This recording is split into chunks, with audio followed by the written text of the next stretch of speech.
personally didn't like it, and I said before, this is my opinion. I'm not a part of the cabinet, the government, nothing. So I'm entitled to my own opinion. I'm not a PNP. I can speak my mind.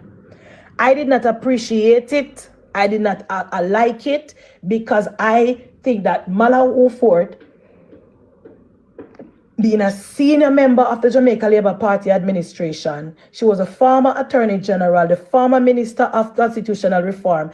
She had the Prime Minister ears, and she could have used a different method. I didn't like it. I didn't have a problem with her amendment. She's well within her rights, but I did not like how she presented herself. And I must admit this, guys. Me personally think, Mario, that the government was caught off guard with Malahoo Forte's presentation yesterday. I personally think that. This is my personal opinion. I didn't speak to anyone. Nobody told me anything. I did not do any survey. Just my opinion.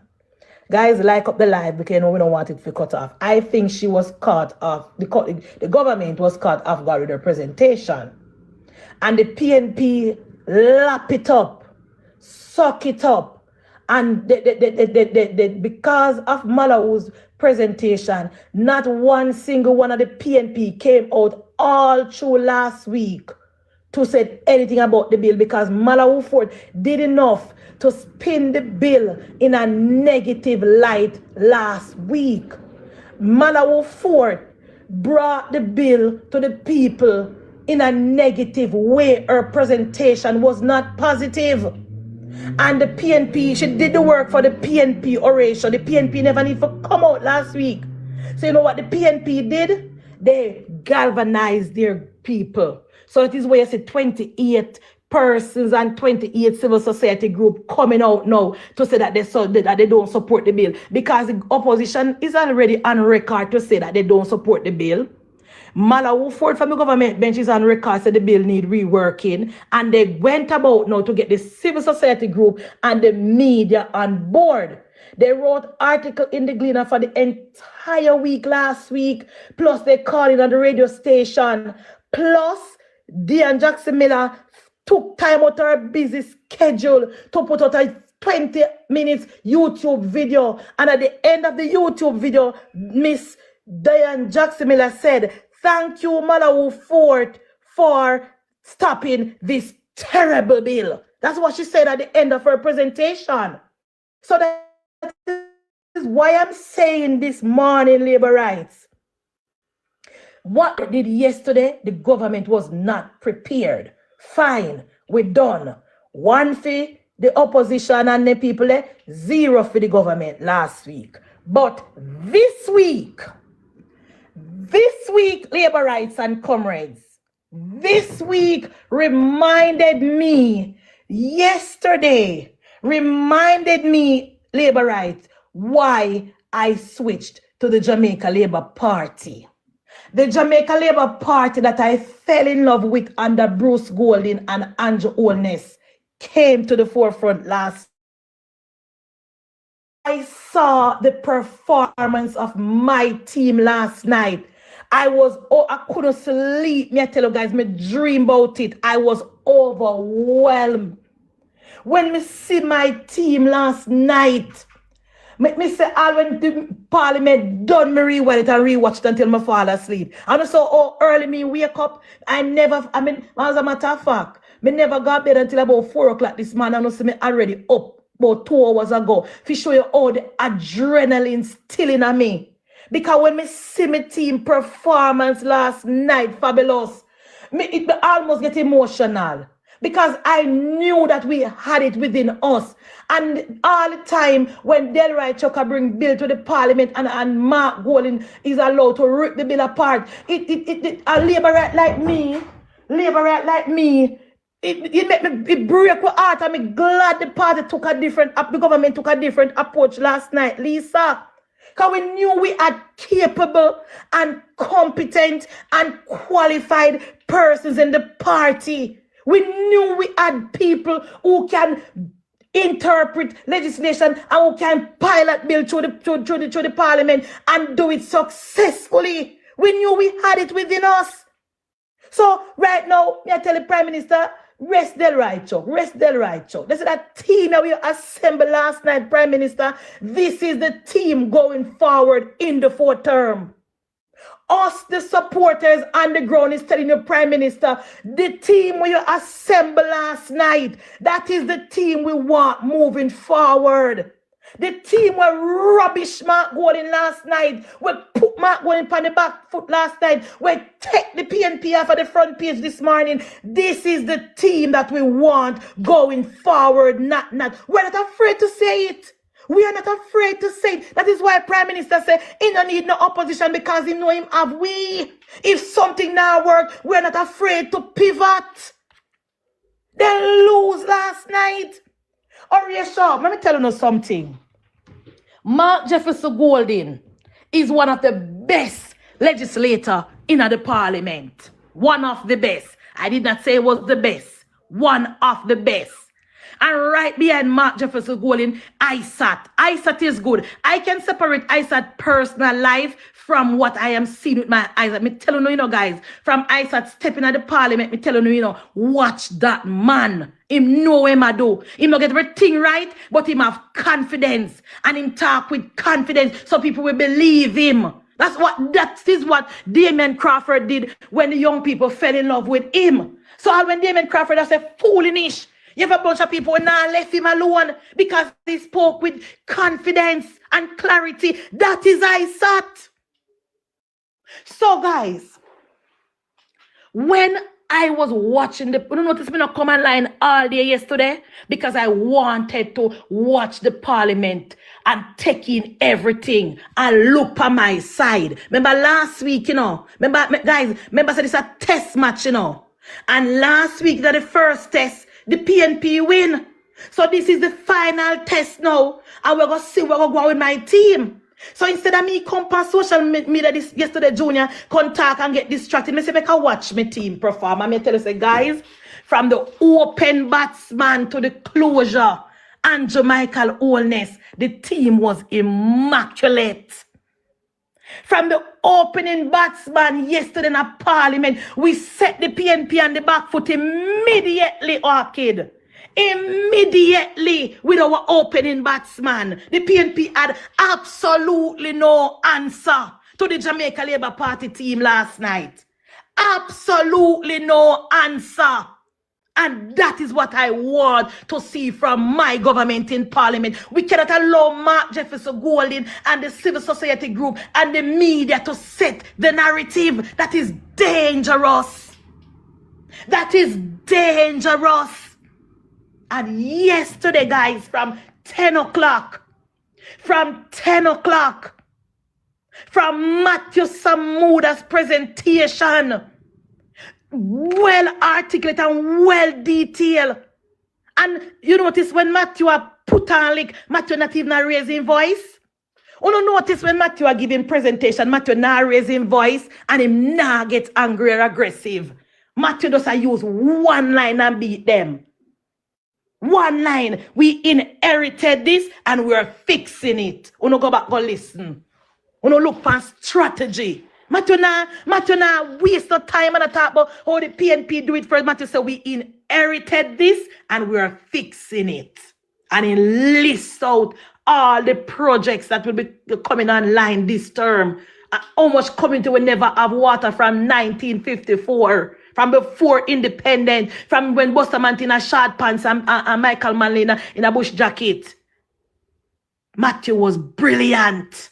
And he never kill up himself, he never bite up himself, he not even sweat. And when I saw that presentation in the parliament yesterday, guys, I said, my team come to work. My team is at work. My team clock in. And I knew it was going to be a good day for the Jamaica Labour Party. Damian Crawford presentation was rushed, was confusing, was mixed with pure gimmickry. I don't know me love Damian, but yesterday was one of his worst presentation. I know you no settle down. I know you no settle down. Pure propaganda and pure nonsense. Pure gimmicks. At one point in time, Damian I say, Pitney I get 13 minutes front a laptop. 7 minutes front a laptop. Pure foolishness. And this is not the Damian when me know. It come like the symptom we catch Andre Arton, I catch Damian Crawford. We have to pretend to be dumb for Mark Golden support, be a part of Mark Golden team. Damian Crawford that come with foolishness. Oh, you have to pick me and sit down from the laptop for 16 minutes. What kind of foolishness that? Damian, I was so disappointed in your presentation last night. Pure gimmicks. Pure, you're not serious, Damian. You're not serious. You should have just pick a topic and speak on the topic for the 30 minutes and sit down. Instead of you're all over the place talking about pitting your left yard hungry and come to school. And who make them a left yard hungry come to school? And Andrew their father? And then their mama with them parents. Where are their parents, Damian? If you look on TikTok right now, them parents on TikTok a dance to Massacre latest song. If you look on TikTok right now, them parents have been the dearest wig on their head. We pick me left yard hungry to do with Andrew Oldness and Dana Dixon. Eh? Let me tell you something, Damian Crawford. You know me love you. You see them long time 90s politics where you come with, you need to up your game. Because children leaving them house hungry, that is not the government's responsibility. That is them parents' responsibility. Them parents need to go and find a job to take care of their families.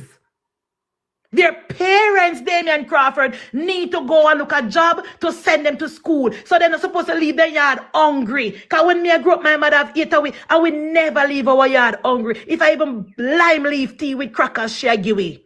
If I even bread and butter with lime leaf tea, she give me. We never leave our house hungry. So them nowadays parents here, we are sending out them penny hungry that have absolutely nothing to do with the government, Damian Crawford. Cut that out and stop the goddamn nonsense. It's not the government's job to go your yard and you pick the breakfast. Stop it. Pure gimmicks in come with last night. I was so disappointed in a Damian Crawford last night. Absolutely stupidity from Damian Crawford. And when I see Damian Crawford a battle and a struggle to catch momentum, I say, yes, it's going to be a rough day for the People's National Party. When the chief spokesman couldn't get his foot off the ground yesterday, I said, yes, man. Yes, man, we're only in trouble. And every single government member that stood on their feet yesterday to support the NaRRA bill give a well-detailed and properly done presentation. I was so proud of my team. Christopher Tufton. Oh my God, from Tufton start him a beat. Tufton don't take down his hand. And when he sit down, Tufton a beat. Tufton put on lick left, right, and center upon the poor comrade. They never have an answer for Christopher Tufton. They did not have an answer. Oh yes, remember now when me hear the comrade. Remember now, guys, when me hear the comrade a complain about. Can you remember the comrade no sensibly no? This man me pass over Bala and me hear the comrade a complain and say, oh Tufton say he should have NaRRA when Cornwall Regional. And the comrade a complain about, you know, guys. What is wrong with what Tufton said? Tufton is correct. Tufton is absolutely correct. If the government, they declare a national emergency with Cornwall Regional and use section 3, subsection 3 of the procurement guideline to get the equipment and to build Cornwall Regional would have finished already. That is what he's trying to say, comrades. Me no not really understand things if man not explain it to you, no, comrade. So let me explain it to you. Okay, comrades? Come and no day here. What Christopher Tufton, the minister, was saying, comrade, was that if we had a bill like NaRRA, where we could have cut out some of the long procurement time, 3 years waiting on an equipment or 3 years waiting on contractor to sign the contract, Cornwall Regional would have finished bill from about 3 years ago. Because first would have used the procurement guideline in a section 3, subsection 3, to get the equipment in the country. And that is what he meant. And if you don't understand, comrade, sit down and have several seats. I know everything will take up on your head because I know that no what Tufton I say. But back to my team, guys. Because that is the only thing I come to talk about today, no. Oh, my team execute. Oh, my team execute yesterday. Every single speaker Every single one of them angle themselves properly. Donovan Williams, clear, concise, important points. I was impressed with my team yesterday. I must say, guys, the entire team was good yesterday. Right now, me don't want to say this in not, but the male them in the parliament really are going with themselves. We have to go get the female don't have to go up on a game in the parliament right now. Because right now, the team no look right. We have Nesta, we have Pernell, we have Floyd, we have Donovan, and we have Matthew. Tufton. The female don't have to go up on a game, guys. Because I no have it, we don't know. Me no have it in our own to do it. The team. Good. We over TikTok here, so we impressed with the performance of the team yesterday. And then, guys, I must say this. No send me no request, because I not talk long to show you. I must say this, guys. Why? You know, say Andrew Holness is a genius, though. You know, so you can't underestimate Andrew Holness at your own peril, though. Andrew Michael Holness is a genius. That man can say diamond in the rough. Imali, look at Nesta performance last at piloting the bill. Look at Nesta confidence piloting the bill last night. You think you take boy if you go up against Mark Jefferson Golden? Or think you take boy if you go up against Mark Jefferson Golden as it relates to legislation and the laws? Look at Nesta performance as a matter of fact. Even closing the debate, Nesta got through points by points by points and rubbish the PNP. Rubbish the PNP line after line after line, and he did not get flustered. Even when the PNP are trying to distract him and throw him off board. Because you know when you speak and somebody interrupt you, you lose your train of thought. He didn't. He was good yesterday, comrades. He was good. You have absolutely nothing to say. Tyrone criticizing Nesta. What did he do? Nobody not listen to Tyrone at the antenna. Tyrone no vote. Tyrone no vote. Tyrone couldn't come out this morning and support the bill, you know, because he never wanted the bill to pass. He wanted to go to committee. Nobody now listen to Tyrone. I'm alone and go over there go listen to Tyrone. If you not come over here and tell me say Tyrone attack this man, you know same attack. Because I now listen to Tyrone. I don't know who wanna go listen to Tyrone over there because I say nah, nothing to do. Tyrone is not a voter. Tyrone have absolutely no impact on the Jamaica Labour Party supporters and voters. If a Tyrone alone would have an opposition. Because for the whole for the whole of last term, every single time Tyrone go pan in podcast, pan in presentation at beer, tear down and bring down. And that means only in Tyrone. You know about this chat, man, you know see me attack, man. But Tyrone. Anyway, Khadija, back to the topic. Nesta Morgan closing the debate last night. Address all the concerns and the misinformation and the disinformation from the PNP and the PNP surrogates. He did a good job. He did a good job. We have to talk about it because when they do a bad job, we talk about it. When we do a good, when the bill go to Parliament and the PNP rip up it and we couldn't pass it and it have to go to committee, I am not impressed. I am not happy. Listen to me now. Make this clear to you now. You see, if they will pass a bill and the PNP find some way to carry to the court, the constitutional court, I have absolutely no issue with that. My issue is when we come with a bill, we don't retain the confidence of the Jamaican people and PNP is allowed to stop it in its track and send it to committee. I don't like that.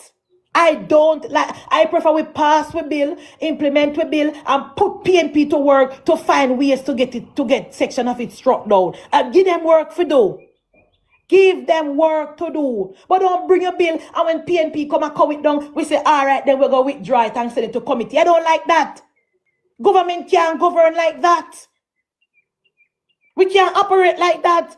So that is why I was strongly opposing to this bill going to committee, and the Prime Minister was firm and the Minister Morgan was firm, and we made the right decision. It is on the PNP now to go through from clause 1 to clause 35 and find reason to take it to the Constitutional Court. But then go on with it. Then go on to the Supreme Court. We're not supposed to make it easy for them. We were elected to govern. You know what Tufton say? Tufton say the people of Jamaica gave Andrew Holness this mandate. We can't make the PNP cow we down and talk about, oh, this part is against and this part not so good and this. No. If they feel strongly about any clause in the bill, the court is there. Go on to the court. Go on to the court with own business. And Minister Morgan last night dealt with that. Now, let us go to the committee now, guys. And all know me already, me cannot control myself. That is why I can't work for nobody. That is why the PNP they say me I get paid, me wonder who pay me. Because if I was getting paid, nobody want to pay me because sometimes I never can control myself. Much less. But anyway, let us go to the committee. First of all, I am going to say this again. Round 1, Malahoo Forte made a lot of suggestions publicly. Malahoo Forte is a member of the Jamaica Labour Party. Malahoo Forte and the Prime Minister no vex. Malahoo Forte and the Prime Minister ears. So for Malahoo Forte to come again in round 2 with more amendment, that don't sit well with me neither. And the people them want support her, not about how she help to make the bill stronger. She's supposed to help to make the bill stronger at the drafting stage. So the people them will still come and support her. I don't know what to supporting. I don't know what to supporting. I don't see what you guys, and I am happy. Nesta Morgan angle the situation last night with Malahoo Forte. And I am so proud of my minister last night. Because I'm not going to know back and forth with Malahoo Forte. She get her opportunity to make her amendment, and Nesta move on and put the thing before the committee, and the bill was voted on, and the clause was voted on, and we pass and move on. I don't know who impressed with our behavior last night. They angled quiet well, Mario. Quiet well. You don't notice? All right, first of all, the Prime Minister come yesterday, with the bill, with 20 amendments on the bill. It was distributed in the Parliament for the 63 members. So right there and then, Malahoo Forte saw the amendment. What was she coming about with new amendment about now? What's she coming about now with new amendment about labor right? Tell me no one wants support. I am absolutely not pleased with Malahoo Forte because there is no I in team. You have TEAM, and I have never seen it done nowhere at all in a no jurisdiction where you are going publicly, constantly going against your government. For what? For what? For what? You have more than enough opportunity to give your opinion and your amendment in the administration with your support. But, as I said before, big up Nesta Morgan, Minister Morgan, because she did not even give Malahoo for the time of day last night. And I hope you not see.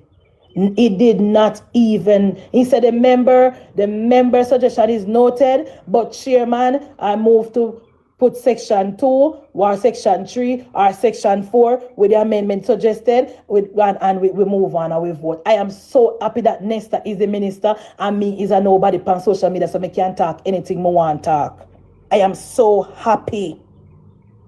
I am so happy that the comrades say me have no moment and the labor right them say nobody now listen to me now no impact. I am so happy. I am so happy because you make your suggestion, 20 amendments were made, and you still come now and challenge the government with more amendments. For what? For what? It is obvious that the government is not taking your amendment. So when you come out now, and then you have the audacity to vote against your government, and that sit well with Uno, oh please. Oh please. So because she suggests a section to the minister, and the minister don't take it on, she a vote nay, she abstain. Sorry, she abstain. Then suppose a one vote the bill did need. And so she would have abstain. And that is okay, we don't know. Suppose a one vote the bill did need to pass. And so she would have abstain. Eh? We don't get real. We don't get real. And then same behavior why the Jamaica Labour Party stood in opposition for 18.5 years. Then see him undermine and sabotage, and every time Edward Siaga open him mouth, by the time 7 o'clock you hear the panel news where him saying a meeting. You need to know, when you're in a part of a government, you need to know when to oppose and when to obstruct and when to toe the party line. When to support your party. You already made your presentation. It is on record what you support. When it's time to support your government, support your government. Agwan independent. A lot of her suggestion was accepted. Mali, a lot of Malahoo Forte suggestion was taken on board. I just a few, and she gonna just make that rest. But anyway, guys, I must say, I'm not going to get off because the team performed so well last night. Malahoo Forte and Mark Golin couldn't overshadow the performance of the team last night. Malahoo Forte and Mark Golin could not overshadow the excellent performance from the team last night. The team. You see, guys. The best part last night in the committee, guys. Everything when Mark Golin come with, flight green with the rebuttal. Eh? What an excellent performance from Flight Green last night. Well confident. Eh? What an excellent performance last night. Eh? Everything because let me tell you now again. You see, last night when Angela Brown-Burke disgraceful behavior, the PNP wanted to walk out, They thought about it, The PNP wanted to walk out, Tim. But because Mark Golin come with his own bill, when he want to put on the record, he must steer.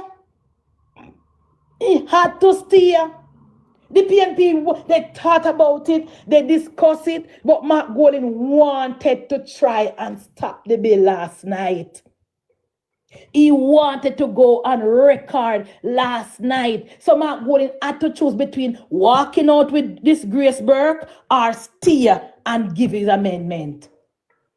He thinks that the PNP never want to walk out. They wanted to walk out last night.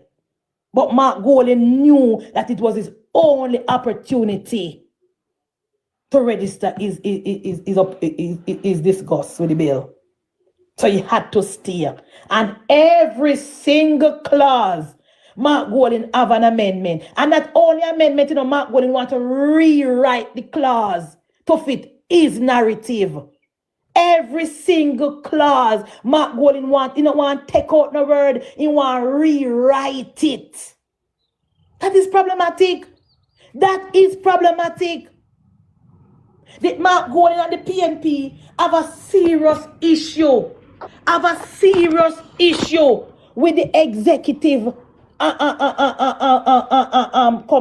executive body of the agency. That is the biggest problem. They are suggesting that the CEO report to a board and not to the Prime Minister. Why?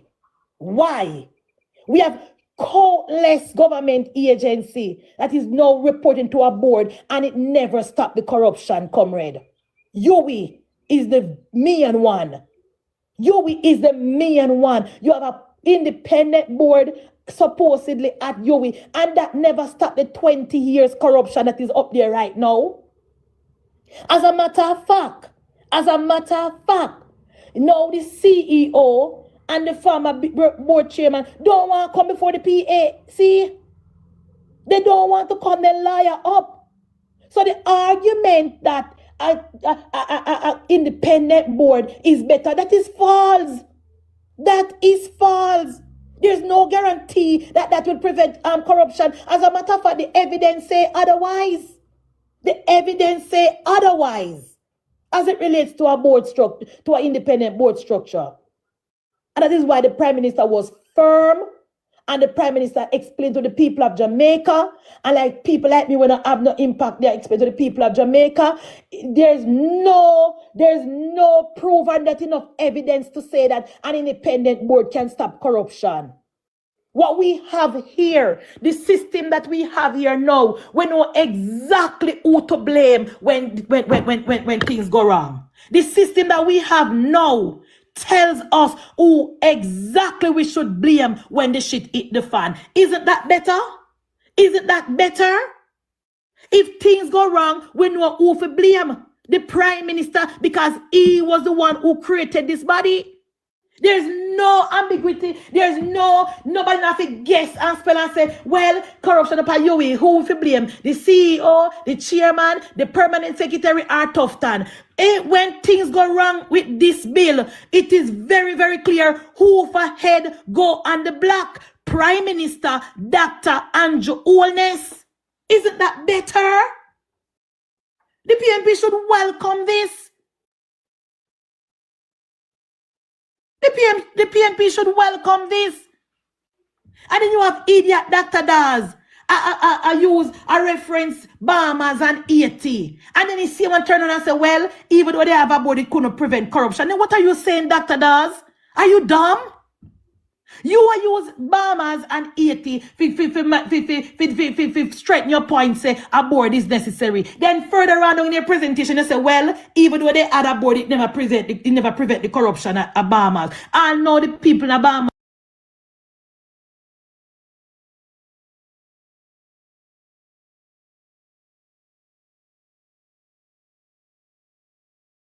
Billions of dollars they collected for the Haitian victim. I know the St. Vincent and the Grenadines people them still await for help from the volcano. I know. So having a board does not prevent corruption. And Prime Minister went very, very, very, very far to explain that to us. And I don't know why Malahoo Forte can't understand that. When that she can't get. The Prime Minister appoints the CEO. And last night, guys, whenever hear Mark Golding suggest say the Prime Minister appoint the CEO and or if that is the case, then with consultation with the opposition leader. Whenever hear the part there. Whenever hear the part the Labour right. Upon consultation with the opposition leader, no hear there. So we vote for Andrew Holness and tie up. Him can't appoint nobody without consultation with the opposition. What can go so, comrades? What can go so? I see him to do up at the IC. See him to do up at the IC when the Prime Minister appoint people, the opposition have to agree. Sitting on the door, I want to do this now with the NaRRA. Me glad my Prime Minister learning lesson from Uno. Uno teach my Prime Minister a valuable lesson. Last term, he will never forget. Tap up the live, guys, and get me to 100K quick and fast. Thank you very much. That's all me I ask. Clause 1. Is about the CEO. Class 2 is who the CEO report to. Prime Minister and the Minister. And the part where the PNP has spread narrative about the government can give contract to them private people and nobody can. There's a registry. There will be a registry online where you can go and look who have the contract that is going to build, who get the contract to build back the country. Pure like the PNP tell. Also, every project will be brought to the Parliament before, and once it brings to the Parliament, the PAC can ask questions. So there's no, the argument that there's no transparency and accountability measures in place, that is a lie. Every single project will be brought before the Parliament. and subsequently before the PAAC. And speaking of PAAC, Raquel, good morning, sister. Speaking of PAAC, who heard last night? I know the Labour right there, but me just a reminder, no. You know, hear last night when the Prime Minister said Labour rights. Can I come right there now go hear this? This is for me and Uno. It's between me and Uno. Errol. You know, hear last night when the Prime Minister said that it was when he became the leader of government business and reintroduced the PAAC. Who heard that? Who heard that, Khadija? Who heard? We know what the Labour right here. I have to ask because Labour right watch it last night and Labour right take notes and we understand what government has say. We have an overwhelming consensus among us, the Labour right, when it comes to this bill. You see, everybody say it in here. Thank you very much, Roxanne. So let me ask the comrade a question and the 28th Civil Society Group and Diane Jackson Miller and the Media House. Why never ask PJ to reintroduce the PAAC under the 18.5 years of the People's National Party? Where was the PAAC? In comrades? Under the 18.5 years of PNP, when Omar and Davis did run with the country, Omar and Percival, where was the PAAC? Why wasn't it reintroduced? Why did civil society group never call for it? In comrades? It is an honest question, Olympic. Why under the 18.5 years? Nobody from the civil society group, nobody from the media fraternity, nobody from the media, and none of them group there never asked PJ what happened to the PAAC. Because Prime Minister Wallace said last night in his presentation that it was when he became the leader of government business under Bruce Golding, him reintroduced the PAAC. And look how the PAAC important. Look how the PAAC important. That is where you go to answer question before you start spend taxpayer money. Look, an important committee like that was put aside, was dissolved under the People's National Party. And then we'll come now and talk about transparency. We'll come and talk about accountability. We'll come now and talk about transparency and accountability. When the PAAC was disbanded under the People's National Party, who know a trick, comrades? Who know a trick? All the accountability mechanism that's supposed to hold PNP accountable under Percival. Who never think about them there? In comrades?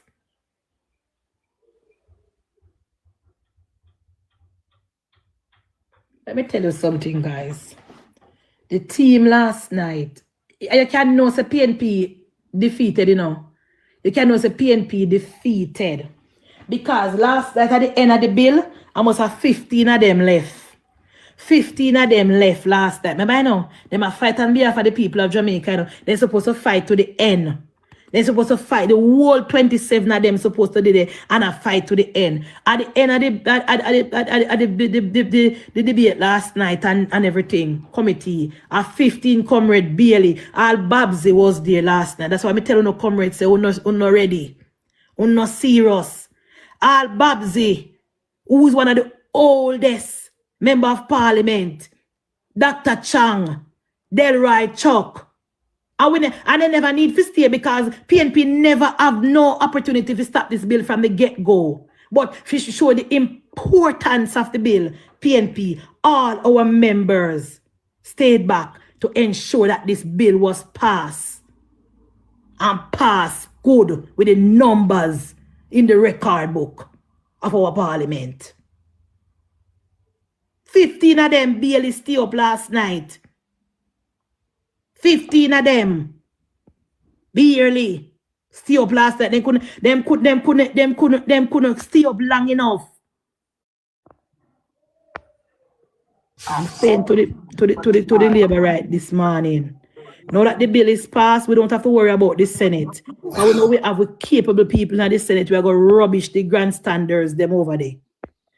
After the bill is debated on Friday and passed, we can know that This government will start the reconstruction of our country.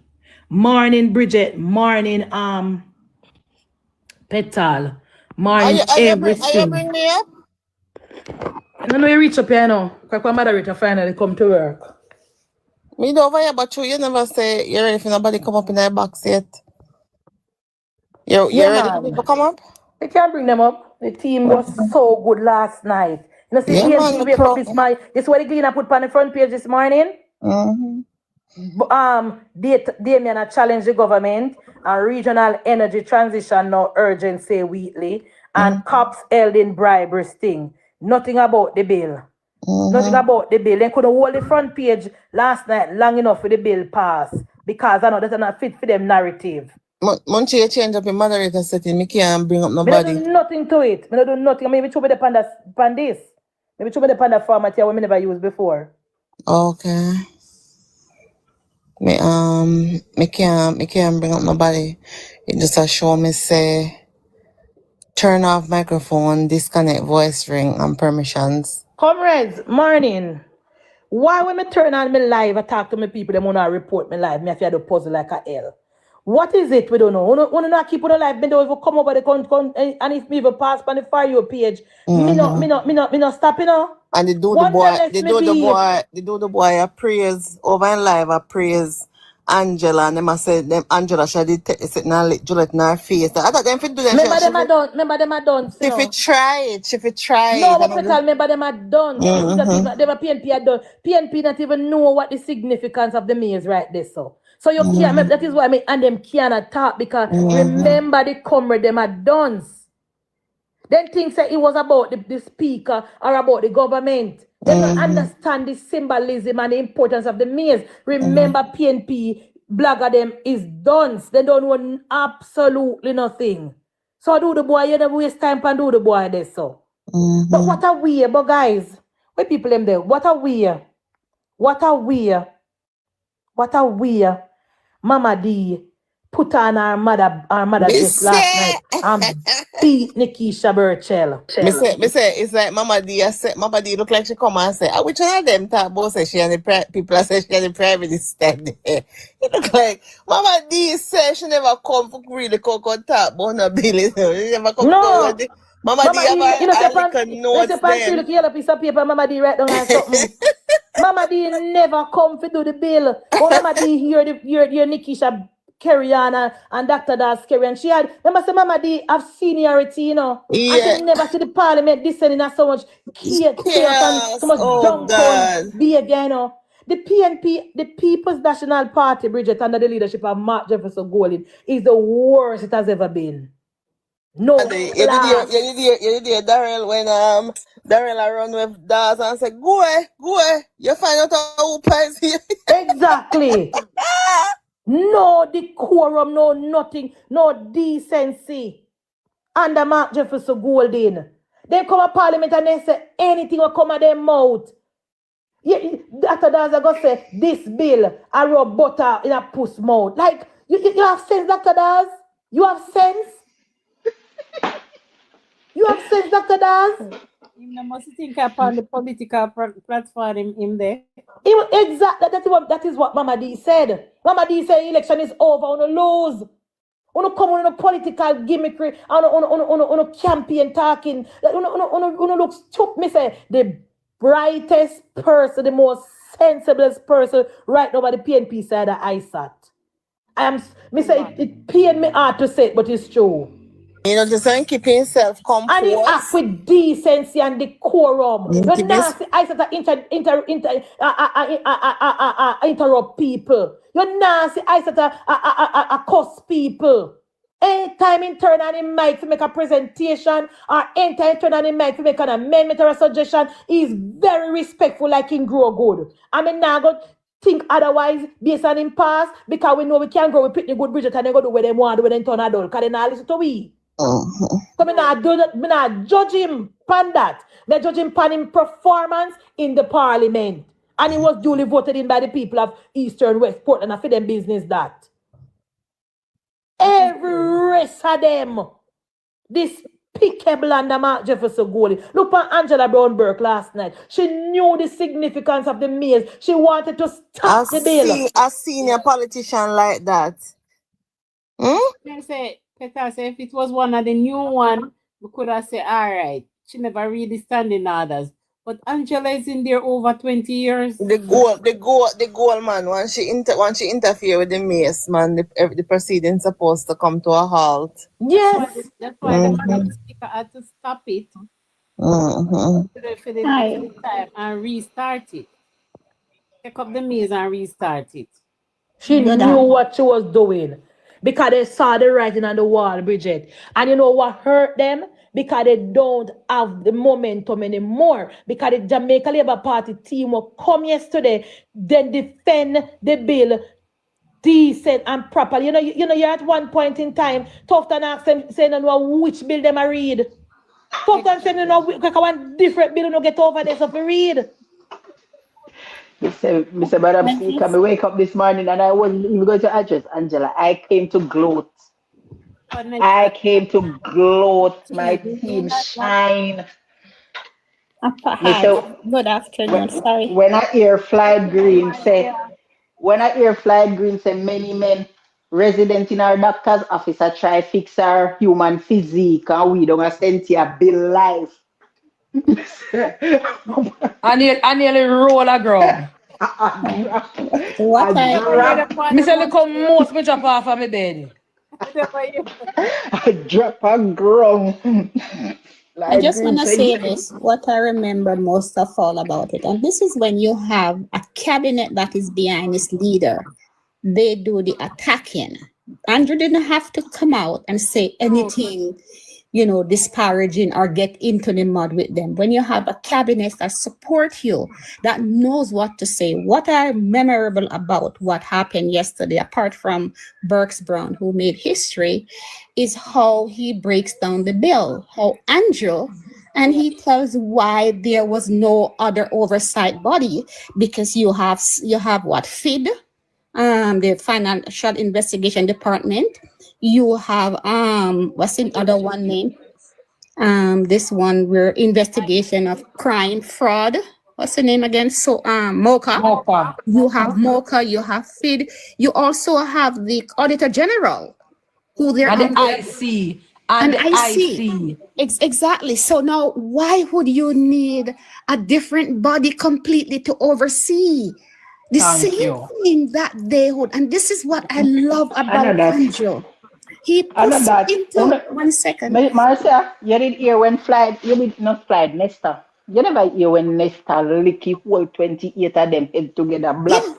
When Nesta say, Madam, from when in call Rhoda, I say, Rhoda, we're not calling for civics in schools, but we need civics in the parliament. Yes. Yes. I heard people calling for civics back in school, but we need civics in the parliament as well, because like a parliamentarian don't know how government work. And it's true. But we said all the time, in Marcia, the PNP,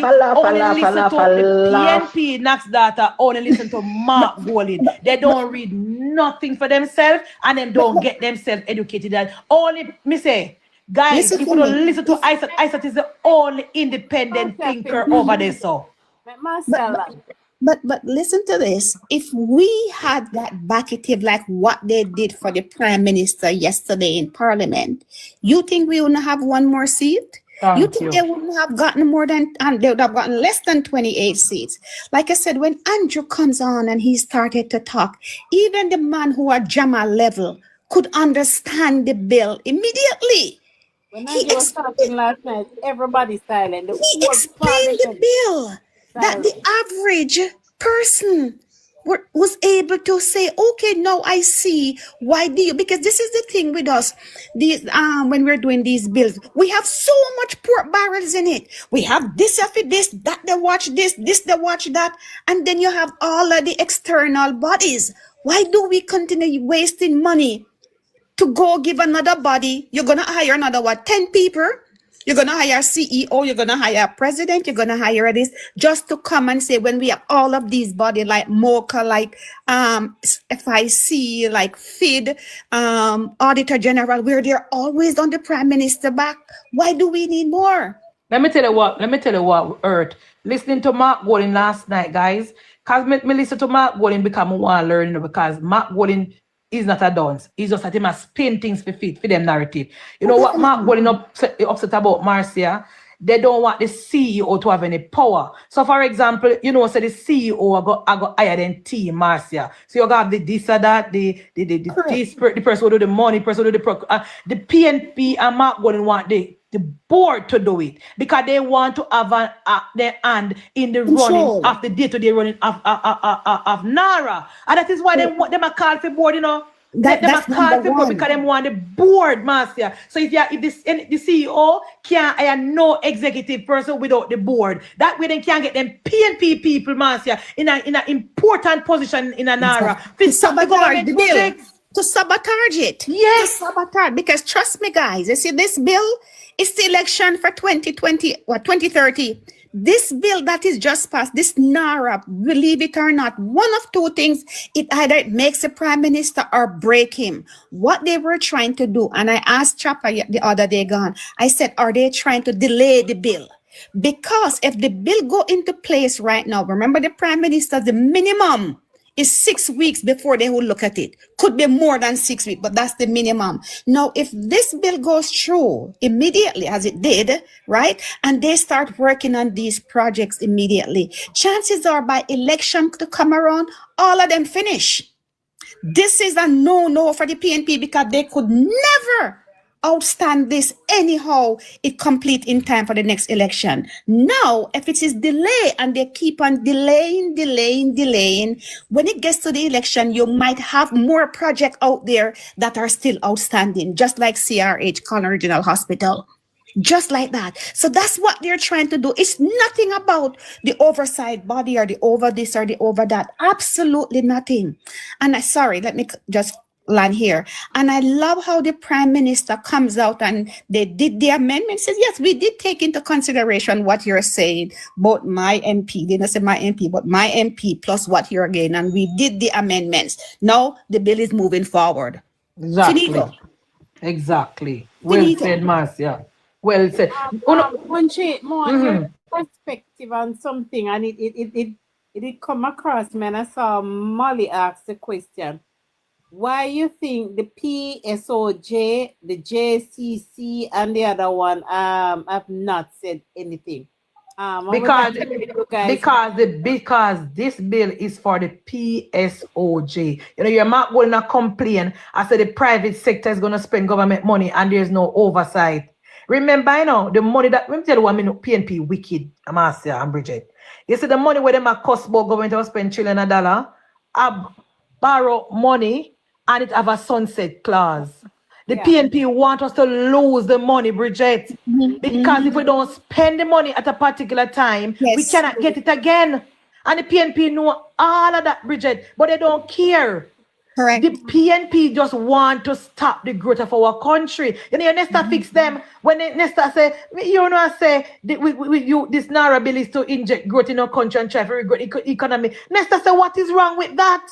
Exactly. What is wrong with the government trying to grow the economy? Isn't that a good thing? Not for them.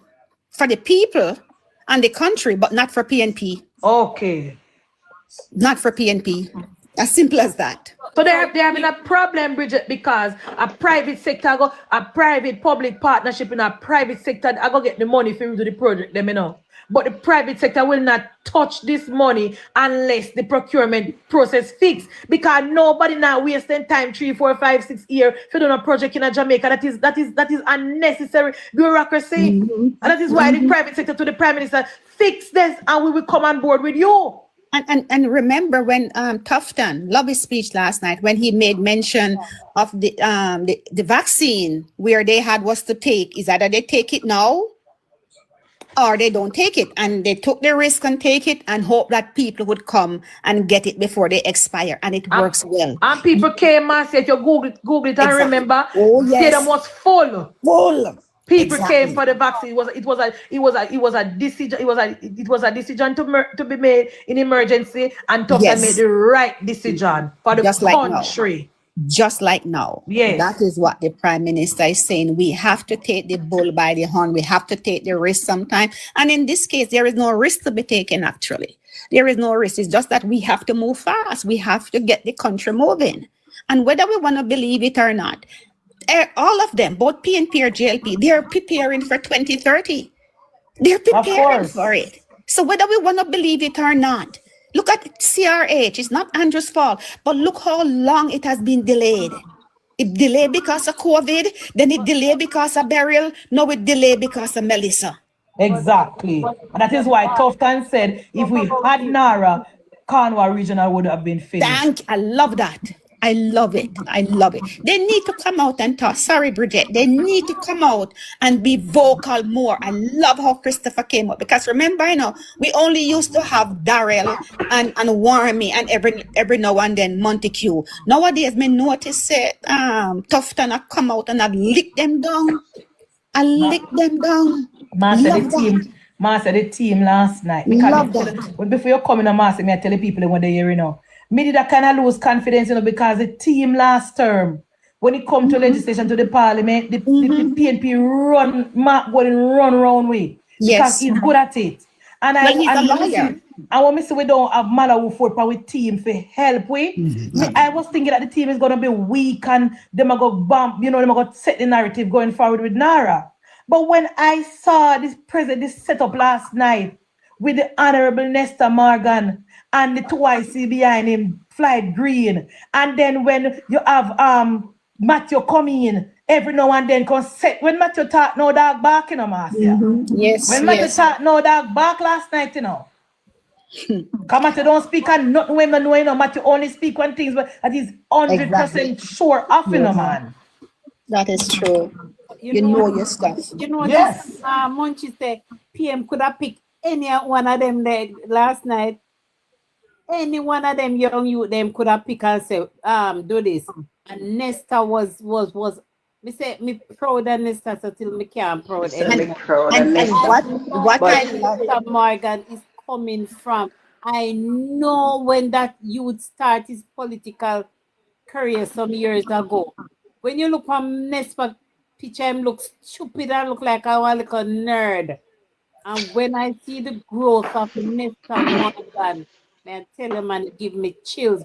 One of the time, Marcia, the PM just look up on Nesta so and I like him and say, "Go, my son, go." It was a proud moment. Because man, I was going to say, just look at the demeanor of Andrew at no time, if he losing cool, his demeanor just calm. He was just in control of his team and was it not a one over there, so.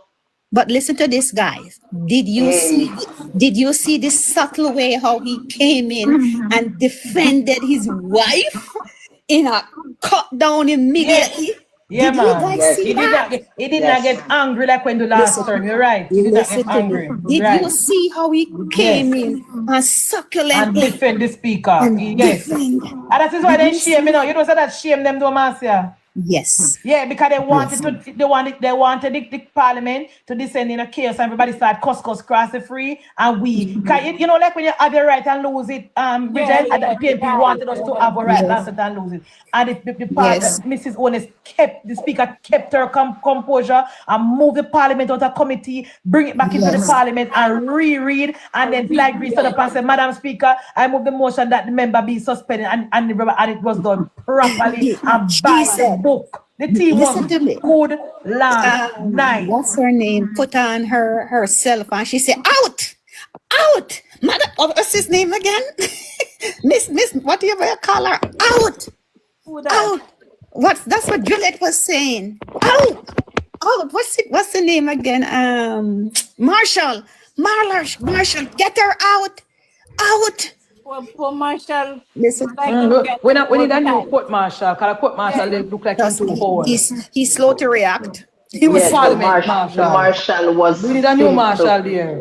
You need a marshal. Last night. He had was to say too the much. last thing can't touch her? Yes. You can't touch her. Okay, husband said the last thing can't touch her. Because I wonder this a whole week jelly back man have to go, Couldn't, okay. Marshall can't touch her ear, so the next step was him to call the police. Oh. Yeah, pressure. And she knows that. She knows that. And that's why he was confused, because he was wondering, should I call the police? Munchie, mute your mic, man. Should I call the police, or should I wait and see? Are they, bantering here? Because he wasn't sure if he should or should not. So that's where he was a little bit confused. So I would give him a little bit of a slack, cut him a little bit, but that's not the point there. The point, what I'm talking about, is how the team came together last night and they put it forward for Andrew. That's when Andrew come for. Andrew never have to send that negative. Andrew had a grin on his face, actually. He was like laughing at them. He was like, you know what, guys, whether you like it or not, this bill is going through. We will make the amendments. I think she's not here right now, Dowell. Dowell say add him. I don't know if somebody want to add him or what. But he did it so succulently, man, when he came in with this grin on his face, and he was like, you know what? This is how it is.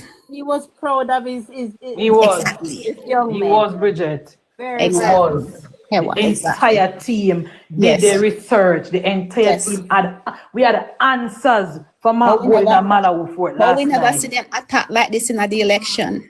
No, the thing about it, I mean, realize that Jamaica Labour Party still since me joined it, You see, you see the same issue where PNP have with seniority and respect for elder and respect for people who did it before us.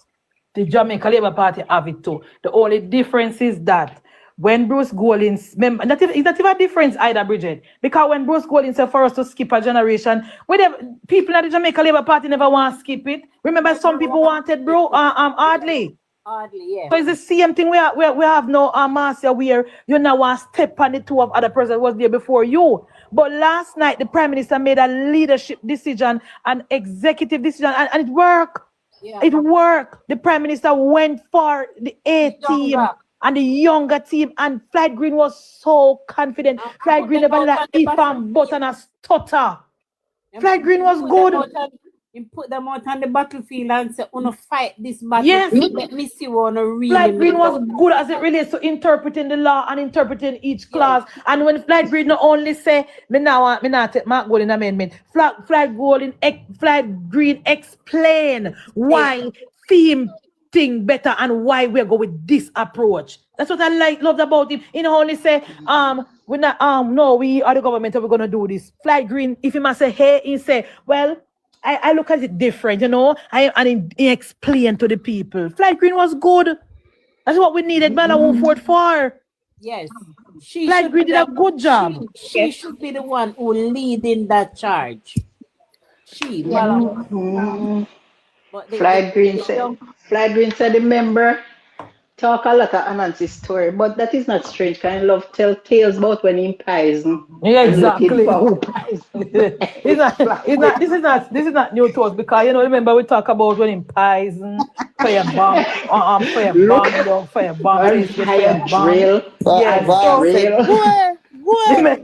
Remember always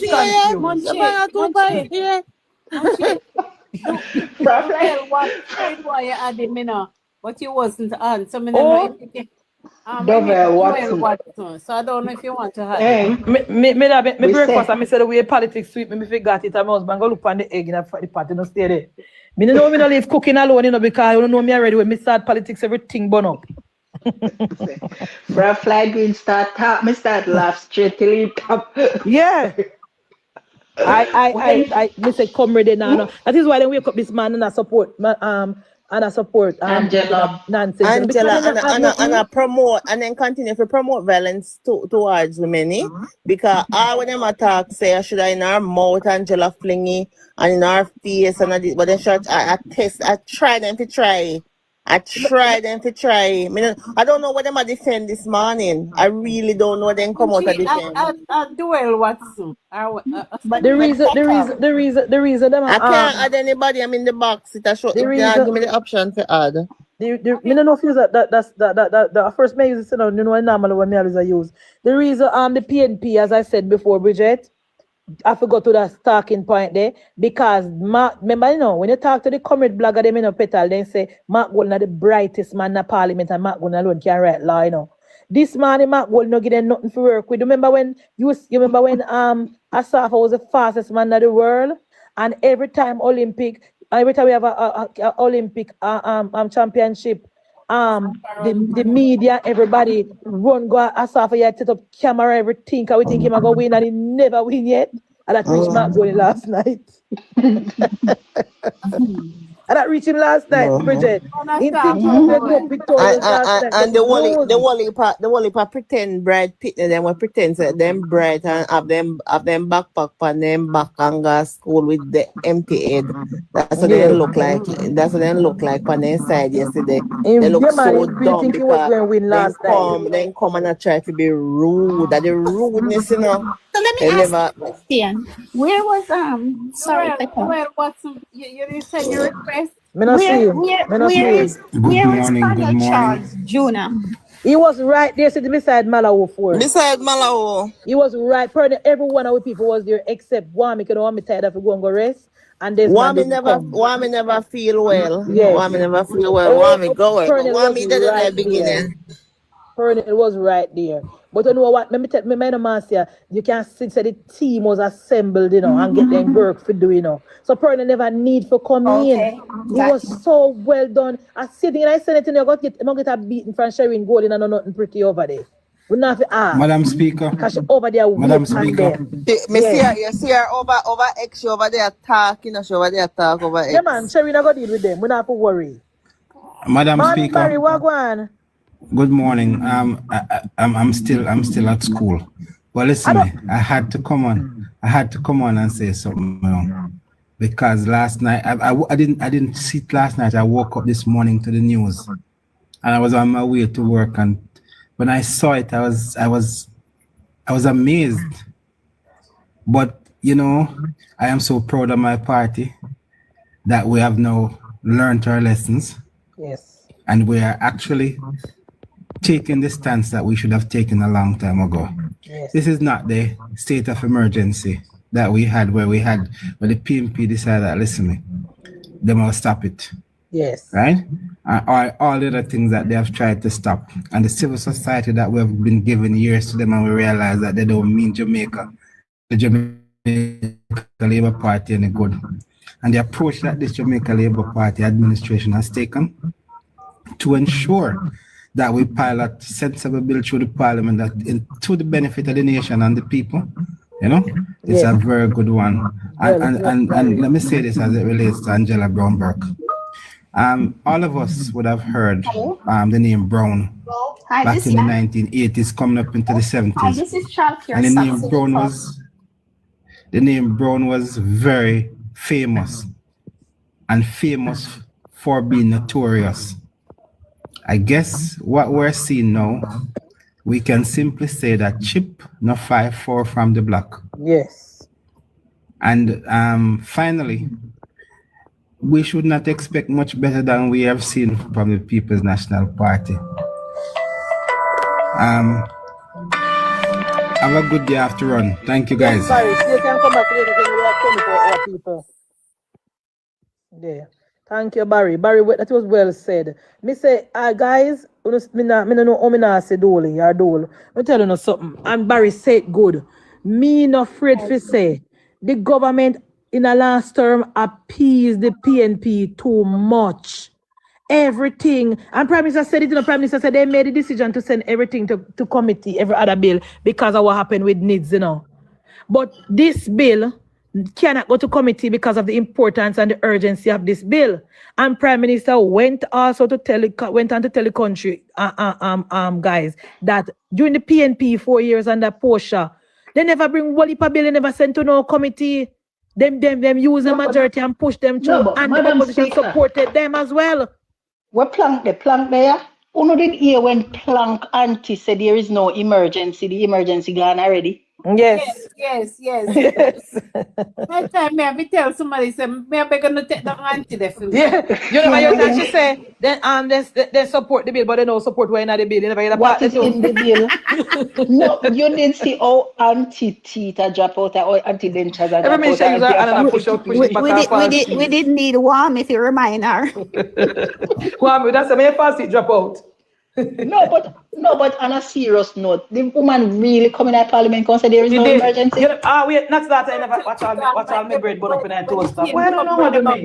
Say nobody not get no help and people live on the top in and all quality bank. Yeah. Look here. Fabulous legs. Look here.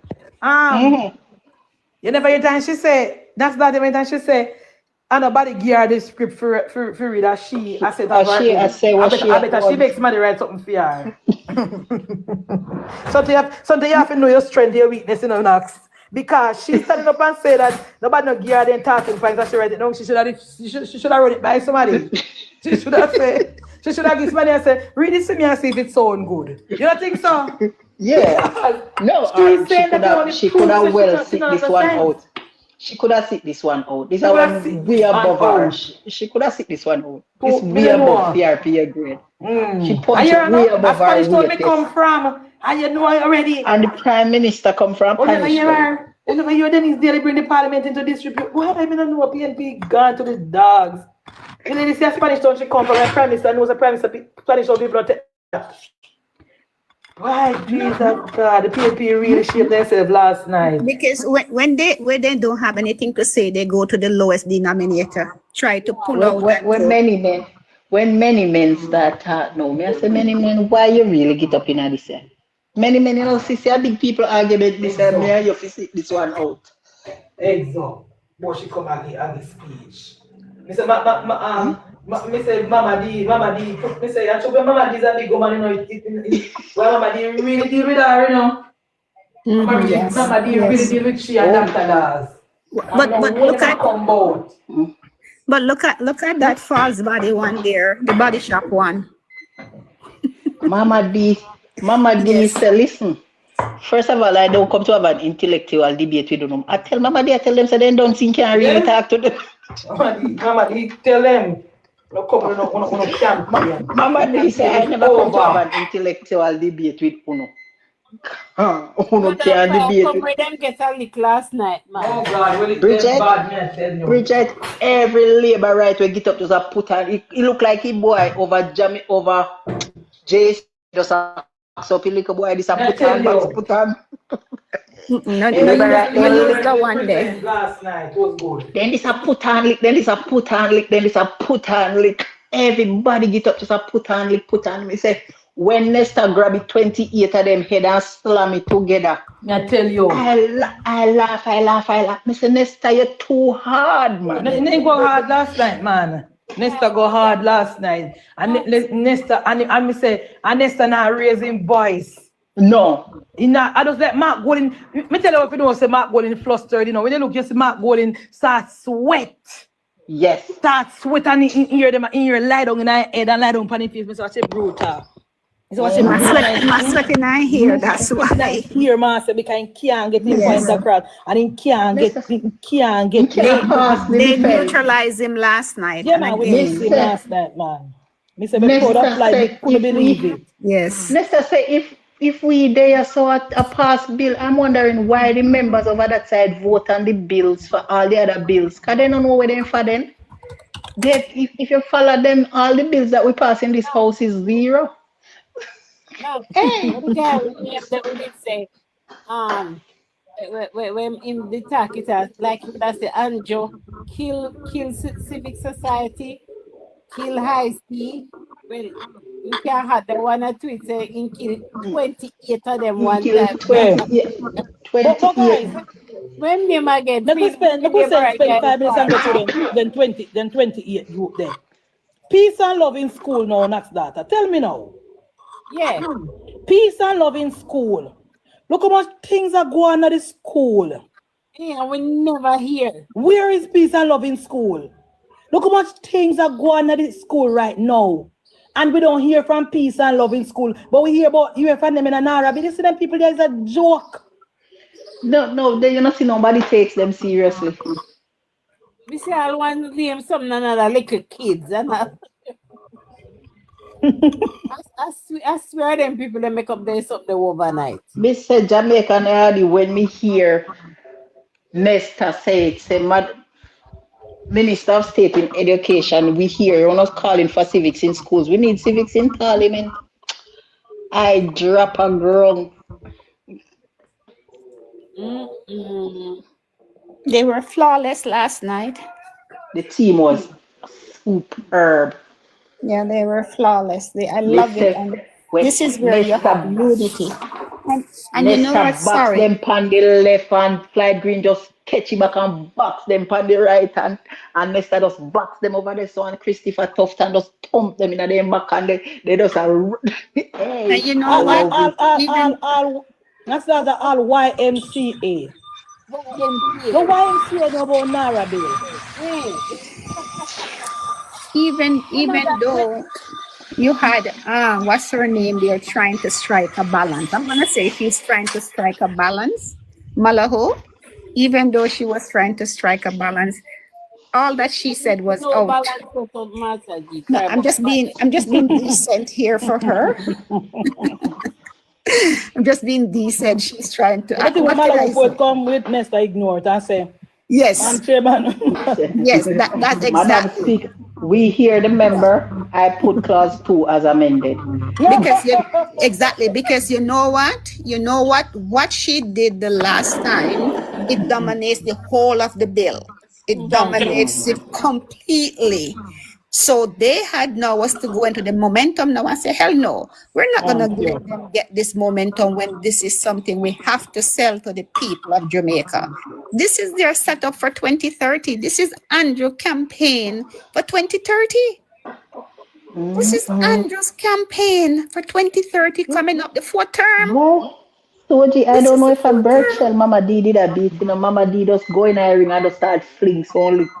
Mama D coming like with that. You know when your mother come home and the plate and wash up and he just start beat everybody. Everybody. They slice and dice them last night, man. Everybody have to just run up and down. Who get licked. Not here. But yeah. I don't know who Mama D lick. Mama D just take out his belt and just lick. Everybody get a touch. Hey, Nax, me know Munchie no love hear this, but me say, hey, Dunks Ball play Marlene speech over there.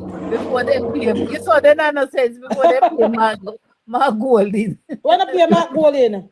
Yeah. No, but yeah. But I need to tell.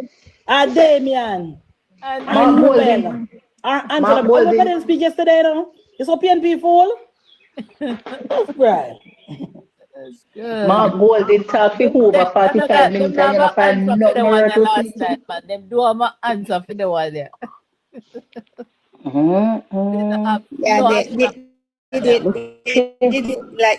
Because when they realized they were losing voice on this bill, because if you notice, all that dominated when they came out talking about it, the first go, when they were debating it, the first thing was what Malahoo said. Is like Malahoo was the one. That's what was running the bill. To say no. That is what I said, Marcia, before you come. Yeah. I told me people and what they are with me say. Malahoo Forte made it easy for the PNP last week in the first innings. None of them did have to come back up because Mark Golding set the narrative, Malahoo set the narrative for them. We couldn't allow Mark this morning to wake up with Malahoo Forte again. And then she back up what they were saying and then to drive the nail in the coffin, what she did, what she said in the end. This bill, what she said in the last few words, she said, this bill cannot be passed passed in the current form. Yes. It cannot serve. Actually, look here. If you want to go back over the line last night, she still, I said last night when she had tried to develop one point, you know. I heard and she still going with herself last night. Okay. Not saying up a year last night, I went with herself same way. Yeah. Me never did listen to her, me love. That's why Nesta came in and just cut her down when she started it. But Madam Speaker, and that Tyrone get up this morning and talk about Nesta was dismissive and Yeah. But we don't care. Nesta was superb. He was dismissive and we love it. And we love it. Well, Because you know Malahoo what? Forte never going to Parliament as an independent MP. She went in as a member of the Jamaica Labour Party. If she can't do the party line, go on independent. With our green shirt. With our green Yeah, and and the she was A. in green shirt and yellow top like a Jamaica day she come. A war we come. Yesterday me get up, me put on full suit of green. Today me have on green again. Yeah, a war me come. A war me come. We are going in a yellow. Like a But you know Jamaica what? day.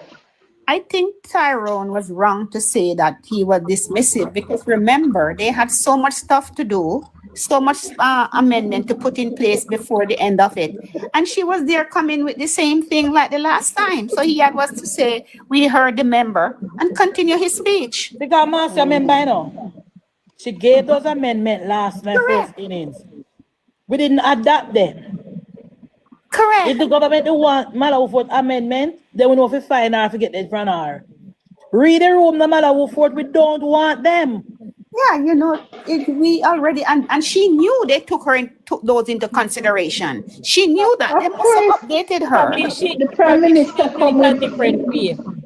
The Prime Minister come with 4 pages of amendment last night. What do you mean? 20 amendment to a 35 class bill. 20 amendments. Malahoo Forte can't satisfy. Yeah. Make she go about her business. She come in at the Parliament on a Jamaica Labour Party ticket, and if she cannot support Jamaica Labour Party publicly, she can abstain or stay home. She cannot think she can challenge the minister and the party leader publicly. I think we got well, not really. Me talk for myself. Me now want no let and part with no member. We are challenging my party leader, my prime minister, in a public. Oh, I mean, and remember, I don't say me and nobody in a comment, so don't listen to me, but me I tell you now. What Nesta did was supported by me. Nesta did the right thing. Nesta did the right thing. Nesta could not allow Malahoo Forte to stop him in every class. And I am suggesting, and I'm recommending. Your recommendation is noted and not accepted. Go on now. I know one time in the committee in Bridget, all when the minister say, all right, we recommended, noted, whatever. Malahoo Forte still, and what my mic again, and I suggest again, you know. Me say this lady deliberately try to slow down this bill. No, not that. You see when them walk out, and Nesta realize that them gone, like they weren't in the chamber. Nesta start go through the bill, 6, 7, 8. Yeah. And then she stopped Nesta. She stopped Nesta in about 4 bill. Nesta would have got through by the time we come. And she stopped Nesta and said she have something to say, and Nesta just eat to her. She stopped Nesta. And then by she talk and talk, they came back and start with the foolishness again. Yeah. Nesta didn't want to pass about 4 or 5. By the time And we are saying to the people them who say, oh, we not support Malahoo Forte. Not we, me personally not support nobody. We are not support my prime minister. We challenge the Prime Minister. Anybody.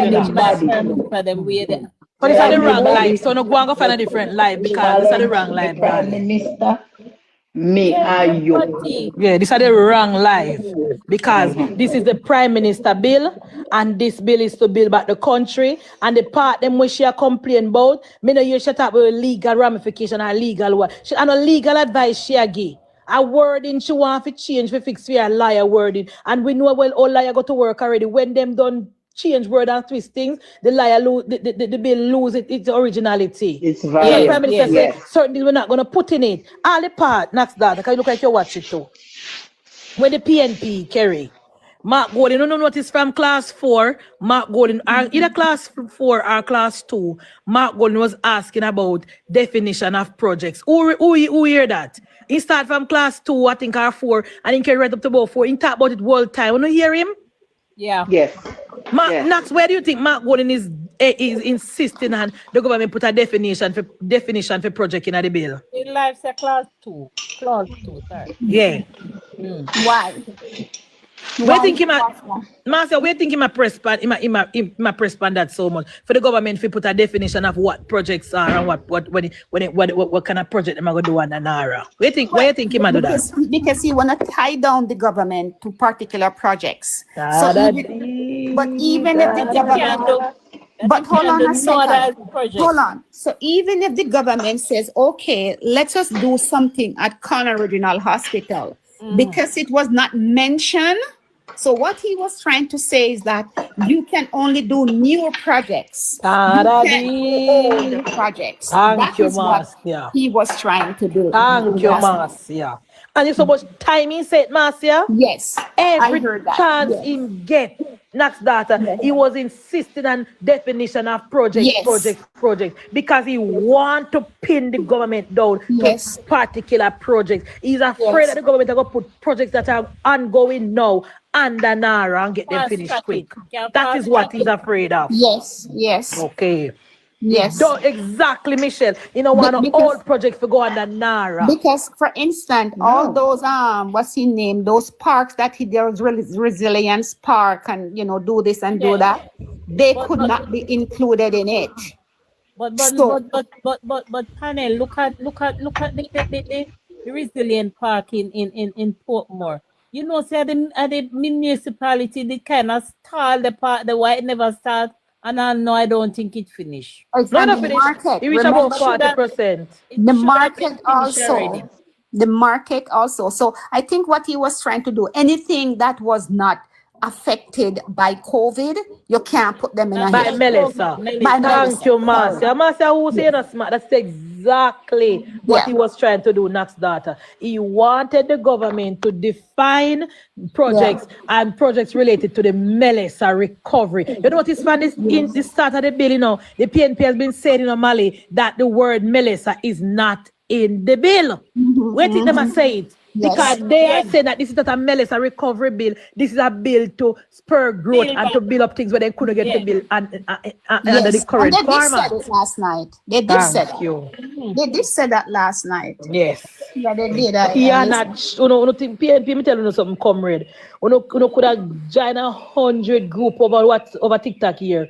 The Jamaica Labour Party assembled the best blogger over here because we don't have no sense. We don't need the Prime Minister to spell that or tell Marcia we can read between the lines. No, that's why they say me no manners because they can't control me. We don't need the Prime Minister to spell out what Mark would not try to do. So we can read between the line prosperity. We know what Mark a try to do. Mark a try to pin to tie down NaRRA to Melissa recovery project. Like for example, Santa Cruz now, we are build back Santa Cruz because it mash up. So every project where the government do, it must be related to Melissa. That is what he wanted to do. Yeah, that is what he wanted to do, and the government resists it. Petal, you can't hide. I am the one. Yeah, the government resists it. Click on them name, Petal, and so it say. Andrew was as smooth as a Click smooth. Click on them name to decide to tell you if they send a request. Andrew was as smooth and slippery as a snake last night. Exactly. Prime Minister was. I mean, say Bridget, the Prime Minister smiled all night last night. Yeah. Prime Minister never get flustered, never vexed, never get upset. He had this grin on his face. And a nice smile on his face because we see what I try to do. But what is the definition of projects? What kind of project? It is too wide. This clause is too wide. To be honest with you. Nathaniel and others, I don't know Munchie can't add nobody. I don't know what is happening to her. I can't add people just don't know how to. You have to go in and tick all of the boxes them according to. Make Petal tell you, Petal know how to tick all of the boxes them. But you have to give Mark Golding credit in terms of he understands what's the bill. He's a lawyer. He knows his stuff. I when I listen to him sometimes he knows his stuff. Amen, and this is the reason why you see some of because Damian Crawford could have stood up to what happened last night if it was on his own. Damian still young in this politics. I don't see who else. What's his name there come across has been very, very bash. So that's why now he's trying to change his personality. What's Dayton, right? Yes. His character. He comes across as very, very bash and angry. So now he's having a softer look in his face and trying to keep his voice at a tone where it doesn't come across as confrontational. Yes. And he's trying to hone himself now to be the next leader, because all of them yesterday now, they are jostling for the front position. Yeah, they are auditioning, Marcia, correct. So for them now, because Mark Golden knows the law and knows how to twist words. Yes. He knows how to take a sentence and dissect a line, not a sentence, but a line in a bill and dissect, because every bill that you create, there's always a downside to it. Yeah, there's always a for and against. Exactly. That is why we have opposition lawyer and we have lawyer for and lawyer against. So you're right. That's what Nesta said. If you notice the clauses that they're reading, they read one sentence out of the clause. They don't read the whole clause. Read the rest. But this is what you do. You analyze. This is what you do. You analyze each line individually by itself and dissect it. And that is what Mark Golden is good at, whether we like it or not. That is what Mark Golden Yes, and he's good at it, Marcia. Me admit it all the time on my platform. I say labor right there. Me admit it. That yes, is what Mark Golden is line good by at. line. If you listen That to is what him, he's good at. line by line, and dissect everything. Me not see no for the me not see who else in the PNP can do that at this time. None of them. None of them. Who can do that. None of them. Oh, right. We said that about ISAT is willing to learn, but in new. But in the current dispensation, Mark Golden is the best in the PNP. I have to agree. Yeah, but he is the best. So what I was saying about ISAT, I think ISAT knows better enough, but he has to toe the political line. And it's the same problem. Orton was saying that from the moment you step out of line and you don't agree with what they're doing, you are out. Exactly. No. Listen to me. That one is a fox. That one is a fox. He's towing the line because he is setting up. You're right, Molly, to say he's ignorant and condescending, very. But he's towing the line because he wants to go into leadership. He doesn't want to come across as the Damian Crawford, as the Nathan Campbell. Right. So he's trying to tow a line where he doesn't come across as being angry and he comes across as being a balanced person. But he knows. Yesterday, I sat with on TikTok. Is not the ISAT to come apart. No. Yes. Just watch. The arrogant braggadocious no it call ISAT with depend TikTok live and over Andre program. That ISAT don't come to Parliament. Watch him. Because he's trying to sell himself to the people. He is a sleeper under their skin and they don't see that. He is a sleeper waiting. It's a different ISAT come to Parliament a week time. I'm gonna watch and see. I'm a person in Parliament. He's a sleeper. Waiting. ISAT never really have no whole heap of problem with the bill now. No, don't say that. Don't say that, my dear. Like I said, even if him have problem, he's trying to come across as a balanced person because he's setting up himself. If it's not for 2030, in the next election 10 years from now, trust me. Man. He's very, man, a different ISAT, that man. You know who for political capital they are zero? Dr. Dawes. Dr. Dawes actually lose in reputation joining the politics. You see, Dr. Dawes as a medical doctor, he was one to watch and respected and know him craft and love and the party aisle in JLP and PNP patient. You see the Dr. Dawes in an orange shirt, despicable. Me never say a person can move from take them good reputation and go dash it with so. Dr. Dawes did that. Anyway, the pendulum swing, he's there. Dr. Dawes. Yes. Dr. Dawes' presentation in the Parliament yesterday was distasteful, Bridget. Distasteful and disgusting. And ISAT is learning, ISAT is learning from the mistake of what Damian Crawford, because remember when Damian Crawford came out, he was this promising politician, the next prime minister. He made a couple mistakes where they see him as a joker. Like this guy is not serious and him always a step. So ISAT is watching. They can also comes across as I said, very aggressive person. So they know that Dawes now comes across as a flip-flopper.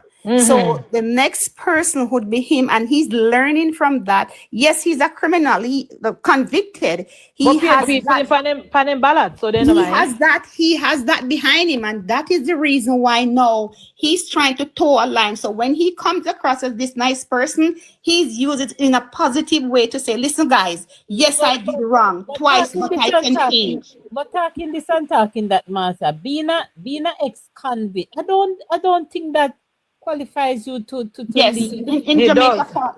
Yes, it did, because he did, because they pardoned him.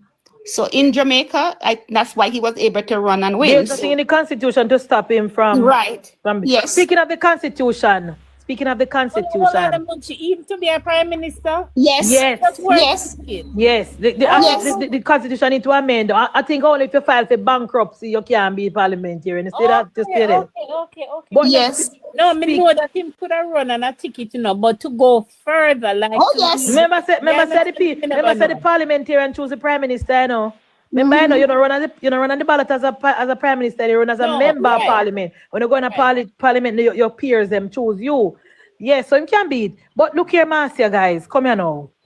We saw Mark Golding. I see what Marcia said about Mark Golding is true, not Bridget, because Mark Golding is saying that there's nothing in the Constitution that say you can't discriminate against people based on them sexual orientation, their religion, them politics. And Mark Golding no setting at the Bill of Rights, But because Mark Golding never set up people again, Bridget, where anything Mark Golding tell them, Marcia, them now, it's when Mark Golding attack Marcia, me immediately go Google the Bill of Rights. Yes. Because I know the Mark Golding mislead the house. He knew it is in the Constitution we can't discriminate against people and based on them politics. And because he want to put down the bill say you can't you can't discriminate against people. Can I tell you why they want that to do, Marcia? When a PNP contractor go up for a job and don't get it, they can then say under the NaRRA Act, they might discriminate against him because of a PNP. That is what they want to do.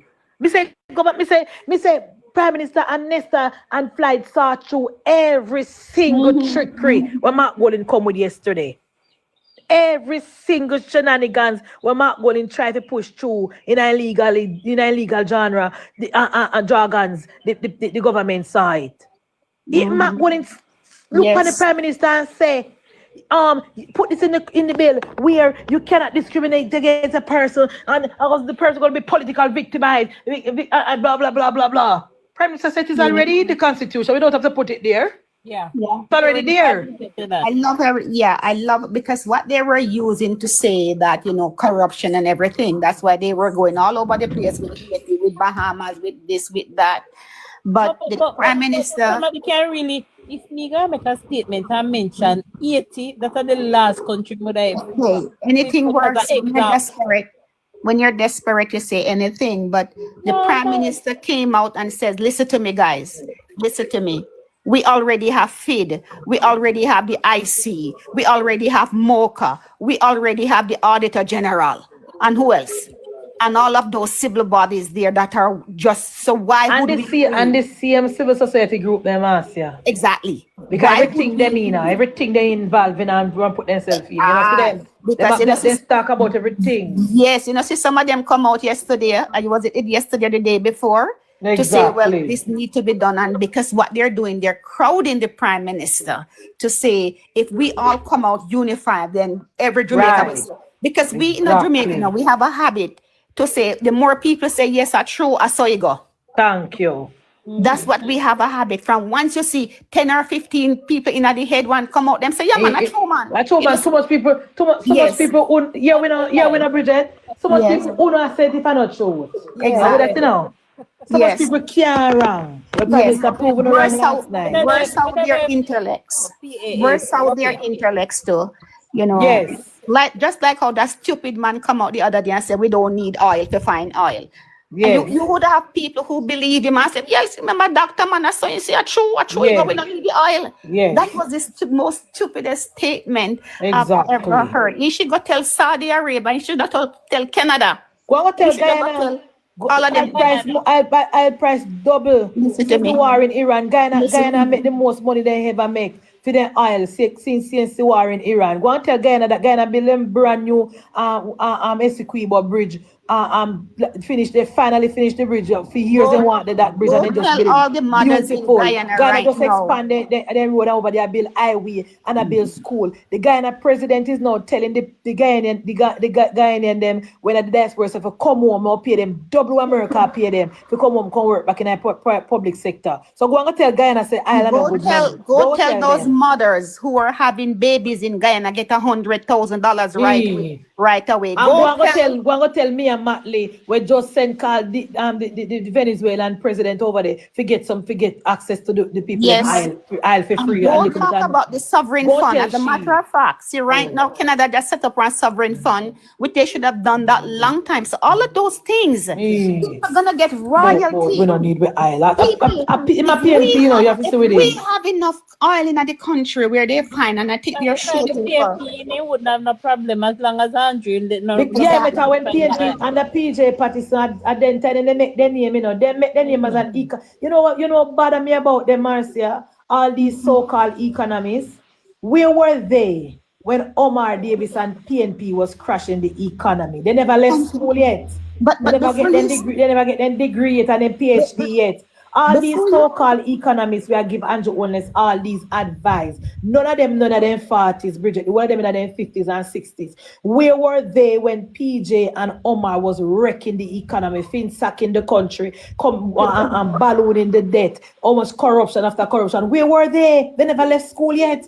All of a sudden now they come and advise Andrew Holness. And where were they to advise Omar and PJ? Not only that too. If we were to find when we find that oil, the amount of investment that they have to do that Guyana did versus Jamaica is far less, because we already have, thank be to Siaga, he was the one who bought Petrojam or Petrocarib, the oil refinery. He was the one that bought it. All we have to do now is to put more, to develop more. So right away, we can start producing our own oil. Yes, you're going to have the Exxon and all of the US company, them come in. We know that. They're going to come in. But we have a lot more say because we already have a refinery that is producing it, and we can get the royalty right away. Right away. So it's a little bit different for us. We'll get more of our money than Guyana, because Guyana right now have to send it away to get it processed to come back to them. Right? The man who refine it get the most of the money. Right You're gonna away. refine in Jamaica. Right away, we can start our own. We don't have to send it go nowhere. Or even if we send it somewhere, even if we were to Munchie. Echo. You always echo, we don't know why. Munchie. Echo. I echo? Or me echoing? It's Olympics. I think it's Olympics echoing. Olympics. Some never know if Olympics. Patel, everybody. Olympic, I must say good afternoon, panel. I am here listening and rejoicing. You there work? Yeah, but me I drive now. Me can't talk, you know. So you watch the Parliament last night? Good afternoon, panel. Afternoon, Tracy. Hi, Tracy. You watch the Parliament last night? Yes, I me drop asleep on the patio because nobody no want me listen to it. Remember 2 devices me did have when you come in last night, you know, one in my hand and one in my ears. I mean, I'm petal there. Your family, your wife put you out here if you come out. I saw I'm coming to. Out of the patio me there a little last night. So that reached me to Olympic. That reached me to. But Madam Speaker, what I will say, because I'm listening to you guys for a while now, in terms of what has been, we're going to cover most of it. But I will reiterate that Nesta Morgan and Floyd Green chosen as the Speaker of the House is great potential for the Jamaica Labour Party. Not the Speaker Olympic, not the Speaker. Sorry, government business. Leader of government business, especially Floyd Green. I have seen technology at play with these two gentlemen. They are able, if you notice, Madam Speaker, they were able in short succession, able to pull documents up, make adjustments online, get these things that need to get done online, quick and fast, for the House to have it. That was excellent. Yes. So them never did a wait on a body for print nothing or type nothing.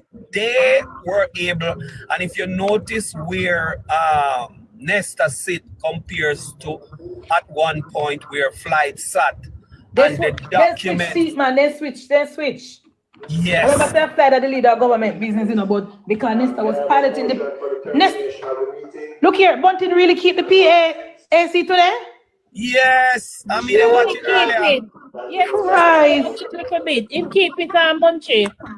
I catch up over there earlier. My era, I catch up. I never know what catch up me here. Then that you think you saw BNP stay though. Yeah, they have to get what they need to get. Then have to get for them narrative house. Yes. So Munchie, just to as Olympic said, we're listening from you started, and you all share the same sentiment. We all share the same sentiment that we're so proud of our team. They've done extremely well, tremendous. We have to lift our caps to them. And I want to say that last night, just to remind PNP again that they are not the government. Jamaica did not choose them, so we don't have to listen to them. We listen to them and hear what them say, but we don't accept it. So that's the thing. I'm so proud. Yes, I'm so proud. Mama D was very quick on the job. Mama D said the election is done and you lost. Let me just say one thing and wrap up. Let me just say one more thing and wrap up. The changing of the documents or the adjustment of the bill or how much adjustments that were made, if that are the right word. It was brought inside and distributed when Newell came to speak.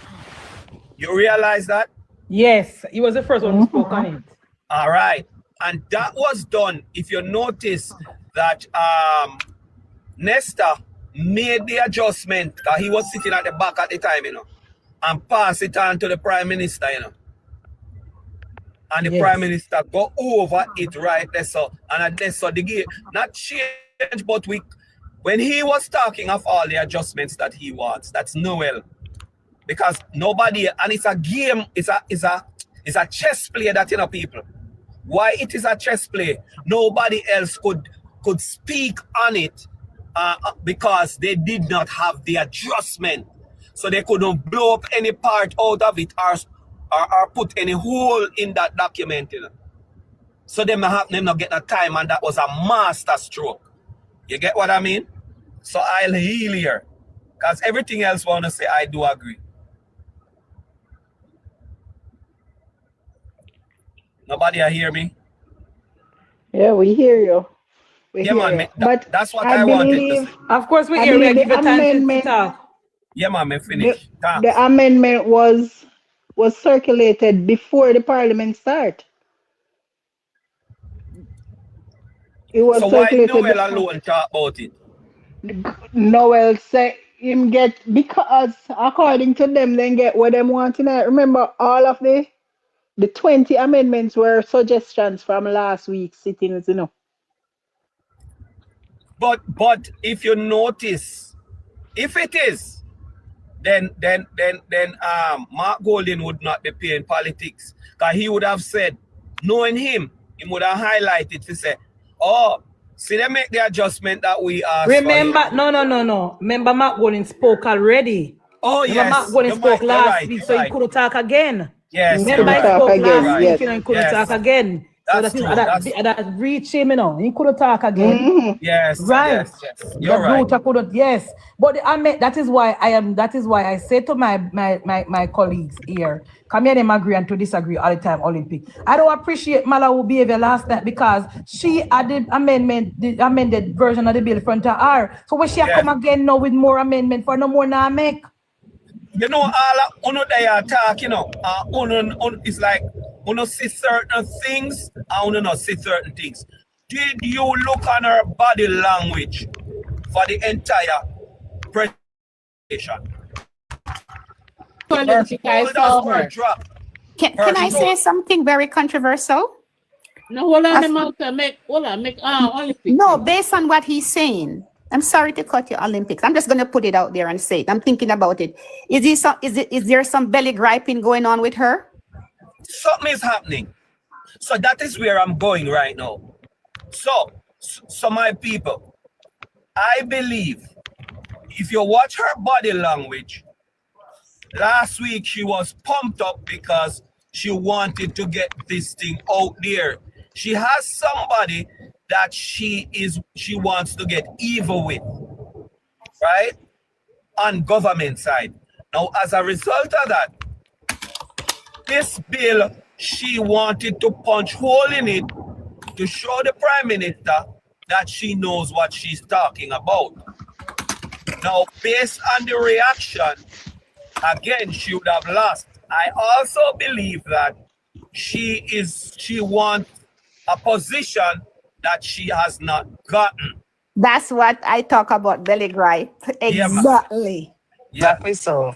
So, but Olympic, somebody told me this morning, said that first is not the first he behaving like that, you know. And he said what happened is that he behaving like that because he's supposed to get some position and he didn't get it because he get a ministry already and he did not do anything in it. He did not successful. Yes. She did not successful in her ministry. So they did not give her back any more ministry. So it's like she having some grudge she right can't there. multitask. She can't multitask. She cannot run her ministry I and would run her not say she was not successful because the ministry she was leading last term, she couldn't do not mark golden bodily turn up in her way.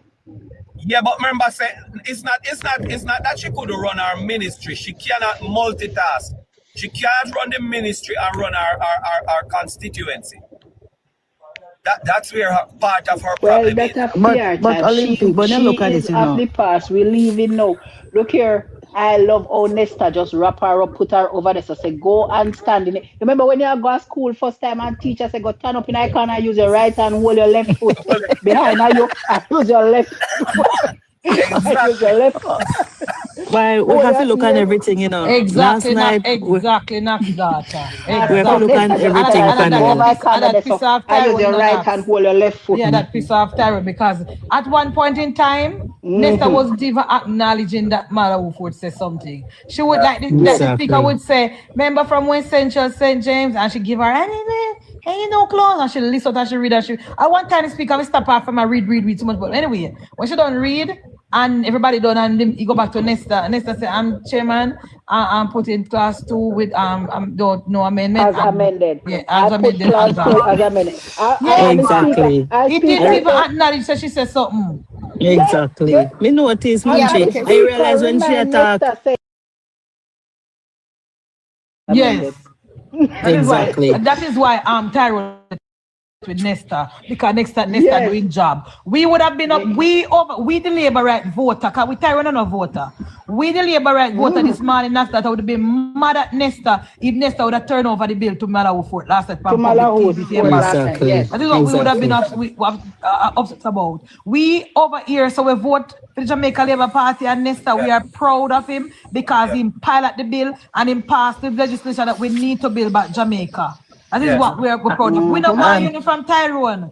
And guess what, people? Guess what, people? I want to say this. You know, so we have to really pray, especially Friday night, for not even Friday night alone, Munchie, to our church service.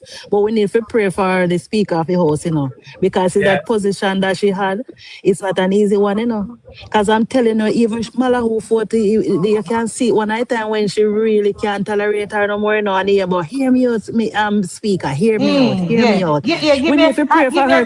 Give me a chance. Like she want debate the bill all over again. We not look a big old hard tone man and woman in a parliament where the Speaker of the House of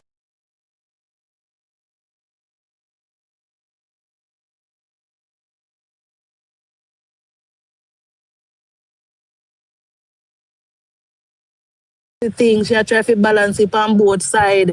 Where she respect everybody point and I say, give this a person another chance and give them another time, give them some time. She try to balance the scale and yet them a try to disrespect her. Them a try to go like they don't want to listen to her. That's why I'm glad. I'm so proud of her today. And I always do the way how she stand up last night and stand up, she know say she's been rude. She never exactly, she draw book same time.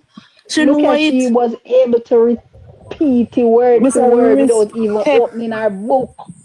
I'm telling you, me proud of her, man. And me I tell her, man, I'm so proud of her. Well, I think we need to pray for her, man. 1 minute, Marcia, 1 minute. That is why Munchie said it this morning also.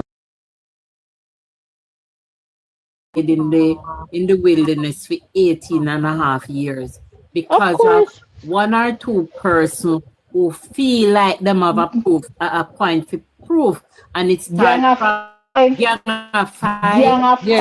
One of them bigger than the party. One of them bigger than the party. Right. Yeah. Right in the matter. Right in the nickel right there. So you saw she start. It start and then one more join her and one and it starts. So we have to nip those little things in the bud.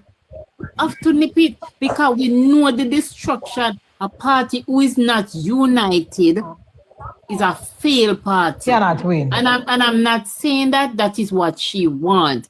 But when you look at you see little things coming up, you use one scissors and nip it.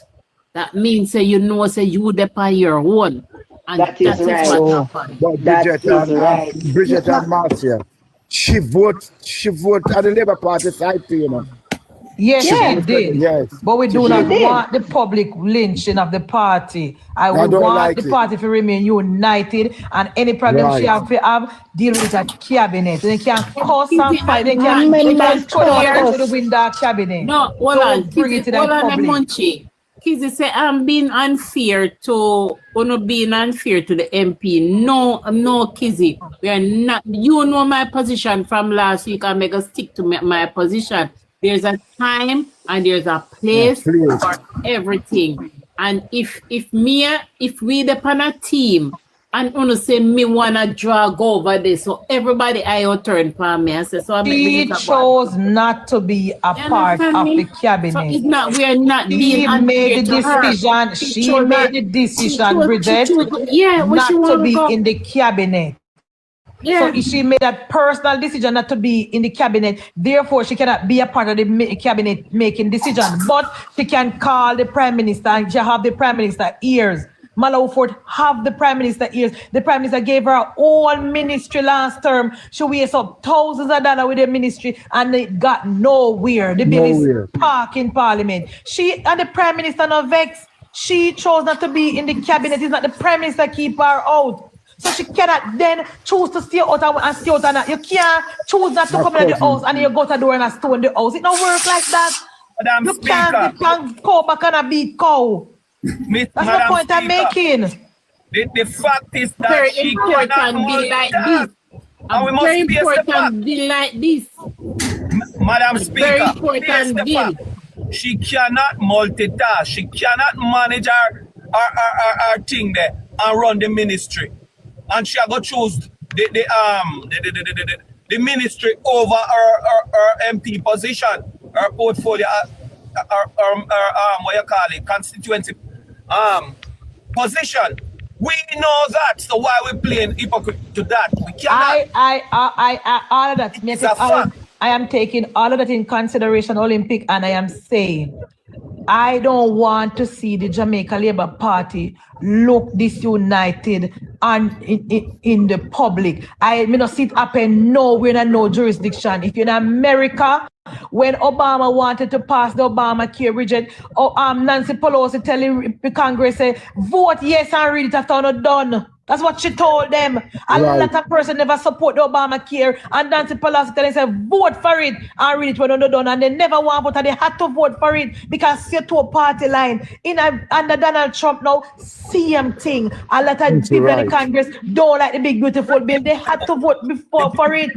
In a Barbados, the man will run against me and Matley last year. Me and Matley put him out of the party because he was against her. So you know, tell me, say, Malahoo Forte office toward the party line. She must toward the party line. I agree with you, Munchie.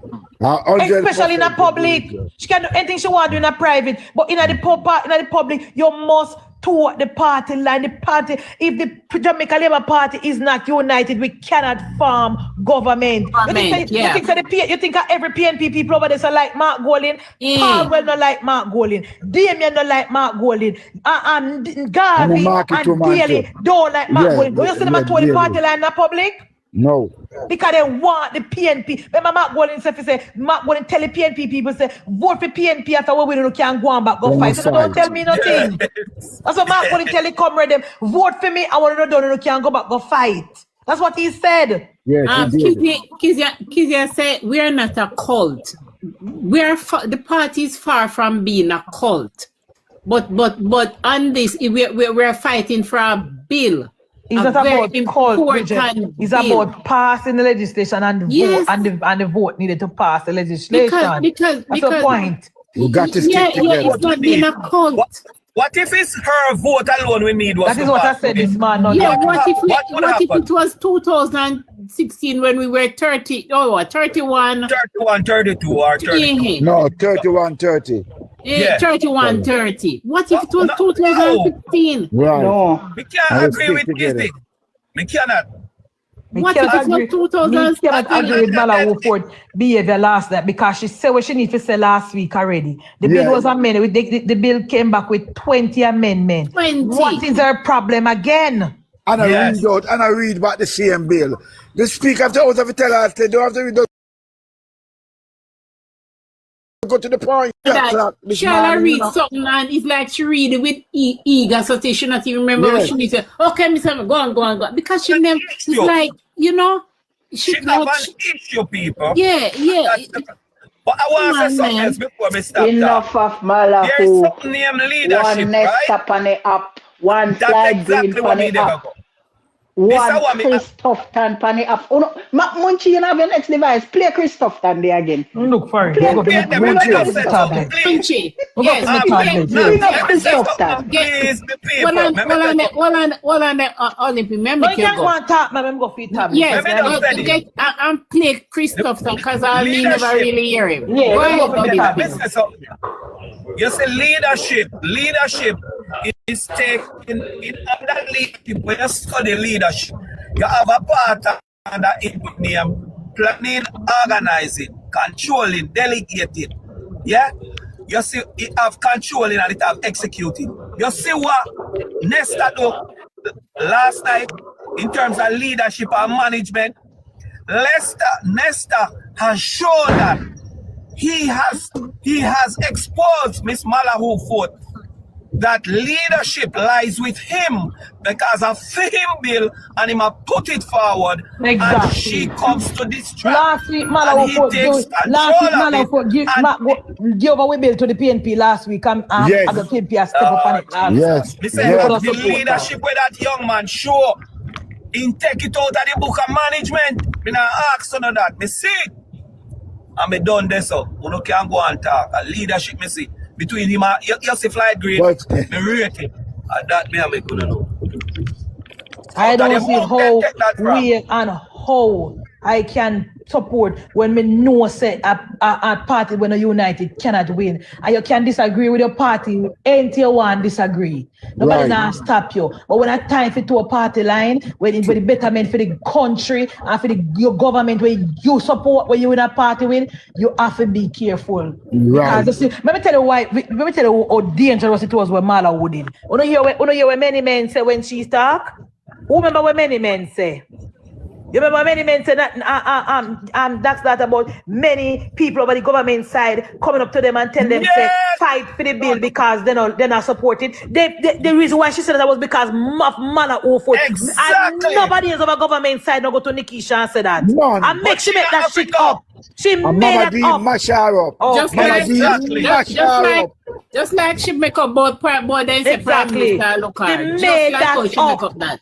She made that up, and because of Malahoo, she couldn't make up that bullshit. Because she thought we were not united. She wanted to find a Trojan horse. That is why she turned up and said about people from over government side step up to them and tell them to fight against the bill because they don't support it neither, but they're afraid. What that say about our Prime Minister, Bridget? What that say about our Prime Minister? Don't think they're left about Prime Minister. Yes. Fear leader more than a dictator. Because them can't Exactly. over there. What kind of narrative she has said from the Prime Minister by saying it in the public? And that's no support? And that's no support? She appeared the narrative like people afraid of the Prime Minister. That's what she's saying. But Mama D fix her business good. Mama D fix her business good. Proper. But people come up to her and tell her, And Miss say, we fight Dawes. for the bill. And fix Miss Dawes' business too. Nobody see don't Miss go to Dawes left Nikisha and say her. nothing. But out of all of the PM people, why people would have go to Nikisha. Nikisha? Too many men. Too many men. Yeah, too Not a many men. soul no go to her like she a tell. A lie she a tell. Lies, Chef. Lie she a tell. Chuck said want to be had it Munchie secretary. Not a soul no tell her, so a lie she a tell. But because she think the Jamaica Labour Party are united, that's why she come with that bullshit there. Nobody no tell her so. Yeah, I'm talking about she not talking about her neighbor.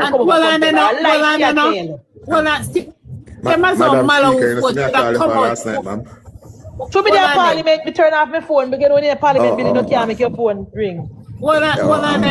Chuck, 1 minute. Because she feel like why me know she like same as how Malahoo Forte can come out and speak her mind. If somebody else did want to come out, then could have come out same way. Nobody not stop them. She too lie and wicked. Make it a lie she a tell. We know that for a fact. No, we not have to do no survey in a party. We know a lie she a tell because nobody in the Labour Party not afraid to talk. Nobody. No, and she said that she saw that with Malahoo. So when she get that, they tell us to continue to fight because they're afraid. They don't support the bill. Who don't support the bill?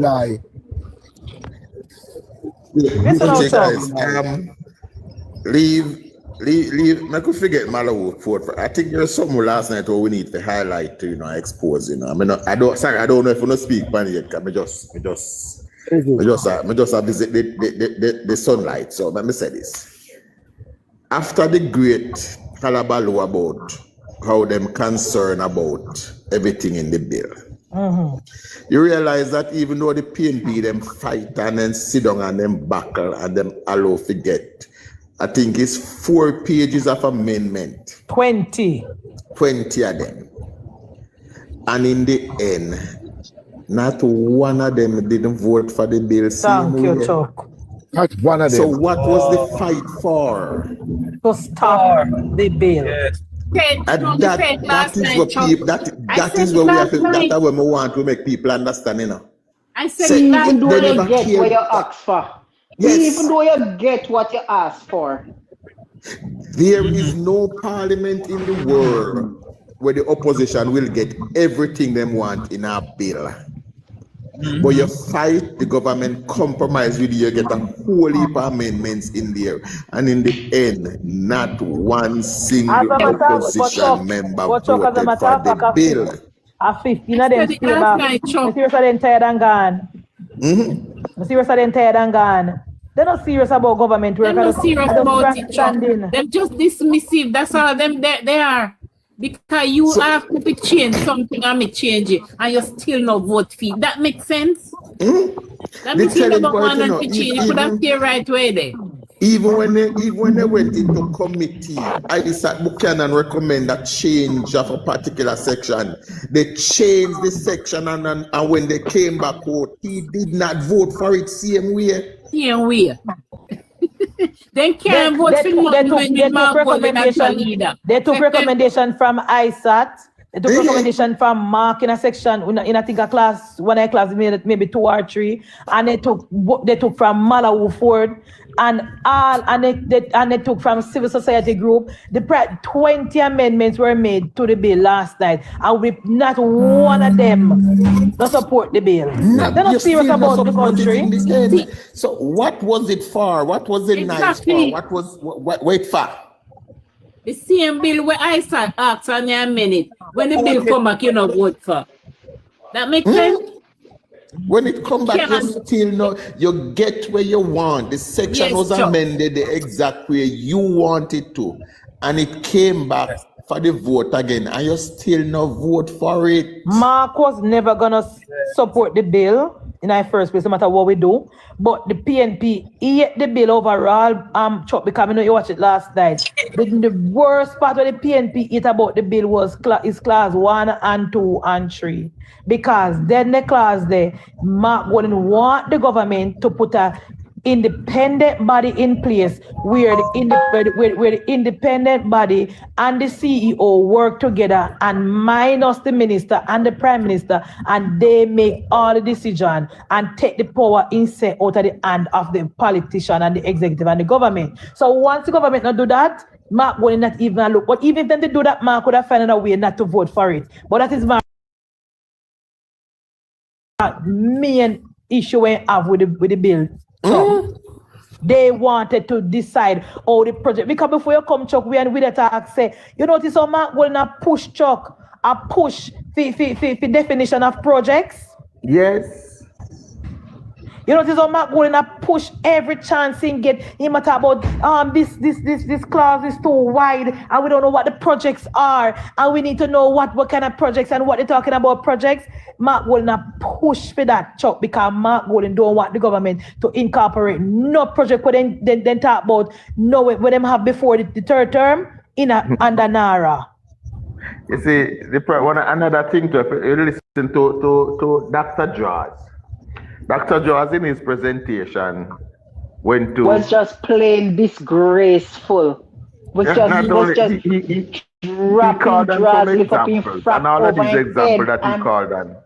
All of these examples that he called on. Man. Them have board, them have all different kind of structure. Amen. And in the end, all of them end up under scandal. That is what I said before you come, Chuck. Thank you. Every example when called for, have the board of everything when called for, but they end up under scandal same way. Thank you. So what is the point? Evidence what them are present is that boards don't work. That is exactly what I said last than this morning, Chuck. When I hear Maguana walk some woman and call Bahamas at 18, I thought he was gonna say that these people at board and they work. The man talk, and then the man turn and say, well, even with all the board measures, there was still corruption. Let me say, why am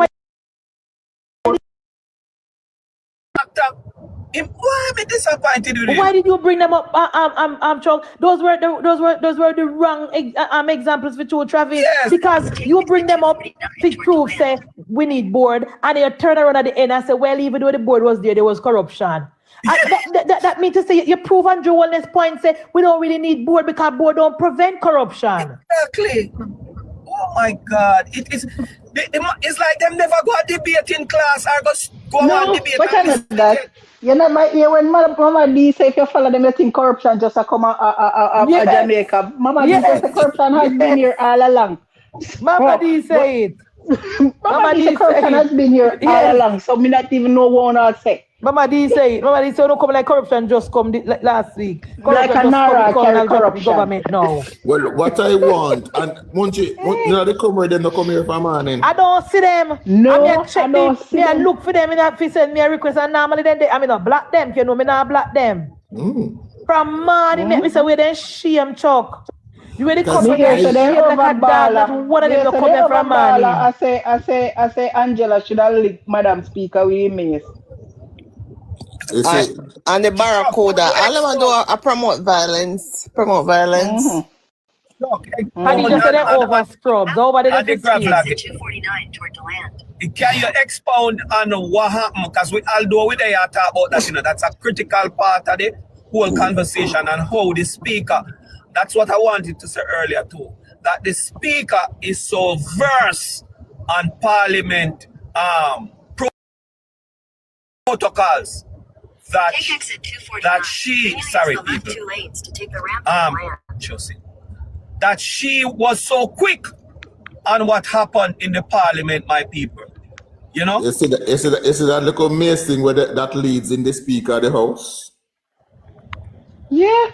You are not allowed to touch it. No, but if you touch it, Chuck, it is treated as if you attack the Speaker. Yes, you are not allowed to touch it. It is against the rules of Parliament. Not a rule I make last week, not a rule I make last year. It's against the rule of Parliament for the last 200 years. Yes. To touch it, to disrespect it, to violate it in any way. So Chuck, Chuck, do you think that Angela Brown-Burt don't know that? She knows that. She wanted to disrupt the sitting. What they were, thank you. Madam Speaker, advice style. Left onto Florida 44. They wanted to disrupt the sitting. They wanted to stop the sitting. That was the plan. Right. And even though, remember, I said when they throw out, no, they go walk out and stay out. You know. I thought yes, see them get them excuse and they're going to leave. Thank you, Chuck. I wanted them to leave. Nesta wanted them to leave too. No, they didn't know, but guess what now? Yes, when they go outside, and yes, when they huddle, somebody said to them, the optics of it don't look good. And they realize, them a disrespectful constitution. And somebody in their wisdom, which I believe is Damian, because if you notice that Damian was the last person to go out and see Damian never looked like he want to go. He didn't want to leave. No, total is not somebody in their wisdom. Well, no, but I think it's Paul. And he was the first. And he was the first to come back. I think it's Paulwell too. I think it's Paulwell because if you notice, even during the fracas, Paulwell body language was saying to Angela, you need to leave. Yeah, Damian was the last to go and the first to come back. Because Paulwell is a stickler for the rules, you know. Paulwell. When they go outside, when Mark Golden go outside, the media them out, they're ready to figure it. That's why he come back. Simple. When they go there, the media never out. They think immediate wait the whole evening and then. Right, they never set up for a press conference out the finger grandstand. That's why I come. Yes. Simply put. But wait a minute, I go out there and talk to press conference because that was very disgraceful. No, I'm not telling you so they are being bullied in the house, you know. They are bullied. But I thought because them have 20 years now, they would be stronger. You know what? Why Mark Golden said that, Chuck? Because now it's second term. A lot of we bill what we bring before the Parliament, the PNP, find a way to tear it up, fix it up, bring it out, send it to committee, and convince the people of Jamaica that Mark Golden is the brightest one and the only one who can draft legislation. Right. So PNP thought that, yes, based on their performance last week and the help they get from such lady, they thought that this week they were going to stop the bill and send it to committee. Yeah. When they realized that the writing was on the wall, that is why Miss Madam Green Tea got touch the base, because they saw the writing was on the wall. They couldn't stop it. When the team with the Prime Minister assembled, Chuck, with flag last night, coming like the zone. What is something where they put up where Israel have over them for when Iran shoot themselves and them. What they call it? The Iron Dome. Iron Dome. Flight coming like the Iron Dome last night, Chuck. Every time Mark Golden set out a rocket, flight shoot it down. Yes. So the rocket flight shoot it down. Mark Golden was at the best last month, and he could not conquer the base. All in our last and in tie up Nesta and I want to come about the legislation and this and the everything and this and that and lawyer. And then Nesta maybe Nesta have it right down, you know, Nesta just belt it off to him. Exactly. Listen, yeah, man. When they go to door now, at about 2 or 3 things we push through before they come back in. Mr. Nesta say 8, 9, 10, 11. And Marley make him never put 2 more time. And she said something and he stopped. About 5. Me did want to walk out. Me did want. Yeah, can we so up on the live and celebrate? Say yes. We up on Empress live and say yes. Thank God. Stay out.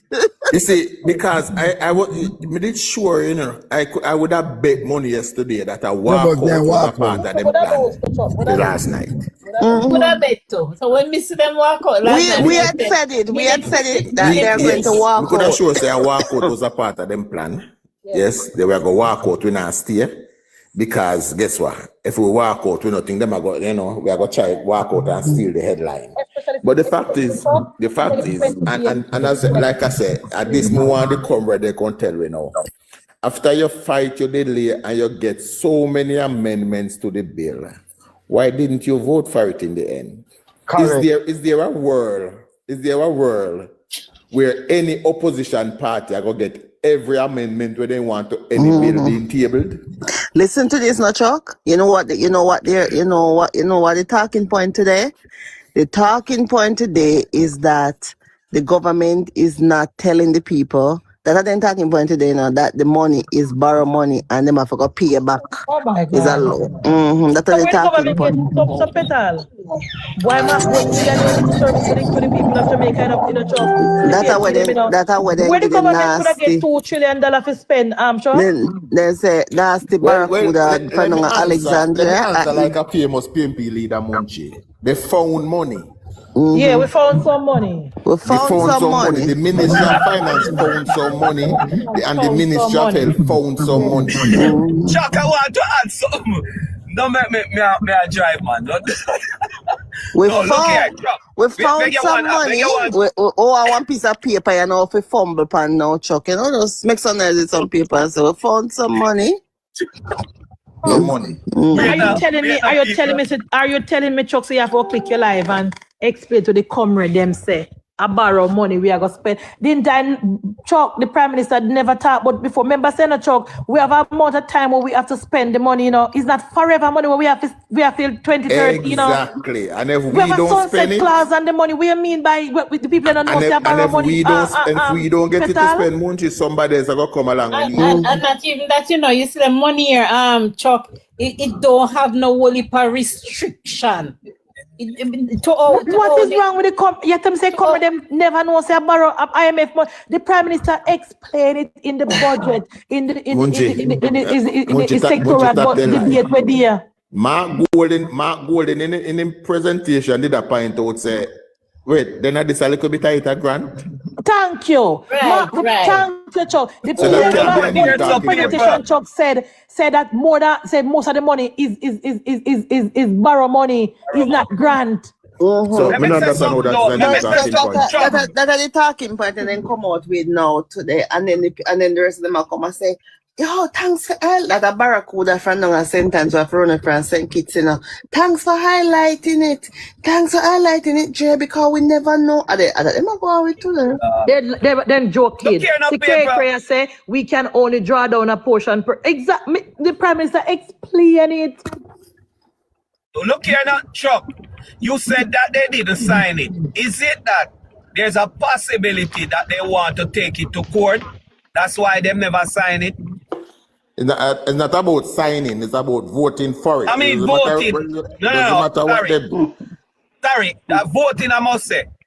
Doesn't matter what. When we're done, give Lifestyle a chance to talk about. Yeah, I was about to say, Lifestyle has a question. Move to the Senate, where we are going to pass it in the Senate on party line same way. Doesn't matter.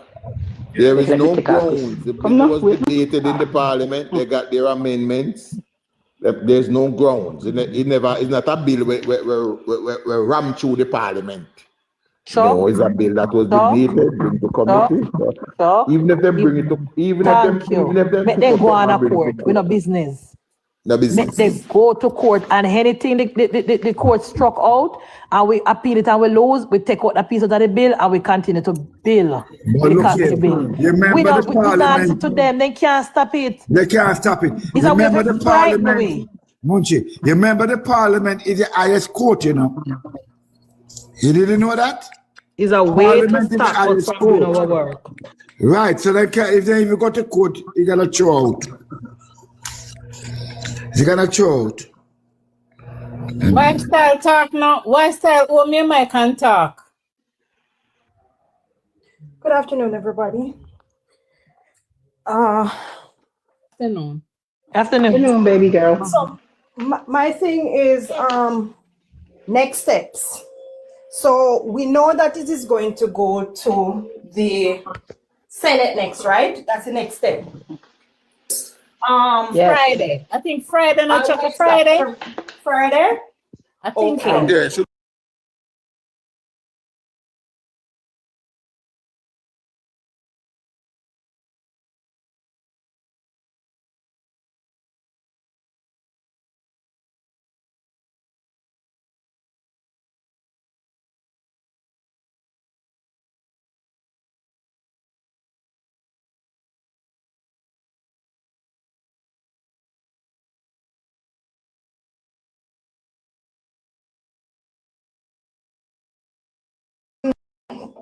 Duncan will speak. Yes, Tavares is going to speak, and we're not sure if Duncan isn't even probably a part of, you know, who was integral in creating the bill, because remember, we don't really know the team. Dr. Olness only called one name last night, like the person who led out on the drafting on the bill. I'm sure that person didn't do it alone, you know? So we have strength there. But what I'm saying is, of course, you know, you also have a few mechanized people and the PNP who's gonna make a lot of noise. What that the ugly man the name again? Lambert Brown. Yes, that's something there. That's gonna make noise, and you know, some others are gonna try to be noisy. You have some young ones who are into law too, so they're gonna do it. So I am thinking that maybe, because do they do the debates in the same timing like they do for the lower house? They're gonna make the noise wildlife, but they won't be. It's gonna be voted along party lines same way, so it's not gonna stop. They can't do anything to stop it. No, what I was wondering is if they have to debate, then it would mean that maybe it will still take two sittings like it had to do for those, even though it's a smaller number of people. No, I don't think so. I don't think it's gonna take two. I doubt it will take two sittings. No, It's not gonna take two sittings. I think it's gonna be debated and passed Friday. It's gonna probably be, and I don't think it's gonna be a marathon session like we said last night. So no. Right. I think the first session, you see, Chuck, I could be wrong, was to table it in. You have to table it in Parliament first. That is why we had the two sittings, wild style. But it's not so in the upper house. Okay, so we think one sitting can do everything. Yes. Whatever debate needs to be done, and the passing. Yes. Because they already amended it already, you know. No, but remember now, you know, Sister Bridget and Chuck, tell me if I'm wrong. When it goes to the Senate is going to look on the laws of it. And if there needs to be amendment to it, then they will recommend it. The laws? Yes, the laws of the bill, because I saw them are going to sign it off. And it will be debated too. You know, I must remember that. I don't know about the laws. I'm not sure if the laws of it, the Parliament would have to deal with the laws. I don't know if the Senate deal with the laws. I don't know. Or me I use the wrong term. It has to be ratified by them, you know? And it has to be debated in the upper house. And just like them have a right to sign it off. That is why I am saying, if they have to debate, remember that they can do the same thing like they did in the Parliament. Like, remember, Mark Golding once said, did one debate that day, and then they said, you know, let's end the sitting now and we can go over. No, the Senate, I don't think the Senate can do that. I don't think so. Okay. Well, if they can't do that and everything is done and passed on Friday, what happens to it next? Does it go them back can't to amend anything. It's just okay, so it goes back to the House? Go ahead.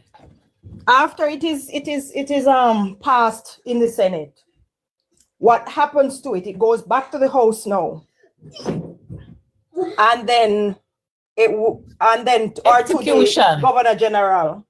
Yeah, I think the bill has to go to the Governor General. Chuck on. I don't know like how it's not. Yes, I think. Well, I know that the regular bills. The Governor General has to sign. I don't know this one. Go to the Governor General. Go to the Governor General. Okay. Listen, you see that the Senate is the Speaker run things. So the Speaker going to set the time, the President, going to set the time and give each Speaker then 20 minutes or then 30 minutes. And when the time done, that is it, and the bill is passed. If the government side want to make amendment, they can. But if they do, it have to go back to the lower house again, and then pass again, and then it go to the whatever. But I don't think the Senate go make no amendment. No. No. So it go pass. Because that's gonna delay too. Because if they make amendments, and it have to go back to. I don't think they will make any amendment because no, I don't think they will. The thing is, we can't stop the PNP from do them debate. And we know them had love to talk, and you have one over there in Cleveland, Tomilson, and many Mark Golding that Mark Golding prodigy that. Him go and like say, I don't know who he think him is, but every week I've been in office school him and tell him say you just come here and we don't want a botheration or excuse. So he might go come with you in grandstanding Friday one in Cleveland. And then you have the very big sour power one day where Darrell Vaz call him sour power. Yeah, sour power with him with Lambert. I've been traveling on if not come back. I've been come back because we don't need Abidin on the bill because we have Abka, we have Marlon, and we have Fitz-Henley. No, we're talking about numbers to vote, Munchie. We have the number, but it's 13 people we have in there. I don't know if they have something. We have the number, man. Yeah, but remember, one of our, I think they have 9. And remember, President can't vote. We have the numbers, more than enough. So we still have what? We have 16. We have the numbers. We're going to pass the bill. 8 and 16? Well, that's good. And the part, somebody asked earlier before I go out, say, about taking the bill to court. Remember, tell you, we talked about this already, guys, before the bill was even passed, If the PNP and them lawyers go through the bill and find anything to challenge in the Supreme Court, we cannot stop them. We don't mind. What they did, you remember, guys, we are president's list, remember, when the PNP took us to court for the SOE, where the government was just having SOE running, we adjust, we change up the plan, and it worked. We call it SOE for 14 days.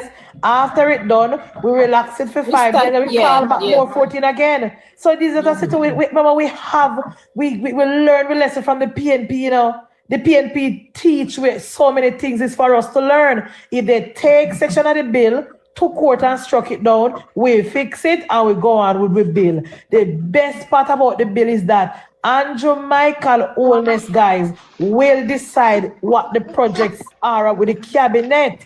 Andrew Holness will bring exactly. Then take out what they want. We're moving along. If them no want to take needs, so be it. Yeah.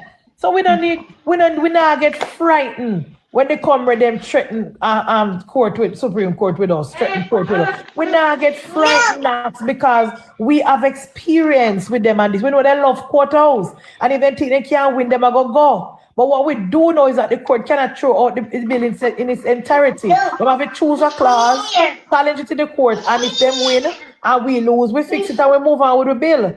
We're not afraid of them. We just want to make sure that Andrew Michael Holness have the authority, along with the CEO and the executive member of NaRRA, along with the minister, to build back the country. We're just happy for know, say, the projects under NaRRA are far and wide. So when I ask my MP next year, September, we go find my MP, I say, MP, what happened to the park? Me don't want you to tell me about it in a procurement. Because now the Brooks Park renovation is gonna come under NaRRA. When I ask about the highway from Williamsfield to catch down to St. Elizabeth, I don't want to hear it go through procurement and the Parliament building, guys, which is very, very important to the running of the day-to-day running of the country, because in every other country, well established country, which Jamaica is a first world country, whether the PNP they more agree or not. We're not like Bahamas, where they live in they have the parliament in one little room where the man throw the maze through the window. We want big parliament building where every minister can have them office, can have them staff, and can have them aid. Where if when we call the office, somebody answer and say, Ministry of Labour office, and we can leave a message to Pernell. We don't have to call him on his phone and hunt him down in our office. Where when a bill is presented in the parliament, him have him legal team to go. What you can do is legal to know. Yes, exactly, Orlando, like how Congress in America run. Yes. That's what we want our Congress to look. And they must have them eating, the era where them keep meeting. And we're right now, that is why the Prime Minister don't make the PNP distract with the bill going to committee, guys. So listen to this now. Remember, a one parliament building we have, right? And we have about 13 committees. Plus, we have other actor go through committee right now. You don't notice from the third term, the Integrity Commission committee not meet yet? Because they don't have the space. They don't have enough space for all these committees to meet. And the PNP is capitalizing on all the space between the PAC and the PAAC. Every other week they meet, Every other week they meet. So the point is this. We need a bigger building so we can have multiple meetings running simultaneously. That's what we need. So we need more office space, more boardroom, and more place for every minister must have them office in the parliament. And you hear, I don't know which one of them last night was talking about the mouth build parliament building and the people them not have Dr. Das say it. Yeah, then the people you saw them. How them have no vision with the parliamentary, because don't that money was put aside already, Munchie? All when it never put aside, Bridget, is not Andrew to make house give people on Westmoreland. There was a PJ left them in a board house down there now. That have nothing to do with those people down at Westmoreland. That money was put aside already. This money, the money that what Bridget, remember PNP telling the country that a borrow money we are use. So how they say that we're supposed to borrow money if you give people for build house? Yeah. We're supposed to borrow money if you put in infrastructure where we can benefit the country, we can grow the economy so we can make back money to pay back the debt. We can't throw money in a bottomless pit. The PNP people don't always put in a bottomless pit. True. But Munchie, one of them here talks to them, there's a bill house for people. Him get 100,000 and he went back to get money and them turn him down. If you got insure the board house, what he must do, but Orlando, what he must do is go and get a job. Can you government give you 100,000, you put it in your bank account and you go and get a job and make it up. Me hear data with it. Me did say, oh, the minister tell the people them say once they benefit from one of the government project, one of the help or any help in the agency, they can't qualify for the roof program. What is wrong with that? You alone want 3, 4, 5, 6 benefits while some people don't get any income rates? Right. That is $100,000. That is $100,000 Orlando where they never have before that they got. So put it to good use. Put it to good use. Insure your house. Once somebody get all the time and then other persons don't get none at all. That is how they operate. Yes. So that is why they upset with the government. Remember, guys. Member said data and can be set up in the parliament. Oh, we're Tufton, so something we're going to play now. Member said data set up in the parliament and say the $500,000 can build house, That's why next time he pull the article from JIS and remind him, say, Danny Buchanan say, it's not the government duty to build house for people. Member said that is why Nesta pulled for the article, you know, because I have to remind Dayton, because maybe Dayton never in a parliament at the time. When Danny in a Ivan, when Danny Buchanan say the government is just assisting you guys. The government cannot build house from scratch. Go no, the government is not an insurer. The money where they need get them time they took. And a 1 billion, Bridget, if you ask Google how much money the PNP get in 2004 after Hurricane Ivan, I see a amount where government get now. And I'm Munchie. No man, them never get so much money. Yes, USA ID spend $1 billion in America. Yes. Okay. Grand. But you can mean overall. What did they do with that money? Who did they help with that money? Who get help from the benefit from that? Because where me did live up at East Rural St. Andrew, nobody no get no help up there. Everybody have to put on back their roof themselves, and everybody had to help themselves after Hurricane Ivan. So who benefit from the money the way the PNP can use up in a Hurricane Ivan? Now then come and go talk about government for build back house. Dayton have the audacity. For talk about 500,000 like you. I'm not looking for them down in Westmoreland. Some of them are first and good as all 100,000. Some of them never lived nowhere before Hurricane. Never 100,000 one time yet. But I'm not look on them. when people in a power at 20,000 get the people them 10,000 and 20,000. That is exactly when they start telling me yesterday, the other year. That's exactly when they start tell them.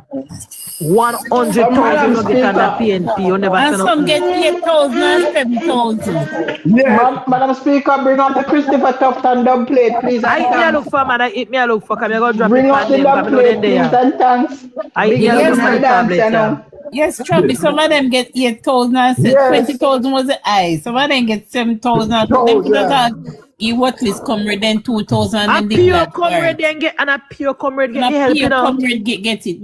Pure comrade cannot trick we. No, Mark go in the parliament to talk about government must put things in a bill to prevent political victimization. Because when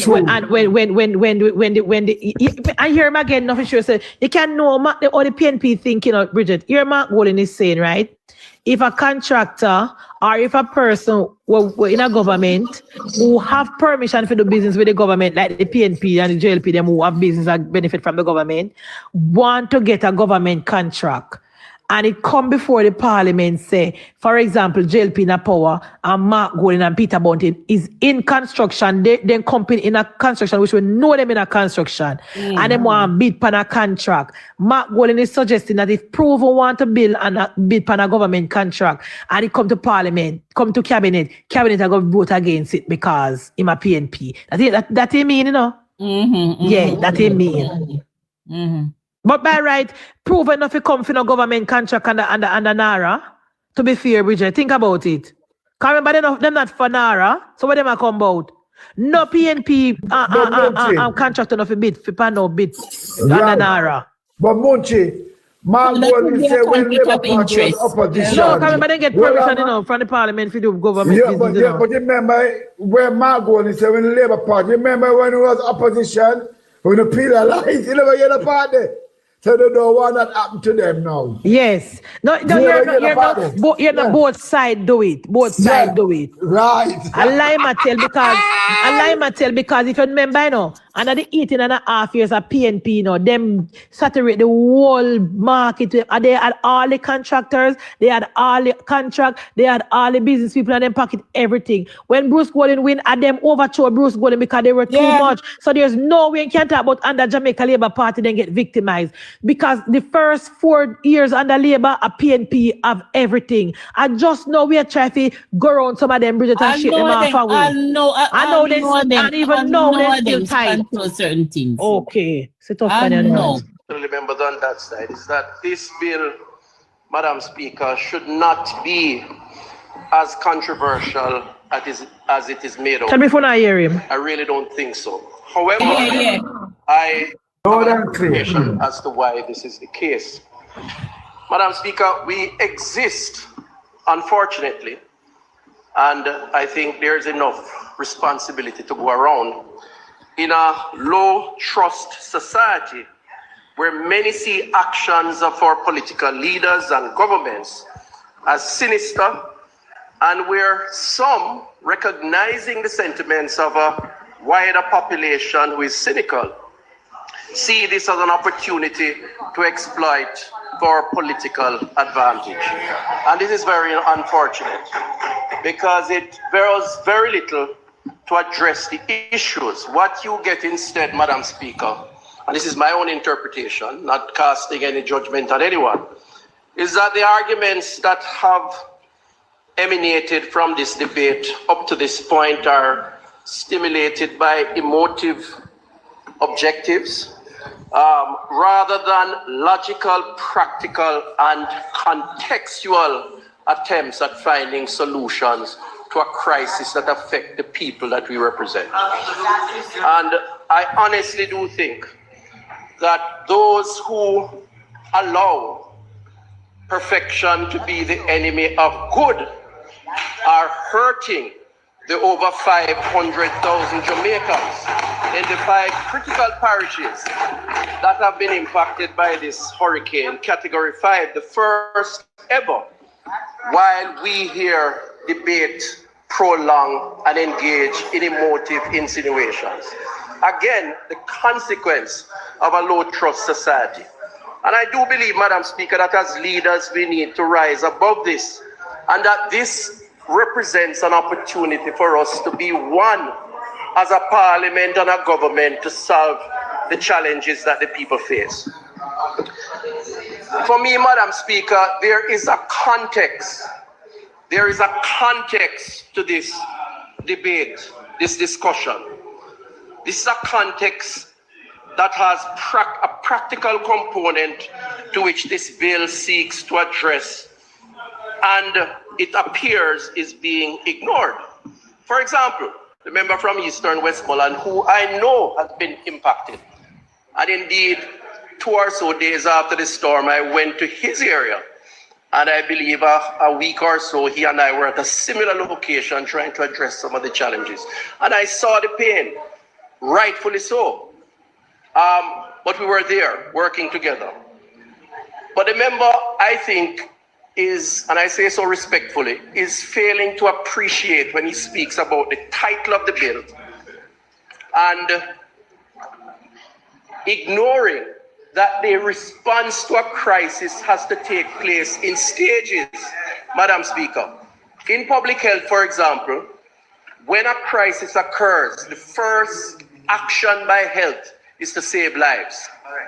And I can give you statistics of lives that have been saved, either through helicopter, JDF supported evacuation, some from your area, or bringing in external supports, NGOs, setting up hospitals, mobile hospitals, bringing in doctors, when our own doctors were victims, healthcare workers were victims of the storm. That was the first phase. The second phase is to try to resume a sense of normality to people and to communities by opening up roads and doing the other things that are necessary to facilitate commerce. And with the trauma that persons are suffering, that should go some way in terms of therapy. The third approach, and the final and more sustainable approach, is what we're debating here, this bill. This bill is the National Reconstruction and Resilience Authority Act, rightfully named because having passed the first and second phase, including those who got 150,000, as you have said, or 100,000 as the case may be, because the truth is, if you were to quantify by dollar value the pain, the suffering, and the trauma that those 500 people suffered during that time, Madam Speaker, you could not equate that to a monetary value. But hold a minute, point of order. As the minister said respectfully, I don't understand, and the Prime Minister asked why respectfully, right?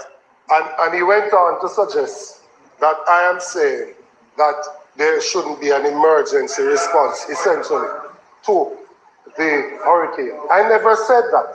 The point I made, Madam Speaker, is that based on how the relief efforts are structured, if an individual got $100,000 through TEF and that same individual had total destruction of their home, so during that initial phase that you try to do something for them, they cannot go and get the benefit of the $500,000 having already benefited from the $100,000 through TEF. That's the simple point I'm making. That's something that everybody can agree should be fixed. Madam Speaker, I take the members' suggestion, but I would say that this is not a reason to oppose the bill, which we are debating here in this House. What we're debating, what we are debating, Madam Speaker, and Madam Speaker, this is why, Madam Speaker, this is why, Madam Speaker, Madam Speaker, if I may be allowed, this is why I started out by saying, member from Eastern Westmoreland, Madam Speaker, some protection from you, please. Madam Speaker, the member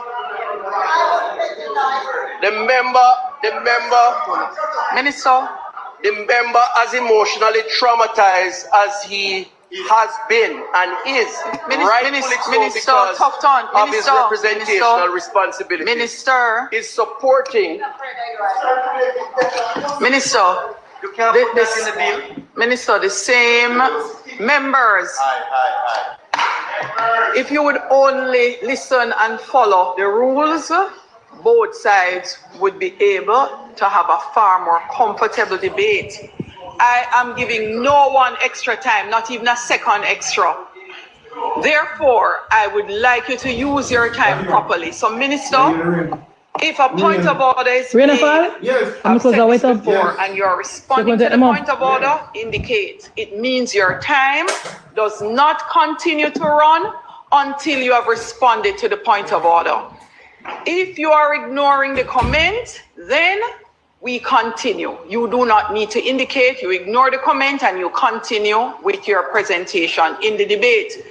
That means your time immediately starts running again.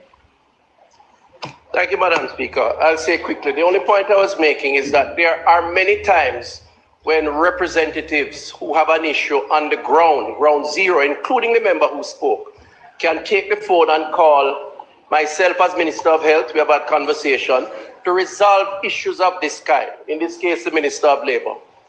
However, being brought into this kind of conversation, to my mind, is exactly the point I was making. We are engaging emotive reasoning in order to not support what is the most substantial response for the reconstruction and resilience. And I'm saying, let us focus on what is important. But let me move on, Madam Speaker. Let me move on. So there are phases, and we are now in the reconstruction phase. So, Madam Speaker, what is the context that is important in the discussion around this bill?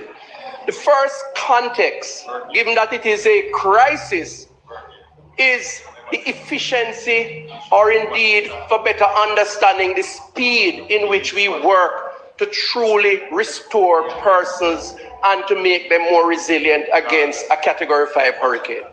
And so the bill has to be structured in a way to recognize the importance of quick decision making. And I don't think we should make any apologies for it.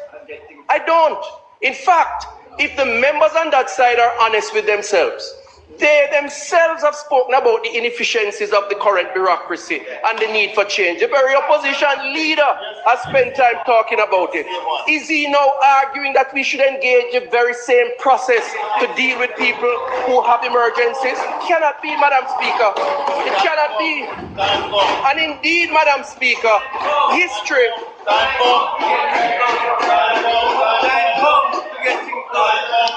I rise on a point of order, Madam Speaker.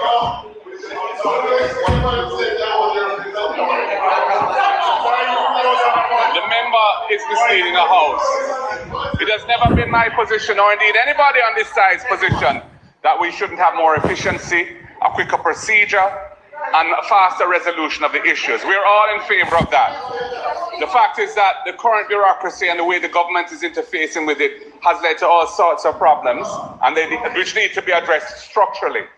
However, what we are complaining about is a lack of accountability, a lack of transparency, and a lack of oversight.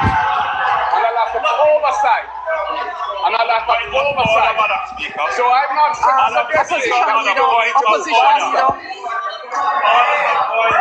No, that's okay. It's okay. Opposition leader. I've turned off all mics. Opposition leader, Prime Minister is making a point of order on your point of order. Hold on now. I'm asking, are you yielding? Here, Angela, no, I'm not yielding. You hear them? Saying that the minister is misleading the House about our position deliberately, I think, because the position I'd like the country to believe is that we want to slow the recovery down. We would like to fast track the recovery. All right. And we want it to be done in an honest way, not a... Madam Speaker, turn off your mic. Turn off your mic. Madam. House leader, I'm having a challenge as well, so I would like you to address it in this discussion. Yeah. For far too long, persons use point of order. Absolutely. Just to disturb the other person and make a presentation. Yeah. We are required. I know after today's debate, you will see a speaker's ruling on point of order. Yes. And how it should be utilized so that we stop abusing point of order. Yeah. Madam on Speaker, both sides. Madam Speaker, you have covered the ground.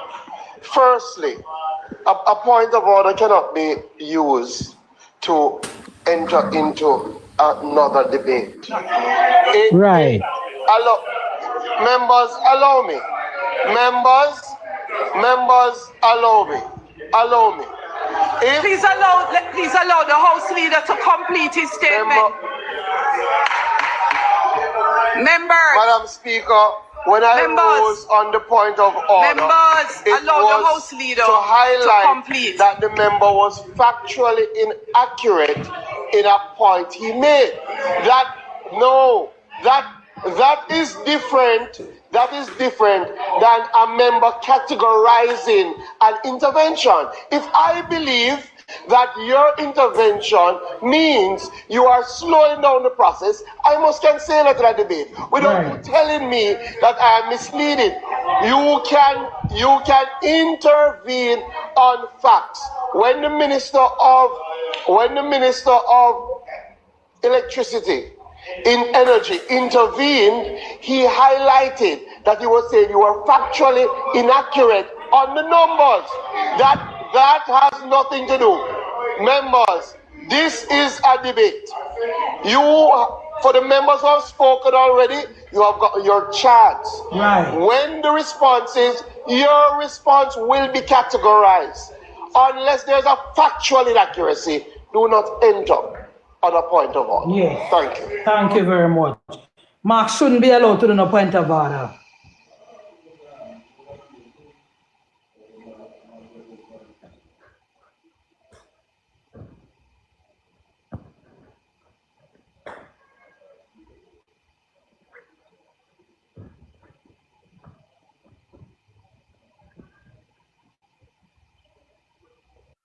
Hello, good afternoon. No, I do not have to take any point of order, members.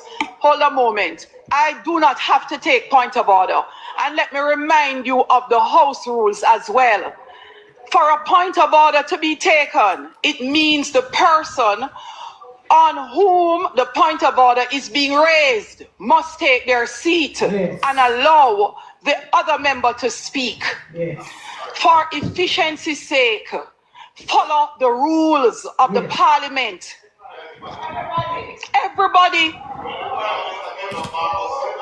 So, now I allow the opposition leader. I remember when the Prime Minister was speaking, 2 points of order that were not points of order. It happens on both sides.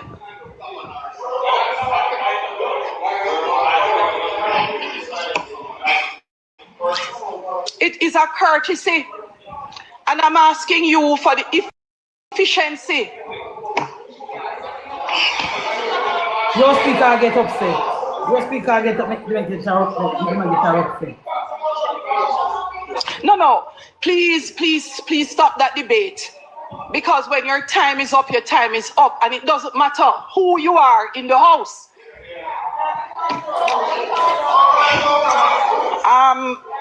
Minister, continue. Yes, continue, Minister. Thank you, Madam Speaker. And I would just repeat or reiterate what I had said earlier. For fear of being misunderstood, yes, repeat it. That there's a choice between being emotive in what we say. Hey, Munchie, I gotta jump off. I look for my sister, the architect, right? Society, and being contextual and being practical in finding solutions to what is a crisis affecting over 500,000 Jamaicans in the first instance. And I'd say that the opposition leader can't have his cake and eat it. Right.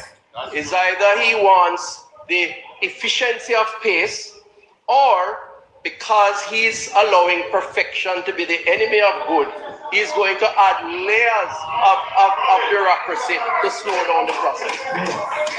On this side, Madam Speaker, on this side, it is important for us to balance the scales and to achieve the efficiencies that are required, but that's also the pace. And I give you an example. Since I was the Minister of Health during the 100-year pandemic called COVID-19. I want to give you one example, because health is particular in these types of crises. We have to act very quickly, and sometimes we're accused of acting outside of the framework of some of the rules when we act in the interest of saving lives. Yeah, like with Darrell Vaz and Starlink. I recall when vaccines were scarce, Madam Speaker, and we were fortunate enough to get 78,000 doses of vaccine, but they were to expire within a week. And the task at hand was to accept the 78,000 doses, to give Jamaicans who were hungry for the vaccine to save themselves, or not to take it because of the close expiration date. We opted to take the vaccine. Right. Usually, if you know how vaccines are administered, it's normally the public health nurse and their support systems. The doctors don't get too involved in it. And I recall when we started the process at the national arena, the doctors who came to assist with the administration of the vaccine at some times were not allowed almost by the nurses, who hugged up because it was their responsibility. There's a process, a protocol that requires you to sit for 20 minutes to see if there's any adverse reaction. Well, at the end of the period, in order to distribute the 78,000 doses, I recall being in Falmouth Square with a public health nurse, with an igloo with ice with the vaccine, approaching a lady frying fish under a tree. She didn't even sit down.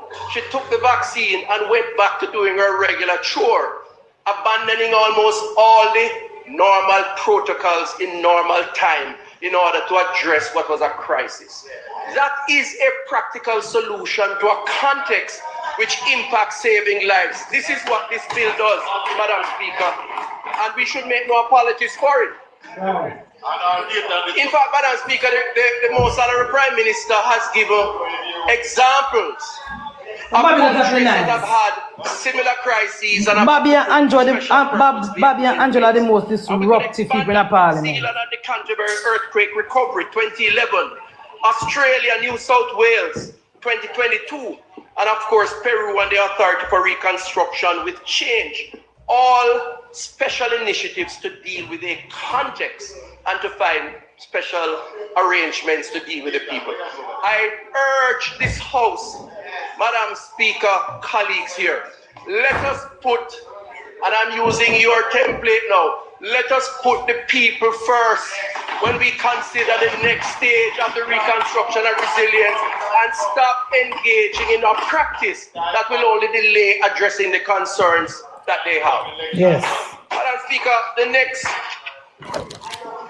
critical issue that I'd like to address linked to the bill, because I think it's in keeping with this low trust society that is creating this cynicism, is the issue of oversight. And the opposition has made heavy weather of oversight. And I do believe that issues around oversight is perhaps the bigger issue. There seems to be a lack of confidence in the process as being prescribed to implement measures and to provide the relief that the Jamaican people needs.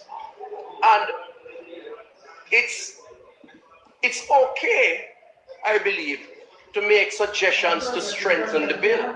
I have no issues with that, and I think we all should accept that. But I think to take extreme positions, which ultimately results in delaying the bill, is really not doing justice to the original intent, and indeed many of the clauses contained within the bill.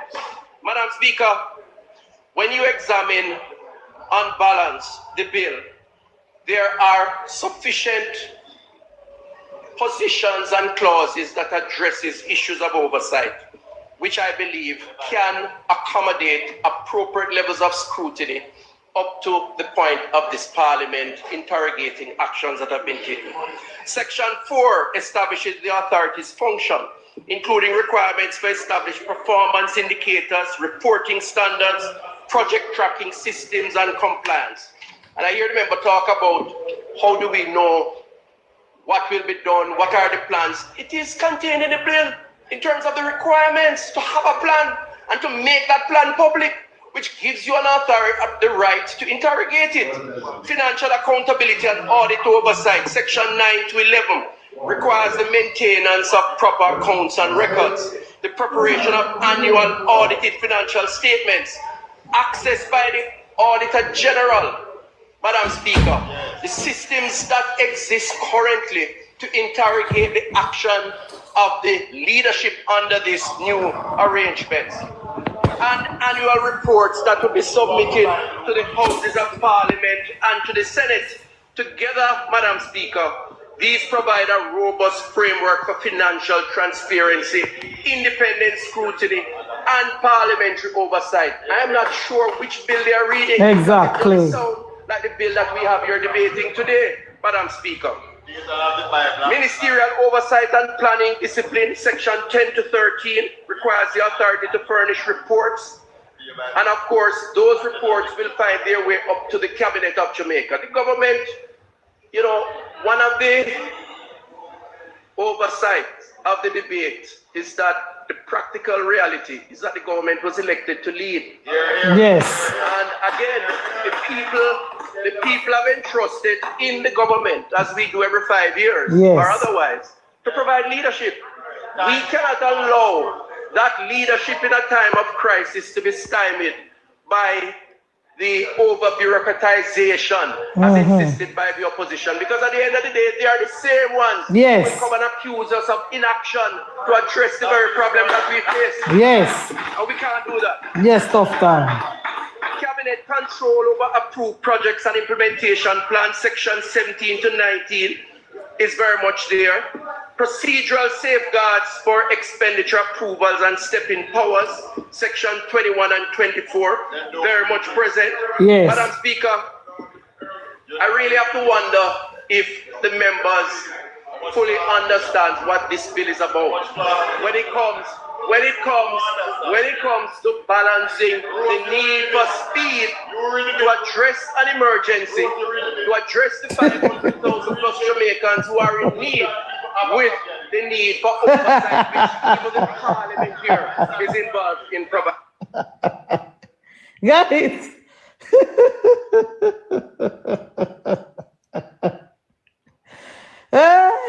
What do you hear, Bobby?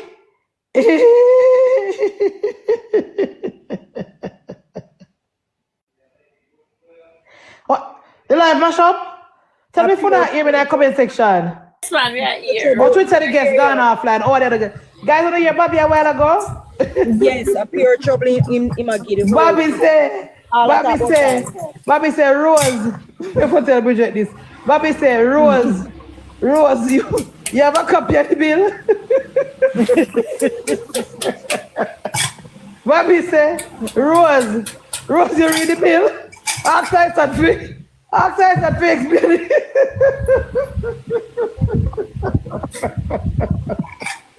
Bobby say, Rose must ask her that to read and explain the bill to him. Because she don't understand.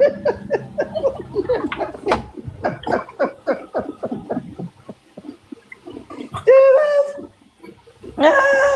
Me never get a partner last night. Jesus Christ. Poor Rosemary.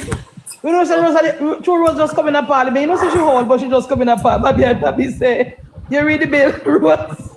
Rose, you read the bill? You don't have a copy of the bill in your hand. You read the bill? Ask her to read the bill for you to explain it. You don't know what the bill.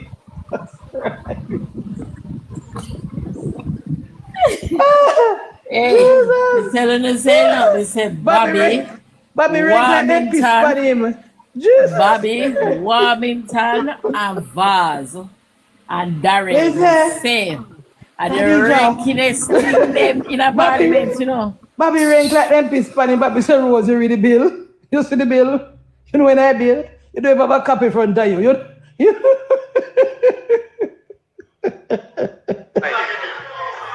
Speaker, I close.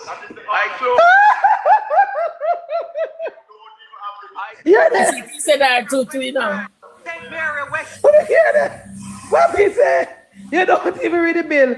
Rose take up something and show Bobby. Bobby says it's the other paper. You don't even know the bill.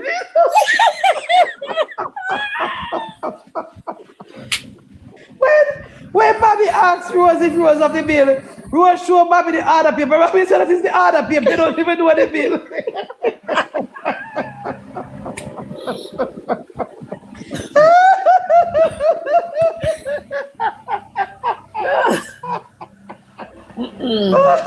Poor Rosemary. Bobby said, you see the bill? You have a copy of the bill? Rosemary take up the other paper and show Bobby. Bobby said, that is not the bill, that is the other paper. You don't even have a clue. But Madam Speaker, it's serious, because she don't know of no bill, but she vote. Not here she a vote. No for everything.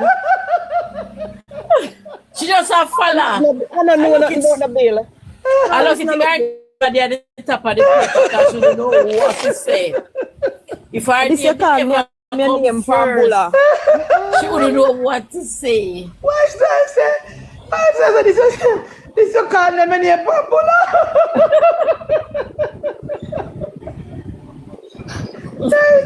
This one crowd. So me watch it on the TV, me then I hear good. But so me have the tablet and me have my ears right at the tablet because you Bobby say, Rose.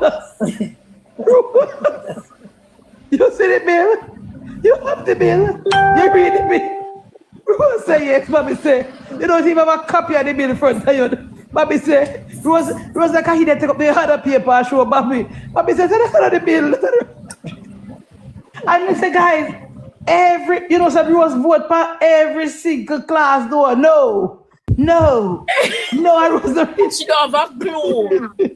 She don't have a clue. But Madam Speaker, just to tell you all the new MP them, that's why they said civics need in the parliament enough to know all the parliament running. Because you know what say, even when the Speaker of the House was talking about the maze and you should not touch it. Here Birchell, she got jump out.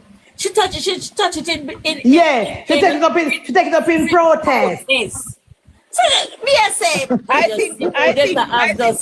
think Birchell had something to do with that plan to take up that. Yes. See how quickly she jumped enough to take up the bill.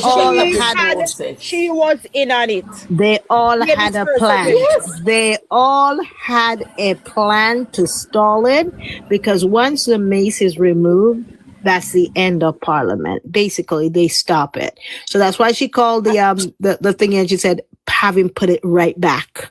And she was furious, Madam Speaker. But they all planned. You notice even when the marshal come, right, and was gonna, talking to Angela. You notice, Satan Campbell moved towards Angela to his right to kind of block him. He was You right notice by that? her like a bodyguard. You noted opened the that? It was what I said to you. Big You ugly noted that. blackface backyard.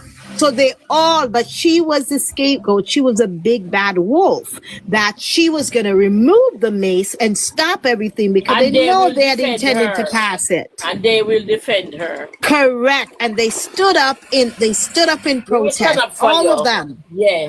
All of them stood up in protest for her. They did not get the outcome that they thought they would get either. Correct. Because they didn't know. Correct. They didn't know that Juliet Oldest knows those standing orders as if she's the one that wrote them. Listen. So they didn't know that she was going to immediately jump onto it. Immediately jumped on it, immediately informed everybody why she asked her. And you realize that she never called her member from Southeast, St. Andrew, Southwest, St. Andrew. She named her by name. The funniest part of it, you know. What she did wrong, made her ruling. The funniest part of it, what did I go on for YouTube? But she watch it for YouTube. What you said? For the PMP website, for YouTube. Hear them now? Stand firm, comrade. Stand firm. Don't move, you know. I should have been. It was embarrassing. Show you. It was planned. 100, just to show you how they don't understand the rule of Parliament. And it is a shame. It is a shame Jamaicans don't, and we wait about it. It's a shame. I know a video one you have on, but this somebody play, this somebody drop that video here. Me, I did with love for and there. Play it. Then drop that video here. Fucking yard! Yard! Oh, to Virtual with them are run virtual out of Parliament.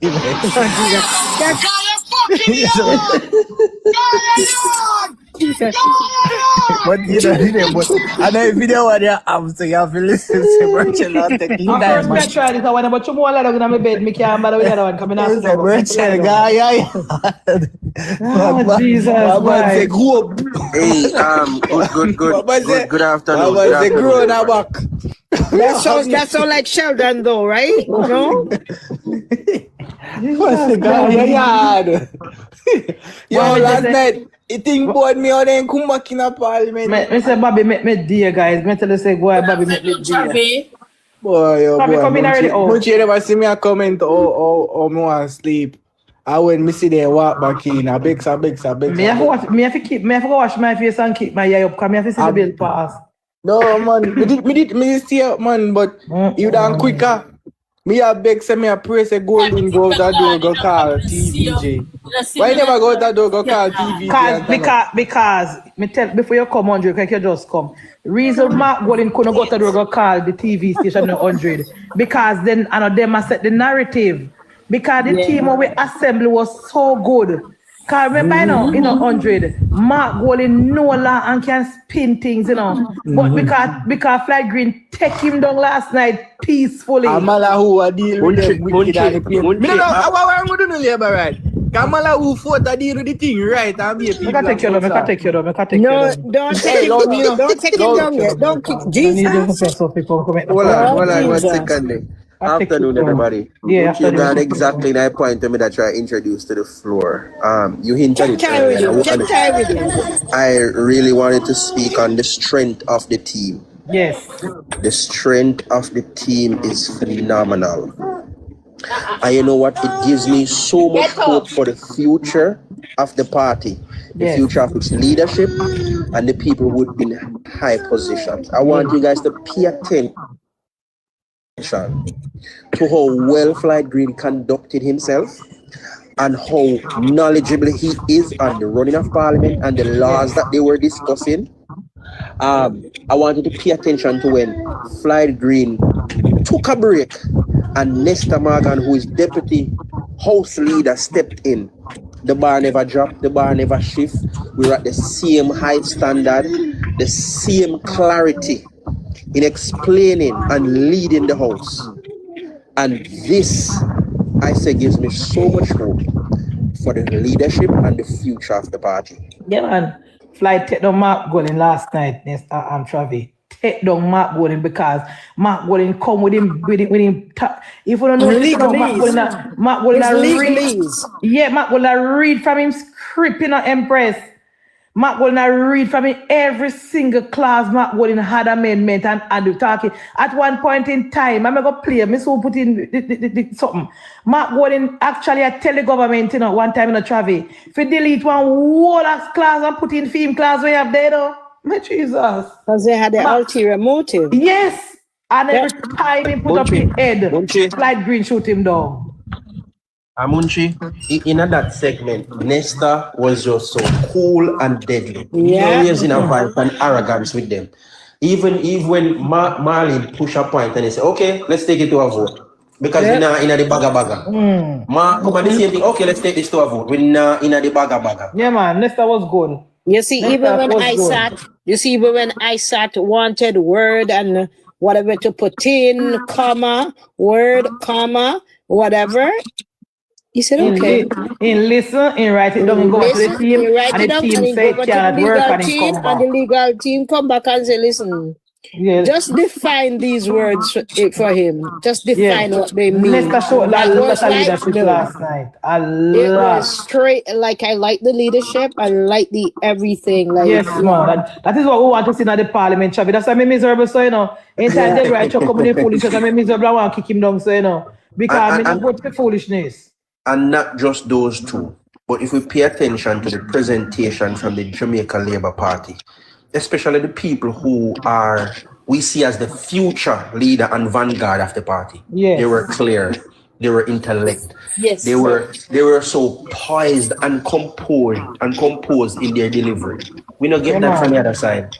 Passa and campaigning, and I love that Mama D called them out.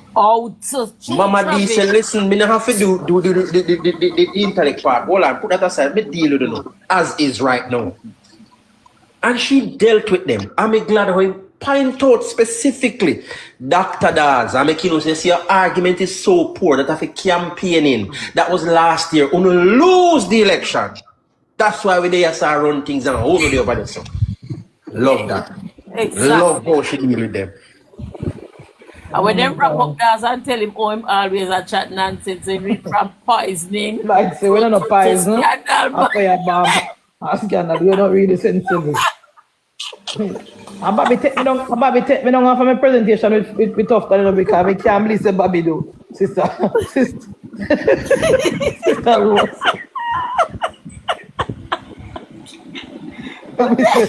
Bobby says,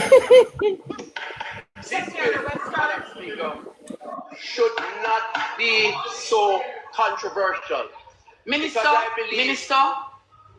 you have enough time. I would like you to repeat the point you were making. I could not hear you. Thank you, Madam Speaker. I appreciate you. Listen to the minister 100 live and stop coming with your foolishness. You look at me like you know.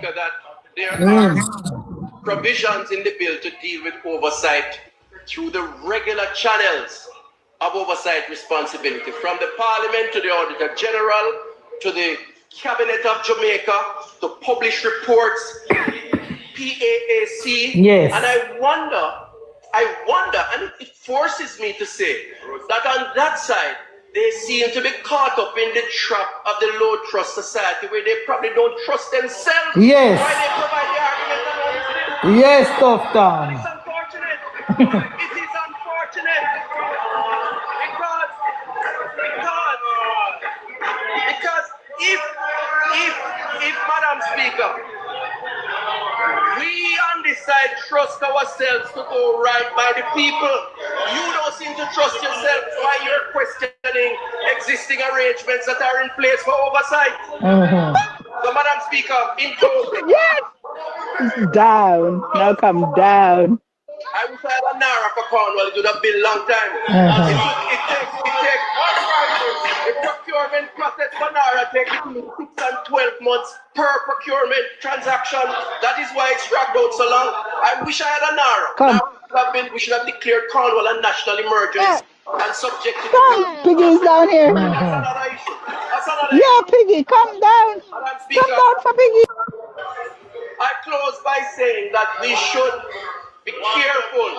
We should be careful that we do not allow to be of good. Want to hear it? Where Mr. Sitting and Miss Warmington, me not lie. make those suggestions in all sincerity, bearing in mind that the primary goal is to address the plight of the Jamaican people who have suffered over the last couple of months. Yes. If we did that, we would send a good signal to the country. Yes. We would demonstrate that as leaders, we want to go past this low trust society, and it is starting with us because we need the people good and we put the people first. Thank you very much. Exactly. Well said, Tufton. Well said. Well said. Me say, from the opening batsman here, you know, me say, yes, man, it's going to be a good day for us. From Tufton talk, me say, yes, to their food here. And me say, I don't know what's wrong with Bobby, you know, when they think the people in Magalina water yet. And the people in Magalina get water yet, any labor right to come from now, don't get no water, no pipe yet from Bobby. Because Bobby go on really bad today, yesterday in the Parliament. But one toughie. Yeah, man, so we say 100 line. Come and bring you back up, me give you a second chance. So we say now, about the bill last month. and caution yourself when you come back in, okay? Aye.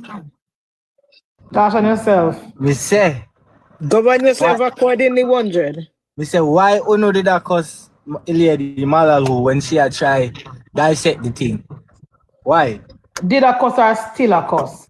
Everybody we see in our chat and a Come, comment. tapping eyes with the foolishness. Me take it down a while ago. Me take it down a while ago. Madam Speaker, you know me find curious. How comes Lady Justice may have nothing to say about this bill? Because man not give her an opportunity to speak. That is the time Dennis Daly. Look at for Dennis Daly. The time Dennis Daly talk. Yes.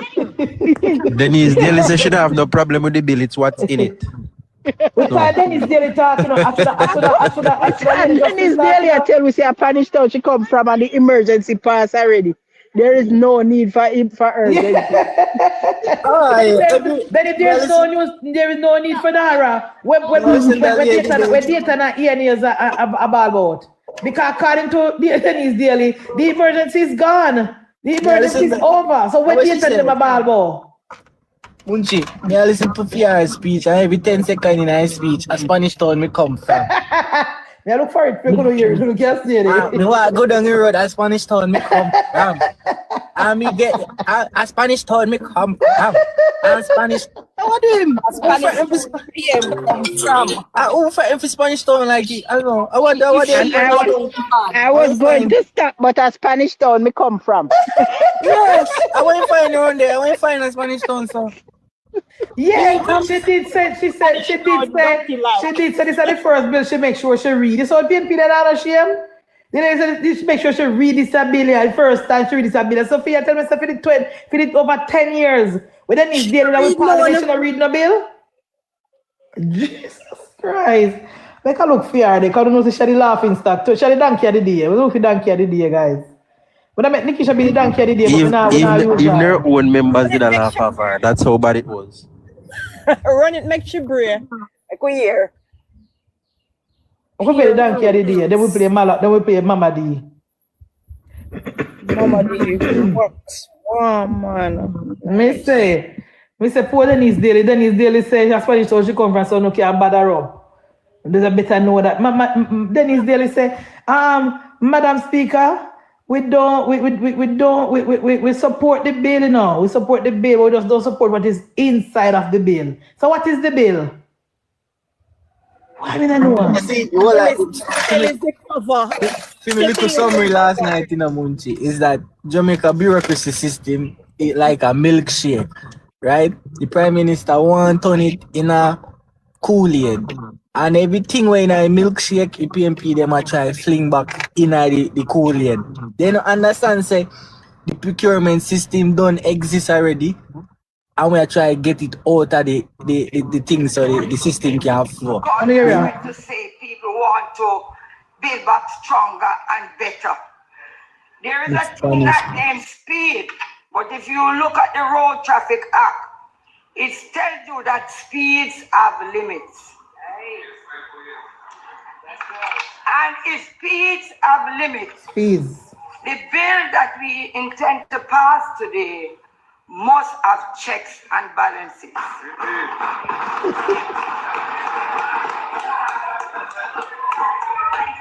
Madam Speaker, I am going to say something unlike some of you who got a script to come and read. Anything I am saying, whether it is right or wrong. She did one script to she vexed the script.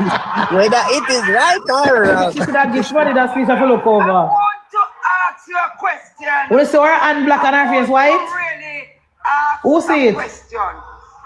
Do we really believe in this bill? Or we are going with it? Honestly, or are we just following because we are afraid to speak out about something that is going to affect every Jamaican? I leave this with you. I believe when the people sent us here, they did not send cowards. They said brave men and women. I hear that. That's why the people are left over opposition. Which war are going we don't know about? Sent you here to be. Madam Speaker, unlike many who have seen the bill, and I don't even slightly open it, but they have a lot of big talk. And Rosie attack. She alone no bill. The opportunity this time to read this bill. Yeah, she took the opportunity this time. If you so first I read one bill. You know read bill, you know. She took the opportunity this time to read this bill. So all along for she in a parliament, she not read no bill. Jamaican people think of us. We'll be very careful about passing this bill without checks and balances. That's right. Don't believe the same people that you're in here now trying to lobby on their behalf don't know nothing about NaRRA. They know what PNP people know what to tell them. People who knows nothing about what you're lobbying for them for. But you don't know what you're talking about. You don't know what you're talking about, neither. You're clueless. I am wondering if NaRRA is for us or is for the people. Well, we will see. We will see. All right, so keep that jump out to the Speaker. I was in a class. You're a part of that, guys. Yes. You have lifelong learning, you know. You have lifelong I'm happy.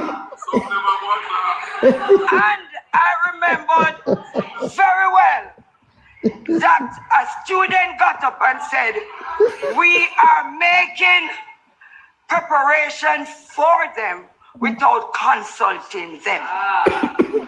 What we are doing now is making preparation Dennis she's a lifelong learner. Consulting them. And a big yet she's still there class. I want to just say to you, Madam Speaker, the Prime Minister said that this bill is the largest pending bill that history will probably ever see in this country. But about 50% of this bill is going to be owed and have interest on it to be paid back. Right. So it's not any free money. I wanted to think of free money. People money. We didn't know you're not free money. Our grandchildren, great-grandchildren money. Yes. And therefore, they did not ask us to be swift and then be dishonest. But they're not buying it, so they know what we do. Unfair and honest. Yeah, right now. That's what they asked us to do. Money need pay back. Leap of things that money me pay back. Leap of running money me pay back. Have too much concentration of power in one. When you hear the party, hand. this is the biggest problem. In This this bill, the biggest problem. This. Ministers tell me it start to spin. You're there. And the biggest problem is, you know. Everything I hear, minister. You're there. Minister. And the biggest problem that, guys, you hear? Minister. The biggest problem that. For the minister. Is a minister bill or is it people's bill? So the people you want to make the decision, the people vote for the minister to make the decision. You're really coming. The people them for NaRRA. The people them vote for. But let me tell you something. Here I know. You see, down the road, let us not come back either here or in the court to give answers and to clarify what we have in this. Why not? We can't go. What's up with nothing wrong with that? Nothing wrong with that. This bill is exposed to corruption and fraud.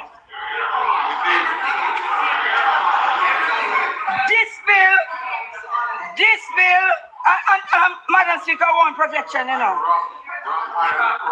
This bill has the potential for erosion of public trust. Public already not trust politicians already, so I don't know where you're going. You know why some of us is so happy in here? Because we can get the ears of the CEO. You already know. No, you're the party. You're not going to have the ears of the CEO. And the Prime Minister Spanish Town, we don't have any drain there. And the Prime Minister thought that. Drain is blocked. Go call the mayor. Go call Mayor Scott. No, he comes from when the Mayor Scott busy about some people. the Prime Minister. No, and I pay Klansman people them $1 million a month. From Spanish Town.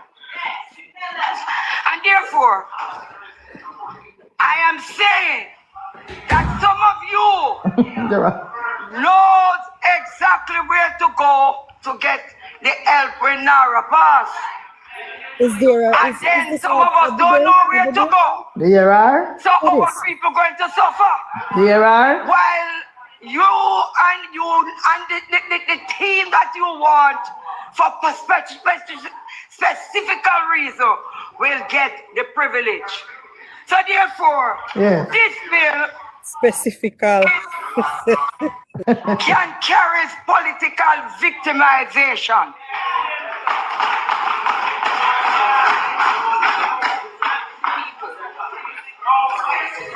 That's the biggest problem, you know. I remember they can't corrupt. when the Prime Minister said here that we are reforming the public sector to get efficient, competent, and reliable personnel that's the CEO. to carry out the work That's in the an CEO. efficient I'm manner. the CEO. What are we going to do with these people now? Yeah, there. You know such a phone? You know check if she do. So you can answer. You know foolish ask. All of the government workers they still have their job and still have work to do. NaRRA completely different thing. Hey, we don't know who vote for them is there, you know. That not before Melissa, there was some big projects. Girl, no. And I believe some of you are very happy for Melissa. Yeah, we're happy for because you'll be able money. to execute them now. Because I don't even believe you have the budget for it. All the better, we happy to do it now. Making presentation and not having the budget and get Melissa, you're using Melissa as a bypass. What was I that? want to say to you. Country I grow what? Well, you can't tell me to wrap up because you're just coming. You know who she attacked there, sir? A GMC. The love of time, you know. She could film look well, you know. She could film money. Guys, you know, so what she said about James that show, don't know, me have to talk to James. James just come out, James just come at work and as a woman to wrap up already. You just come, James? She could film money. Everybody that laugh of time. I am saying, right as the polls are going to open.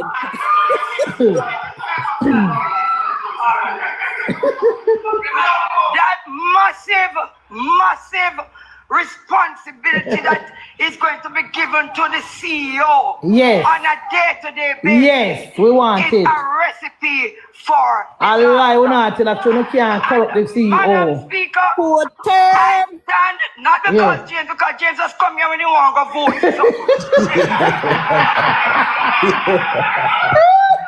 If you're James, all the car James. That's the only time St. Thomas people see you.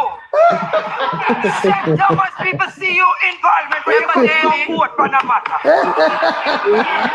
St. Thomas people, yeah, James. You show up and yeah, vote Madam Speaker, member daily. Madam Speaker, I laugh, I can't laugh. Guys, we haven't talked the truth about that part that's sweet, remember? That part that's funny. He said, James, all you want, James. That part that's sweet, man. Then he said, we wrap up, but it's not because of James, because James just come here. He only come here when there's something to vote for. See you in a parliament when I voting time. Then he's rough with that. Guys, why yesterday was a very good day in that parliament. Could make it run again. Don't listen here. House Leader. Good day and night, Madam Speaker. Yeah. Being no way past the time that Parliament should legally continue to vote without permission to do so. The time. Hold a moment. Go again, House Leader. Madam Speaker, at the time for the continuation of Parliament. Oh, God, that is really easy. I ask that we move a motion for us to continue beyond the time specified. The question is that we allow for the continuation of the business of the House beyond 7:30. Those in favor? Those against? The ayes have it. Thank you, House Leader. Member Daly. Thank you very much. Madam Speaker, I was about to wrap up. Yes. But let me tell you something. Nobody instruct me unless it is Eastern St. Catherine. Yes. And that's why I'm going to continue. So if you want me to think there, I would advise you that we are from Spanish Town. We do not take instruction from anybody unless it is from our constituency.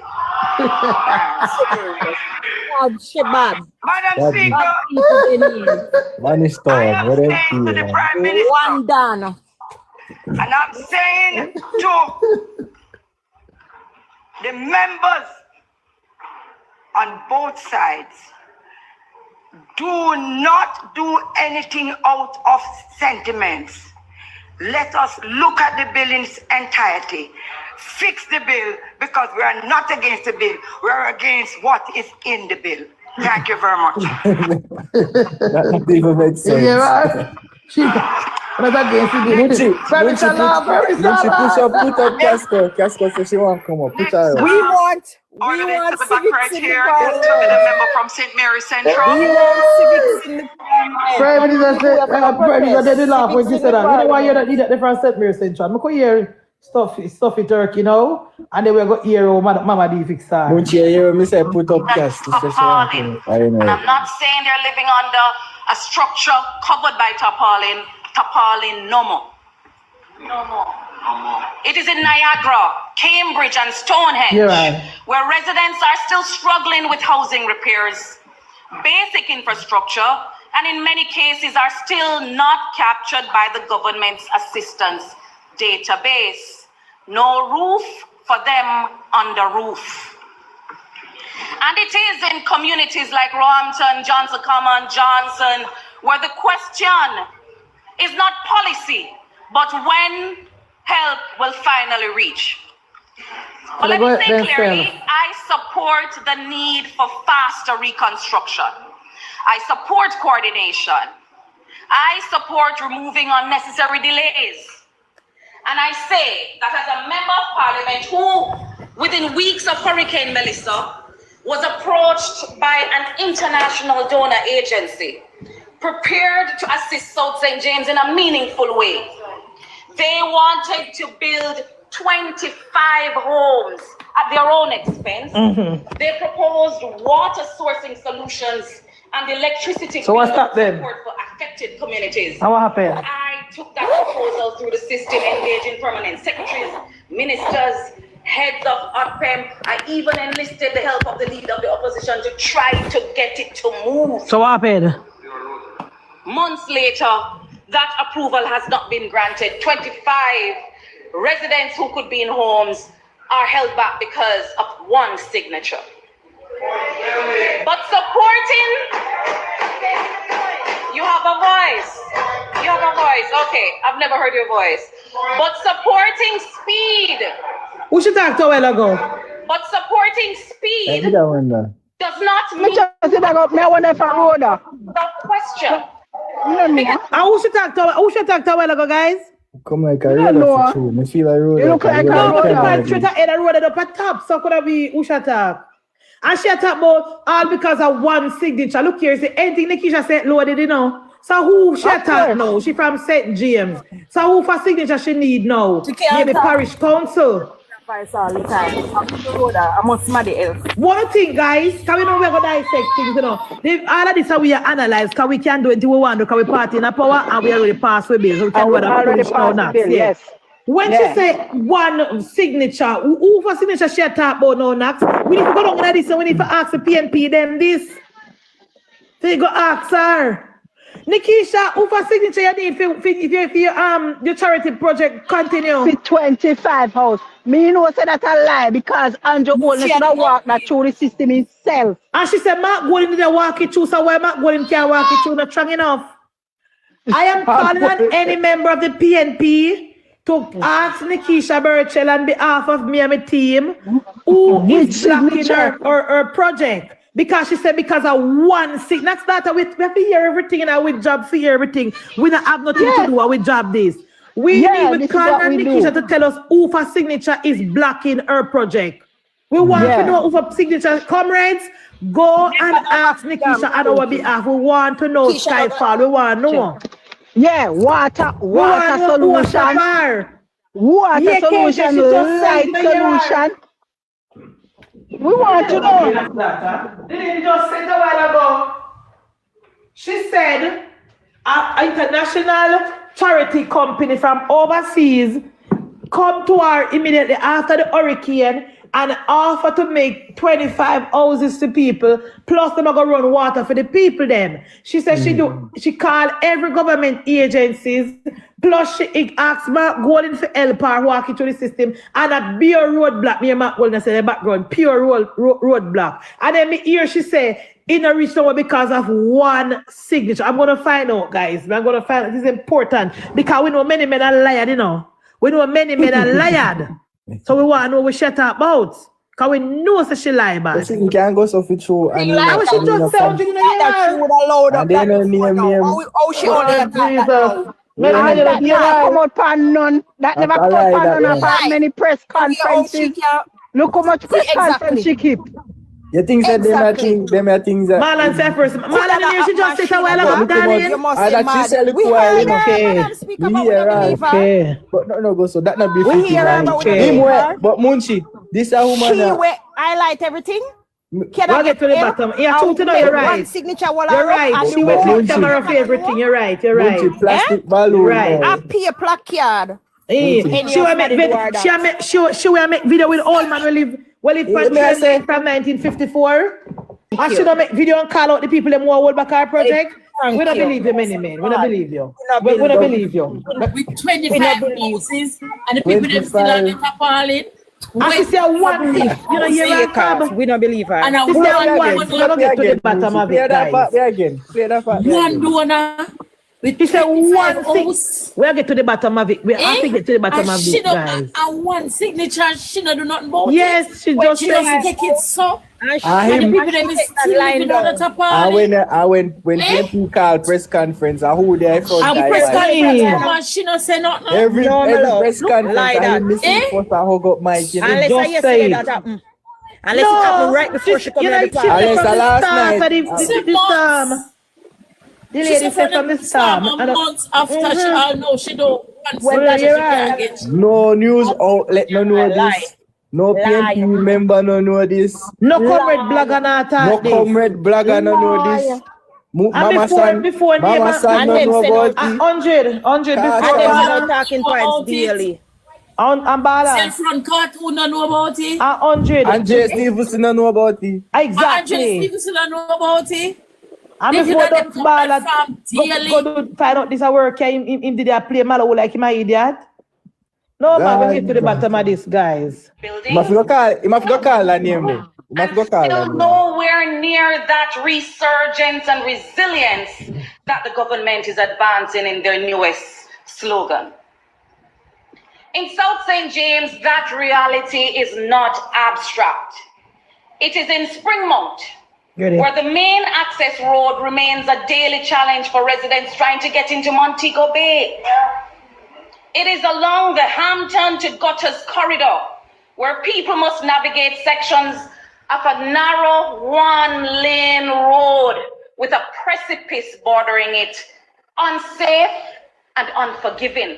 If you slip, you slide. It is in Garland's Maroon Town Bickerstead, where families are still trying to stabilize their living conditions.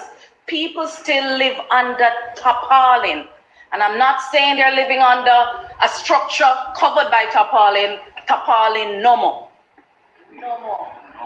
It is in Niagara, Cambridge and Stonehenge, where residents are still struggling with housing repairs, basic infrastructure, and in many cases are still not captured by the government's assistance database. No roof for them on the roof. All of that is for the people I say. MPDA, you call the community. Where the question is not policy, but when help will finally reach. But let me say clearly, I support the need for faster reconstruction. I support coordination. I support removing unnecessary delays.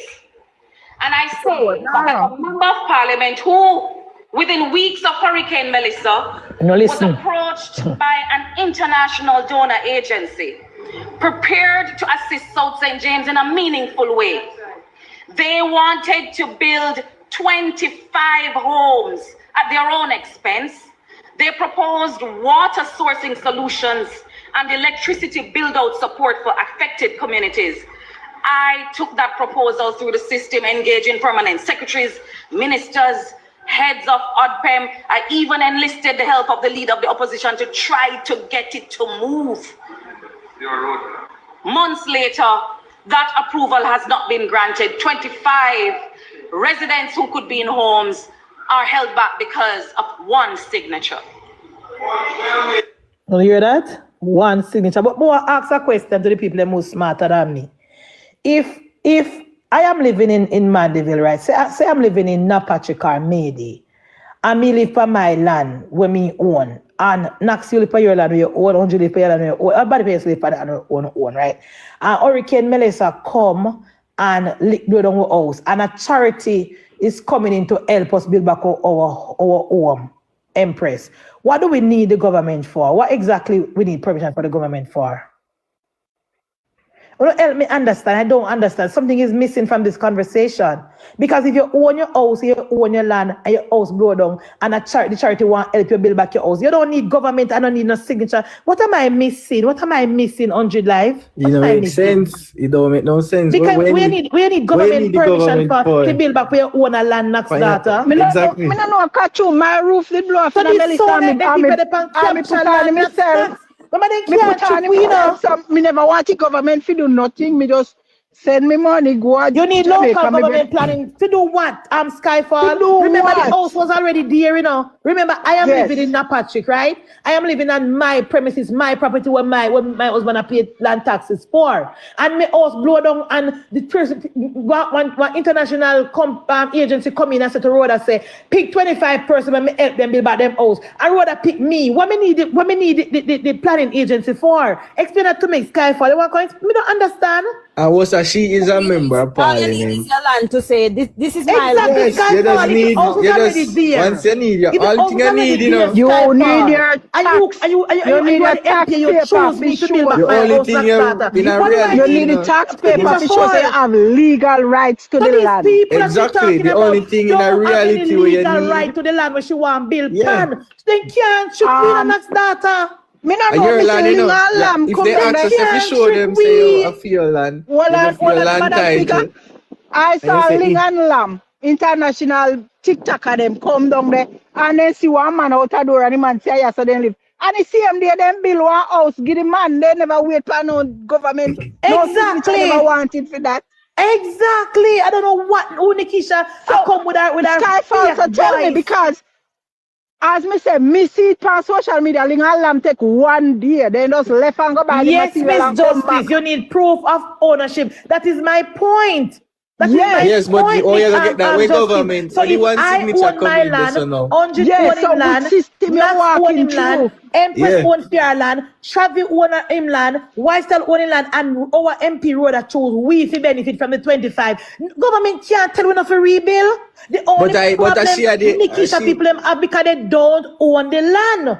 But she had the member of parliament, you know. So anything, any kind of permit, she you know need to go no government No, route. because the It people make don't no have no sense. permission at government land, and you cannot build upon government land. That is what the problem that they're having. No charity agency not building upon the land without the proper paperwork. And these people don't own the land, and government not giving them the land. That is why she's crying. Yes. We know that there's always two sides to a story. Jambisco, they can't trick we. Jamaica can't give away no land right now. Development are gonna need their land there. And people can't live anywhere. People can't live anywhere. How You is it just, that one signature prevent people from building upon their own property? People don't need government to build upon their property. The only thing you need government to do things unless you expand and RXL, if you are buried or dead, you have to go report. But if you have your land where you pay land taxes for and hurricane blow off my roof, so I go to parish council for permission to put on back my roof. I know They get my money and put on my roof. you know, say a foreigner need permit to pick all your apple off for your tree. In Jamaica, you don't need no permission to put on back your roof when hurricane blow it off. My roof blow down. And me put on the back and me never get no permit. Exactly. So I know what she has Exactly. You don't need no permission to put out to do nothing to your own house where you pay taxes for. You only need permission when you do certain things. Then come and play politics. To come and play politics about one simple signature. I hope she not take their money. I hope she not take their money. And he not call no name no way. He not give no farmer evidence. He not give no farmer routing. He not give nothing. He just start general. Pure like Nikisha telling a man. Pure Nikisha. Where company name? Pure like you telling her Nikisha. Not just that. We don't see Lisa Anna care how much container house go down, they go put on par land. Oh no signature no stop that. And Spice. Which and is Dayton. And Miss. Little Miss. What is Nikisha talking about, Khadija? I think Nikisha want to put some PNP people on government land figure squat and government not. Munchie, let me tell you who we might talk to. Munchie. For garrison, right. Let me tell you who we might talk to. She a talk to, you know. We act like say we say a talk to, you know, but in reality, you know, our constituency she a talk to, you know. Somebody said in the comment section. Yes, man, our constituency she a talk to. She echo in our constituency say, me did have an avenue for help you, but me never help you because XYZ. Government stop me from help you. Same way so. So at them, nobody take it like how we she a talk to. Our constituency she a talk to. Exactly. Pure like she get 25 hours. You're right. You have a voice. You have a voice. Okay, I've never heard your voice. But supporting speed. But supporting man. You know who she attacked this so. Mean accepting the diagnosis without question. Because we are being told that procurement is the problem. That procurement is what is holding back recovery. From where I stand, that is a challenge, but not the biggest challenge we are experiencing in the gap between disaster and relief. When the government wanted Starlink devices, They came into the country quickly, no procurement issue there. There was urgency, there was movement, there was delivery. I got one in a hurricane-ravaged constituency. I gave it to a community. And today, those same devices are the subject of review by the Auditor General, with questions being raised about documentation and proper accounting. So procurement did not slow that down. What was missing was accountability. So she fool? Me not understand how PNP now say. So you suggest the government use the same strategy now? People were moved into those shelters, but in too many cases, people were left without adequate food for days after the storm. No cut. That was not a procurement issue.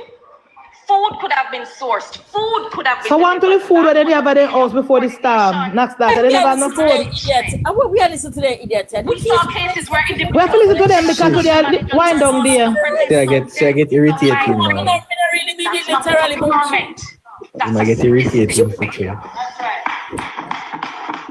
She said there's no food at the shelter, so people never have no food at their house. It is being distributed through the JDF. And while that distribution moved quickly, it often reached the same individuals repeatedly. While others who were in genuine need remained at the back of the line and are still waiting. That is not procurement.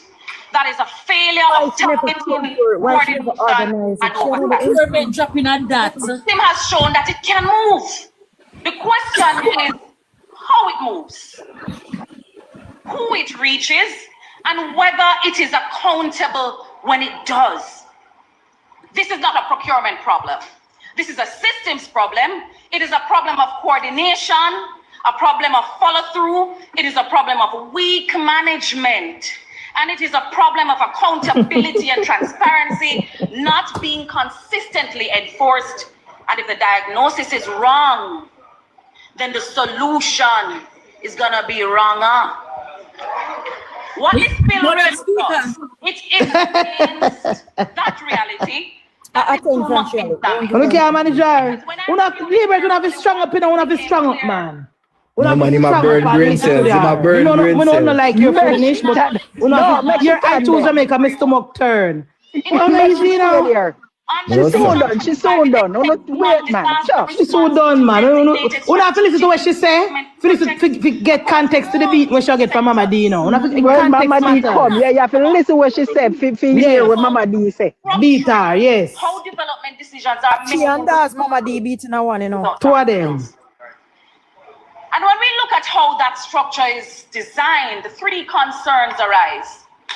First, under section 22, 3 and 4, the authority can issue directives and the minister can override decisions of approving entities. Yes. What can go so? That's how it could go. That is not coordination. That's how it could go. That is the replacement of independent. I saw it figure because the PNP people, them with their authority, like they got NEPA and in place there, they stand in the way of government projects.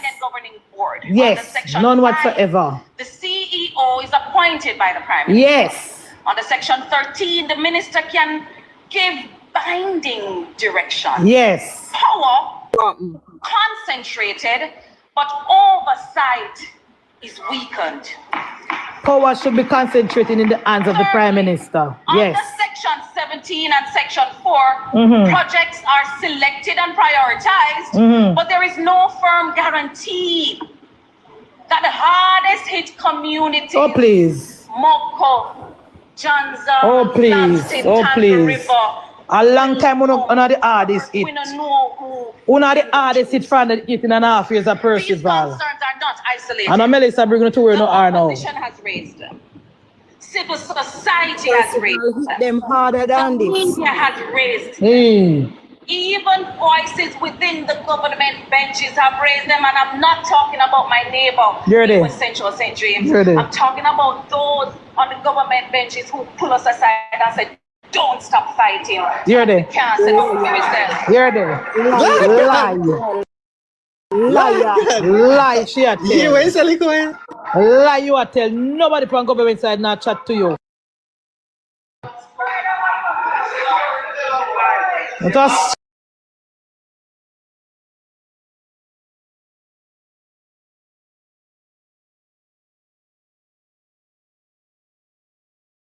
You lie like a time bound. And We can get things done. we don't want no help from One that no. works quickly, but ensures the bill is proper. Guys, like up the live because you don't know the comment have tried to take me down. Bring me to 200 likes, quick and fast. And we're here. One thing with Birchell ain't easy if you pull aside. Yeah, I will push in. She's if you pull aside and carry in a bathroom. Urgency, but also insisting that we must move responsibly. This authority will manage billions of dollars. Trillions. Trillions of dollars is not abstract. They represent real resources that the Jamaican people will ultimately have to pay back. So why don't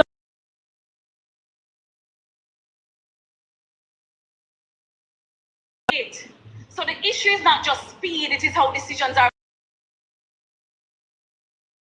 Fairness. Finally she land now. So she alright. And NaRRA, not being NaRRA, it will make relief further from the people who need it most. The responsibility before us is not just to act. Oh no, we can act, but to act wisely. To ensure that the system we create serves the people who need it most, not our friends. To ensure that public... Like Dennis Garden next door, not our friends. Like Dennis Garden. Like Jack Den. Words.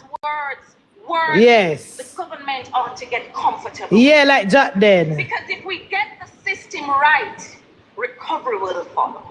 But if we get the system wrong, this bill risks leaving Jamaicans with a heavy bill to pay. Percival and Omar left with a heavy bill to pay, it will still pay it back. Percival and Omar left us with a heavy debt. And we not see where we get from it. Heavy debt lifestyle. Madam Speaker. Madam Speaker. What? Tell me, could I hear me now when Mama dear come in now? What is the talk? Me mute it, yeah. Wonder if Nikisha, like today, she replay these tape and listen to herself. I wonder if she do this. And then she's so self-centered. Honestly, they don't care. I see the incomplete Fabulous. The person who asked that, they tell you they don't care. Yeah, she's so self-centered that don't you care. You might go here and phrase say connect. I see the incomplete plant, you know. It makes sense. Incomplete plant seed, you know, here when you say, both say in get pull aside and I'm gonna tell him say, then one can fight. Fear mongering the last part, talking about heavy bill, that's fear mongering. That them are trying and look here again, Travi. You come and you say the minister when there was an emergency, and we're talking about an emergency bill, and you don't think about it. The minister get emergency Starlink because there in that time there was none, so we need the emergency. But after he did that and all of that was, and the dust was settled, they came at the minister that there was no procurement. So what happened now if we are seek a bill to do it in an emergency way and with legal binding and procurement and so forth with it? What is wrong with that now? Can we go to the right channel? Exactly. It just shows we are taking the ingenuous. That's all it shows. We are going to take the right channel now for the people, and it's an emergency to rebuild. What she said we did, what she said we did earlier with the Starlink fab, we acknowledge that was wrong. The Auditor General said we didn't follow the right procedure. Now we're bringing a bill that will help the minister in the future to get the goods and the proper and the legal way. What is wrong with that, Nikisha? What is wrong with it? Quickly and lawfully and within the guidelines. I don't understand the same thing with Dr. Dawes.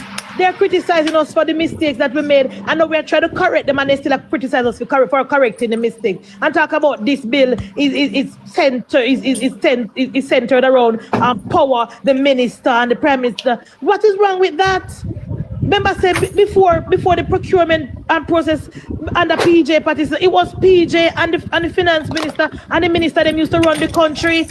Never in place to stop them from doing what they want to do.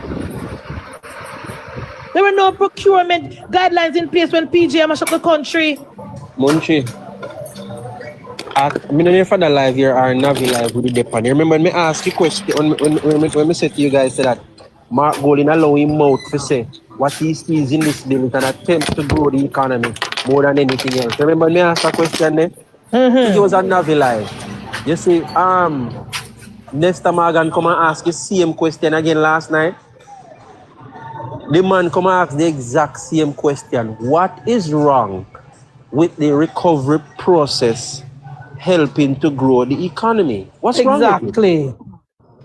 What is the rebuilding process? What is wrong with it? Since when it's a bad thing to strive to grow the economy of this country? Tell me, since when it's a bad thing? Remember saying that Jamaica. What they can't stop is what is wrong with it. Yeah, because Jamaica, me make a chat, while but me saying Jamaica development is conflict of interest to the People's National Party, right? So anything if we grow the country, it conflicts them interest, because all they must say, they must position themselves politically, in everything. I noticed last night, I don't know if you noticed this last night, Travi, at no time when Mark Golding is criticizing him and ISAT, you didn't say legally this is wrong, or legally this is wrong, or based on the Constitution. They one time bring up the Constitution to try if it gets like the government, but they can't. But there's nothing in the Constitution to prevent the government from prevent government from discriminating against people based on their religion. One time. You're perfectly correct, and that's why I always ask the question: on what grounds will this bill be going to court? Because again, you are right when you say they might try to use it for threaten, like it's a threat, or for scare people. And if we all would understand that for them to take the bill to court, there must be a grounds onto which they are going to launch it. NIDS, for example, they challenge it in court because they believe it had constitutional infringements, right? Because they claim the constitutional infringement is that they were trying to make NIDS mandatory where everybody have to get it, right? And they won on that grounds. And now it's voluntary that people have to go for it. But in this bill, what is the ground to which they're going to launch a legal challenge? I ask the question.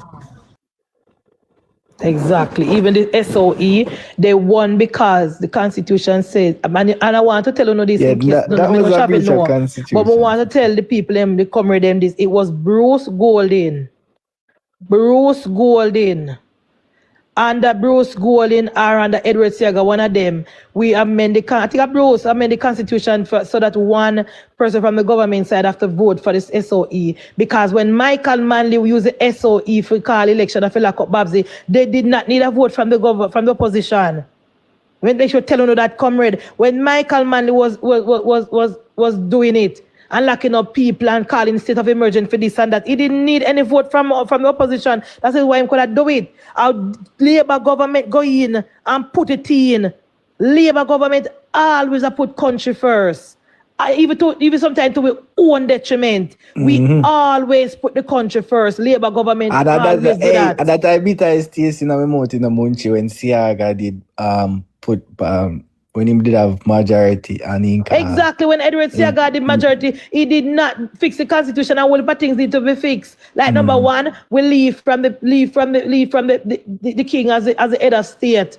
Plus number two, we reform the public sector reform where the permanent secretary is not permanent and then can be fired if they don't do their work affair easily. Munchie, we always put country first. Let me say something to you, Munchie. It's in order to change the king as head of state, the opposition leader has to give consent. They have to come to what they call consensus. They have to agree on it. And that is why Mark Golding stepped out to say this is not a PMP position, it's a Mark Golding position. And he's not going along with the process. Because they put it in the Constitution back in the 1983 and 1989, there was no opposition leader.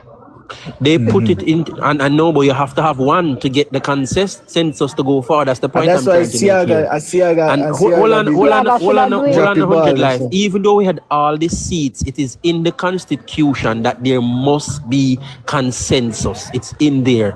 And I want you to draw your attention to that. This was inserted into the constitution when they drafted it in the UK. They wanted to tie themselves to Jamaica. That's why they made that clause. Because they know it's always hard to get both parties to agree. No, man, was the main one. That's why they put it there. I know we can't get rid of the king. Me see instead of America and whole and frail and shaky. If you're dry bush, whole and shaky and ugly, the adulterous king, and we can't get rid of him. I never see a man I dislike so much like the king. And we every time we have to about God save the king and this the prayer where the parliamentarian them read before parliament start. We don't listen to it. It's about the damn king. Yeah, me know. Yeah. That's why king or no queen. We deal with the people of Jamaica. If they could have gone further and done more to remove more of those relics, she would have. Things then she was very good. She was very good in her capacity in her last administration. And I give her credit for that. She's a brilliant mind. And she did all that she could legally do at the time. But right she now, couldn't she needs to get her act together. Right now, she needs to get her act together. She couldn't get past Mark Golding, Travi. And if you remember, when the Prime Minister announced the Constitutional Reform Committee, right in a parliament, Mark said that if we're not willing to discuss leaving the Privy Council, him don't want to be a part of it. And from the time that we should have killed it, because when me realize how Mark operate, him think him superior, so he was never going to change his mind. He was never going to change his mind. No, Munchie, let me tell you what him do. Remember him start the process at first, call and say, come on, let us go on the things that we agree, and the things that we don't agree, we deal with it later. That was his first position.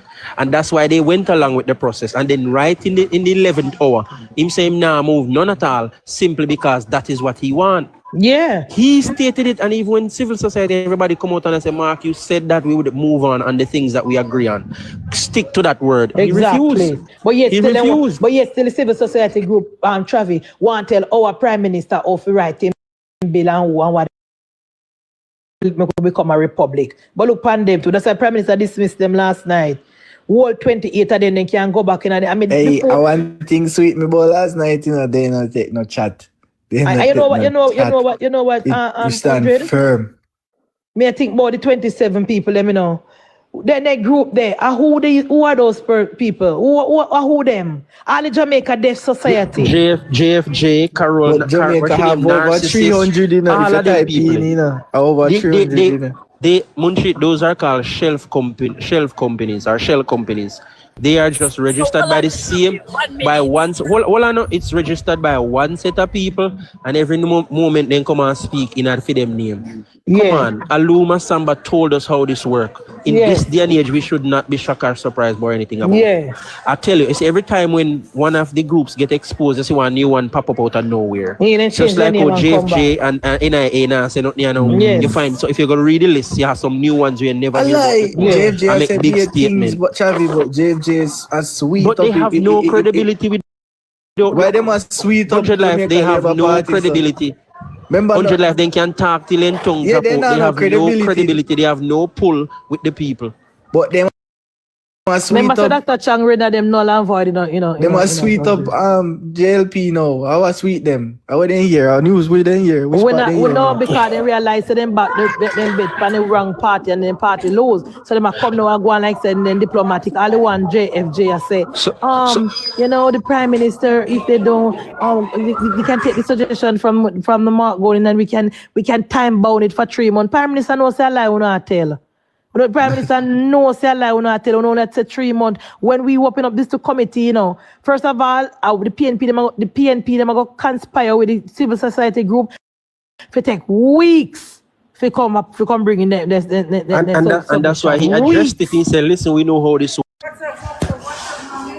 Exactly. Another thing we have most recently, Munchie, I don't know if you see it, JFJ annual report come out, and they are reporting a decline in donations to JFJ. Me just go comment on and say blood money are dry up. Because blood money are dry up. You know what? 90% of the funding for them come from Europe and United States. Remember Uncle Trump? That show that the paper and tear it up on that shit when none of them group they cannot get the money from United States under Trump. I remember Europe have got through it now with the tariff and with the war in Ukraine and now the price of oil and now I don't know if you realize it now, but the people them in Europe start have sense now. So the government can't use the money don't for fooling again like back in the 90s and in the 80s where everybody farmer organization and you get donor fund this and donor fund that. So the money dry up and it is going to get worse. It is going to get worse. So that is why they come now and come pivot now and come over to Labour Party but now give suggestion. We don't want no suggestion from you because we know they're supposed to stand with moral and integrity and tell integrity commission say, you know, go, you know, see exactly, you know, sell no soul. Come guys, Malahoo, this is time for Mother, what's your name now? Mama D. Oh yeah, sweet nice part, you know. Yes. Yes. Mama D tell them say them are done. Mama D say I not even come to discuss intellect with Uno because no done. Exactly. It's shameful. It's embarrassing. And Mama D, me say when me see Mama D with her 4 piece of yellow paper, you know, you could have known some Mama D never come for come contact, you know. Mama D sit down after Nikisha and Dawes talk and write down her points in pen paper because she was so disturbed with them behavior. Mr. Speaker, may I have permission to speak from other than my own? Permission? You're given. Thank you. You know, Mr. Speaker, I rise this evening not to get involved in an intellectual debate. I rise not to make a speech to pander to the crowd. I rise this evening to support a bill that puts Jamaica first. I rise this evening because that is the slogan we have. We put Jamaica first. And we don't do that. Allow me to speak. I allowed you. And we do not put Jamaicans first only when we are in election mode. We put Jamaica first when Jamaicans need the help from their government. And as I listened to the presentations, and I'm going to quote your last speaker who said, there are those on the government side who say, don't stop. Let me explain to you that there are those on your side who will not vote Labour, but who have expressed the view that there are times when as parliamentarians we need to stand together for the betterment of this country. And I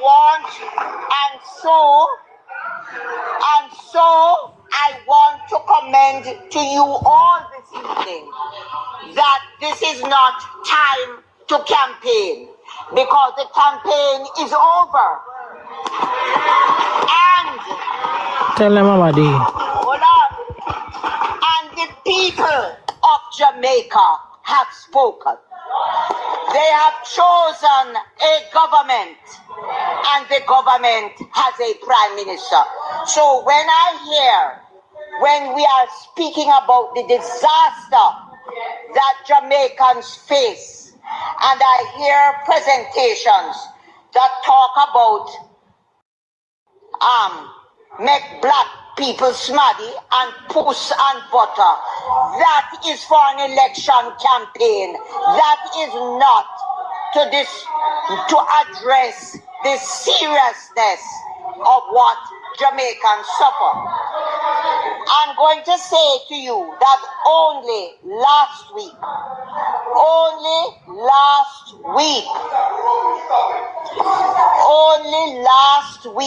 I had to reach out to a minister to help students to be able to take their exams up at the university because because their parents have suffered tremendous damage under Melissa and are unable to pay the fees. Hold on. This is what NaRRA has come. Hold on. This is what the NaRRA bill has come to address. The devastation that has been experienced by a Category 5 hurricane that we have never experienced before is immense. And people are suffering. And it does appear that while you all address the fact that you're waiting and waiting, you have not taken time to recognize that extreme conditions require extreme measures and people need help now. And hold on, you are talking about corruption. Corruption does not come with the NaRRA bill. We have said corruption for generations. We have called it while you're in power. We have called it over here. NaRRA is not bringing corruption to this country. Exactly. What NaRRA seeks to do is to assist persons who are in dire distress. The same persons that you speak about in your constituency. Yes. And I say to you, as other speakers have said, you are seeking perfection over helping the people of this country. You look and read through the bill. This is not, yes, that is exactly. And there are, I say to you, there are sensible people who have contributed in this parliament. They belong over your side. And believe me, I am saying to you, they believe that this is one such time that we need to come together and pass this bill so that we can help Jamaicans to survive the disaster that has overtaken us. This is not time to refer to people on this side as puss and butt against puss mouth. That is for your election campaign, which you lost. You lost it. You lost the elections. And this is a government that the people have chosen. Right. And I say to you tonight that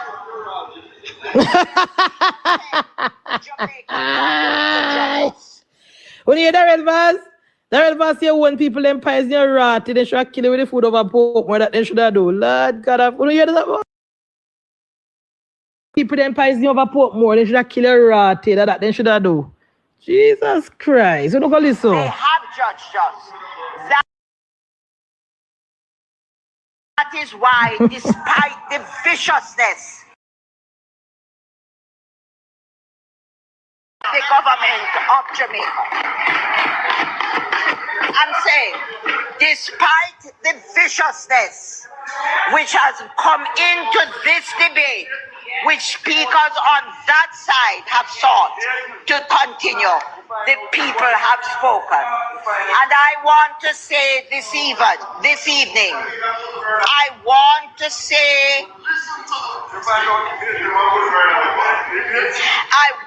say to you this evening, Jamaicans are waiting. You find out who pies you yet? And to help them. Remember, if there are weaknesses, there are mechanisms to come back to Parliament. Exactly, Mama D. Exactly. But right now, people need the help. We can come back. Children need the assistance. Right. And I say tonight, I urge you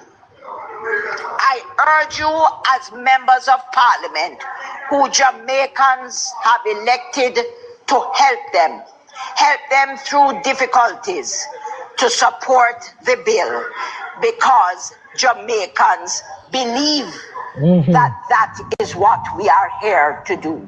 And this is what the NaRRA bill, no, the language, and I watch people laugh and pontificate and push their hands, and it's a big, those who are not trying to pander and become intellectual more than others, some of them are throwing words and talking and that. Look, that is what, and you have lost exactly what it is that this bill is here to do, to assist Jamaicans and put them first. Yes, that is exactly so. And I'm not disappointed in everybody. Appealing to those who still have not gotten out of election mode. That does, to recognize that as parliamentarians, we have a duty to this country and to the people of this country. And so this evening I stand to commend this bill, which I trust we will pass so that Jamaicans can get help. And I also say to you that even as it is there is no bill that is perfect. There's absolutely no bill that is perfect. There will never be a perfect bill, and we will always be able to come back. Yes. But if you truly believe in Jamaica and believe that people need help, this is a time to give them the help. Now, when we need it most. And so, Mr. Speaker, I want to commend this bill to the Parliament for us to support, because it is not. I don't have to pander to the crowd. I have always, and I will say with pride, I have always held, I'm in Parliament because I put people first. Yes. I belong to it. Exactly. That is a message that you need to learn. Exactly. And those of you who have just come will learn. People will remember. You learn to put them first. That is why we are here, and that is why you are over there. Exactly. Exactly, Mama D. Exactly. Mama D said that is why we are here, that is why you are over there. And that is why they will remain that there. That is why we remain over there. Exactly. Beautiful, exactly. Mama. That is why we are here, that is why we know over there, so. Because we don't have nothing about no government work. This is a time. That is why we already listen to Madam Man, sorry, so we don't listen to Noel. Because Noel have a little Noel behavior what we don't like. Munchie, when me say this, nobody kick me off again, you know. Yeah, because if you ever bring up Malahoo Forte, you have to come down, because we know she have to. But here, I know. Hey boy, from when you boy, I best thing they have in a parliament, you know. The liar boy, what name? Oversight, best thing. Yes, Oversight are the best thing. You they better thank him. You need a period. Yeah, man, he better than them. By all this money we have sent, man. Overwrought, some of it has been animated by less than genuine concern for reconstruction, and some of it cleaves to the familiar instinct in some for Jamaican public life. If a proposal is serious, novel, and capable of delivery, then it must first be buried. Right now, I don't even know if I want to hear Noel. Look how flag green. I don't know well this, I this. Oh, the man did not play Noel. I matched that last night, you know. The man did match this. I matched, man. Public power. We should be vigilant. A man of the match this, Bridget. Country confronting large-scale reconstruction can responsibly rely on an administrative system designed for normal times. Can the ordinary machinery of government, with all its silos, hands-offs, delays, overlapping jurisdictions, deliver on reconstruction programs at scale, speed, and the complexity required? Respectfully, my answer is no. And I do not say this as an insult to the public service, and it's not an attack on ministries, agencies, and departments, and it's not a dismissal either of due process. I say it because the evidence of our own experience is plain. Too often, the problem in Jamaica is not that there are no plans. We have a lot of plans. It is not that there are no institutions. We have many. The problem is that responsibility is dispersed, timelines are elastic, and accountability is blurred. Everyone has a role, but too often, no one is in command of delivery. Too often, yes, Madam Speaker, the policy maker is held accountable, yes, but has been stripped of the authority to act. Exactly. The strongest case for NaRRA is not sentimental, Madam Speaker, it's institutional. The bill recognizes that reconstruction is a distinct state function requiring central coordination across ministries, regulators, utilities, planners, local authorities, contractors, financiers, and communities. Without such coordination, projects shift, approvals drag, and implementation loses coherence. Section 17 provides for cabinet-approved list of reconstruction and resilience projects. That's an important anchor. It means NaRRA does not invent national priorities for itself. Yes. It operates from formally approved national programs grounded in elected authority and public policy. Section 18 and 19 requires programs and implementation plans, including timelines, consultations, monitoring and resilience standards, so that it is not a loose authority given broad powers and then left to improvise. It is a body expected to move from approved priorities to disciplined execution. One of the big issues, Madam Speaker, has been the question about accountability. Madam Speaker, Section 19, 9 and 12 are essential.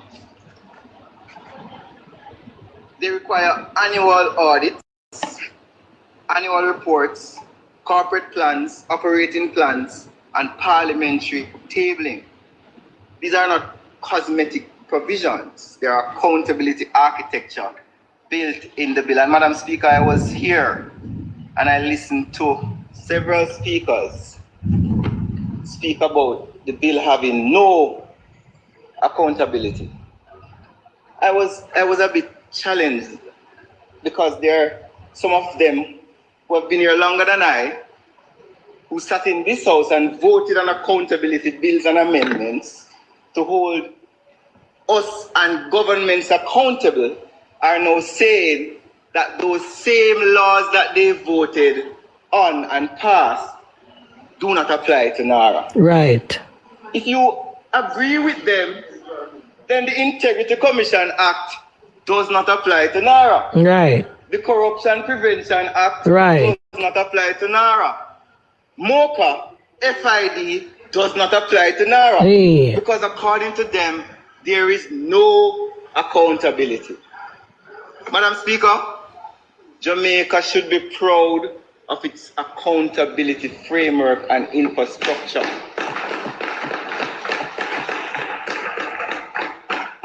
Globally, Jamaica is respected for how Jamaica has created an accountability ecosystem that is independent and well-funded and cannot be interfered with by any politician or head of entity. But Madam Speaker, that is not the only thing. In their criticism about accountability, they criticize themselves, or they demonstrate a lack of understanding as to their role as members of parliament in this house. The bill causes or forces NaRRA to provide reports to the minister. Yes. The minister is then obliged that he shall table said reports in the parliament. Right. Parliament has two committees. Yes. Which the opposition clamored for. Yes. That they should lead. You have the Public Accounts Committee and you have the Public Administration and Appropriations Committee. If you listen to them, the PAAC has no authority over NaRRA. Right. But yet the standing order says the Public Administration and Appropriations Committee shall have a duty to see, inquiring into the administration of the government to determine hindrances to inefficiency and making recommendations to the government for improvement of public administration. It also says, monitor expenditure as it occurs in keeping the Parliament informed of how budget is being implemented. The budget for NaRRA will be tabled in the Parliament. Right. And the TAAC has the power to summon the executive, the CEO of NaRRA to come and testify. Exactly. But I am saying to MP, Exactly. Minister of State in Education, that there has been calls for civics in schools. Yes, Nesta. But we need civics in the Parliament. Amen. Because some of our colleagues are unaware of their role and function in holding state institutions accountable. Yes. Only know for that bench. Section 20, Madam Speaker, Like says reconstruction must be visible. It says transparency is not an afterthought. There are very few authorities globally of this nature that there's a legislative provision that all their approved projects must be published on a website after they're approved. They must have the name, the description, or any other particulars as may be prescribed. That is transparency, Exactly. Madam Speaker. But let us come to parts of the bill that are both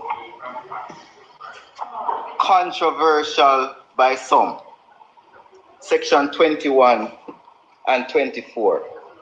My colleague from Central Kingston would have spoken about the Town and Country Planning Act, and he was challenged by a member from the other side, but we play tag team over here, and I am going to give the other side of his argument that he never did. Section 13(2) of the Town and Country Planning Act, where an appeal is brought under this section from a decision of a local planning authority or the authority, the minister shall make a determination within 90 days of the hearing thereof and may allow or dismiss the appeal or may reverse or vary any part of the decision of the local planning authority or the authority as the case may be, whether or not the appeal relates to that part, and they deal with the application as if it had been made to him in the first instance, before determining any, but that's what the stepping clause is, opposition leader. You need to read the bill. Order. The stepping order cannot. The authority gets expert advice on the matter in question, unless the authority is satisfied that on its consideration of the approval requirements and the advice referred to in paragraph A, which is expert advice, independent expert advice, in the case of an approval granted subject to terms, conditions, qualifications, the matters which inform the terms, conditions, or qualifications have been addressed. The minister doesn't have free power to just step in. And I realize when my colleagues on the other side are reading these clauses, they only read one sentence. One sentence, this because they want to mislead. Because they want to mislead the people of Jamaica. I go further. Where the authority, Madam Speaker, intends to apply for a stepping order under subsection 1A, which I read before, the authority shall notify in writing the approving entity concerned. And it goes on and states rights of the approving entity. The objective, Madam Speaker, of the actions related to the stepping clause is not to undermine the authority of approving entities. It is to cause approving entities who may not be acting with speed for Importance Recovery and Resilience Project to act, but it comes with its safeguards. Madam Speaker, we have had experiences, and I don't say a member Terry Long here, where authorities have placed conditions on government projects to say if the government does not do this, I won't call the name of the authority, in Portmore, that if the government don't build the road, they won't approve the wall for the school. So the students of the school have been disenfranchised because the authority did not get their road. The road project is waiting on one agency, the agency is also waiting on another to approve, while the country suffers. Madam Speaker, Section 21 and 24 are meant to break that culture. NaRRA may convene. NaRRA may convene approving entities, impose timelines, and require applications to be processed concurrently rather than sequentially. This is not lawlessness. This is a common sense. The efficiency and effectiveness, exactly. Madam Speaker, when an entity fails to act or acts unreasonably, that is where the minister Step in. Yes, Nestor. So it's simply inaccurate to say the bill rejects due process. As a matter of fact, if I was drafting this bill, there is too much process in this due process, tying the minister from acting quickly. Minister Morgan, but speaking to the mic for the benefit of the public. I am subjected to the wisdom of our chairman of cabinet and leader in placing accountability on himself. I saw our prime minister steer. That is our prime minister. He's not afraid. The reconstruction in the reconstruction period, delay can be just as damaging to the public interest as arbitrariness. I wish you would give me permission, Prime Minister, to speak about the bridge program. No, man, I need to mention it. Minister Nigel Clark would have agreed on a bridge program. Minister Morgan. Wanna see me MP a while ago? Wanna see me MP a while ago, guys? Why am I so proud of my MP? Minister Nigel Clark would have. And my MP too, I'll go sleep in a box with. Me and Knox daughter MP. Sleep in a box, though. Me see one time me in job. Who the box are? Sleep. No, she alright, she's strong. She never sleep. Sleep in a hole. You think that we send her up there if you go do? So mad. You pretty easy. When she pay a 3-2 and go up a parliament, I'd work, we send her up to go work. Oh. A 3-2 she pay now? Oh. It's nice we have one little pretty face in our parliament, man. Whether the bridge was worth so by the people on the border of Chilon and Manchester. Exactly. Farmers could not carry their produce. The tri-bridge. Languishing a procurement for years. On the other side, we now have an accelerated bridge program that is supposed to repair 55 bridges, and 2 years later, not start yet. Has caused us delay. Yes. Speaker, the recovery of Jamaica cannot be subjected to the same types. Well said. Leave him alone, Jamaica yard. Two additional features of the bill deserve more attention. Yes. Than they have received. First, the bill allows where lawfully practicable to use existing government capacity while merely duplicating the state. That's an important aspect because the authority is not intended to become a bloated parallel government. It is meant to align, organize, and accelerate what already exists. The bill contemplates designated strategic investment projects under FAST. This recognizes that reconstruction is not only about repairing damaged public assets, but also crowding in productive investments. Madam Speaker, some speak as though Jamaica is wandering in unknown territory. We're not. The Prime Minister would have instructed myself and members of the team to visit Peru to study their reconstruction solution. Yes. It is that solution which has to some extent informed our approach to this bill. But we are not picking a solution and stamping it on Jamaica. We have adopted the solution to fit our peculiar challenges. Yes. Madam Speaker, it would be a strange kind of politics to say Jamaica should see what others have done and do after disaster, recognize the lesson, and deliberately choose a slower path in the name of comfort. Right. Section 9 to 12 gives accountability. Section 20 gives transparency. Section 21 to 24 gives speed. And Section 28 confirms that the authority is temporary and purpose-built. The last 2 points matter because it answers the lazier criticism that NaRRA is some attempt to create a permanent concentration of power.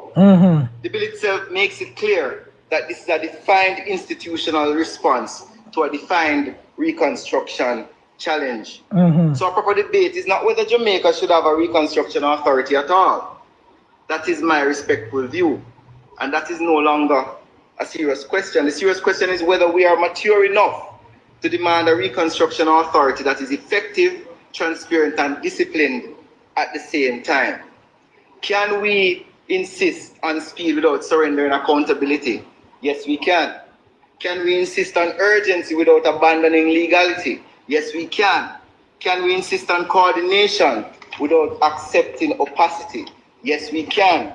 Can we build a legislation that does all of the above we have in this bill? Yes. That is the real argument, Madam Speaker. Madam Speaker, I want to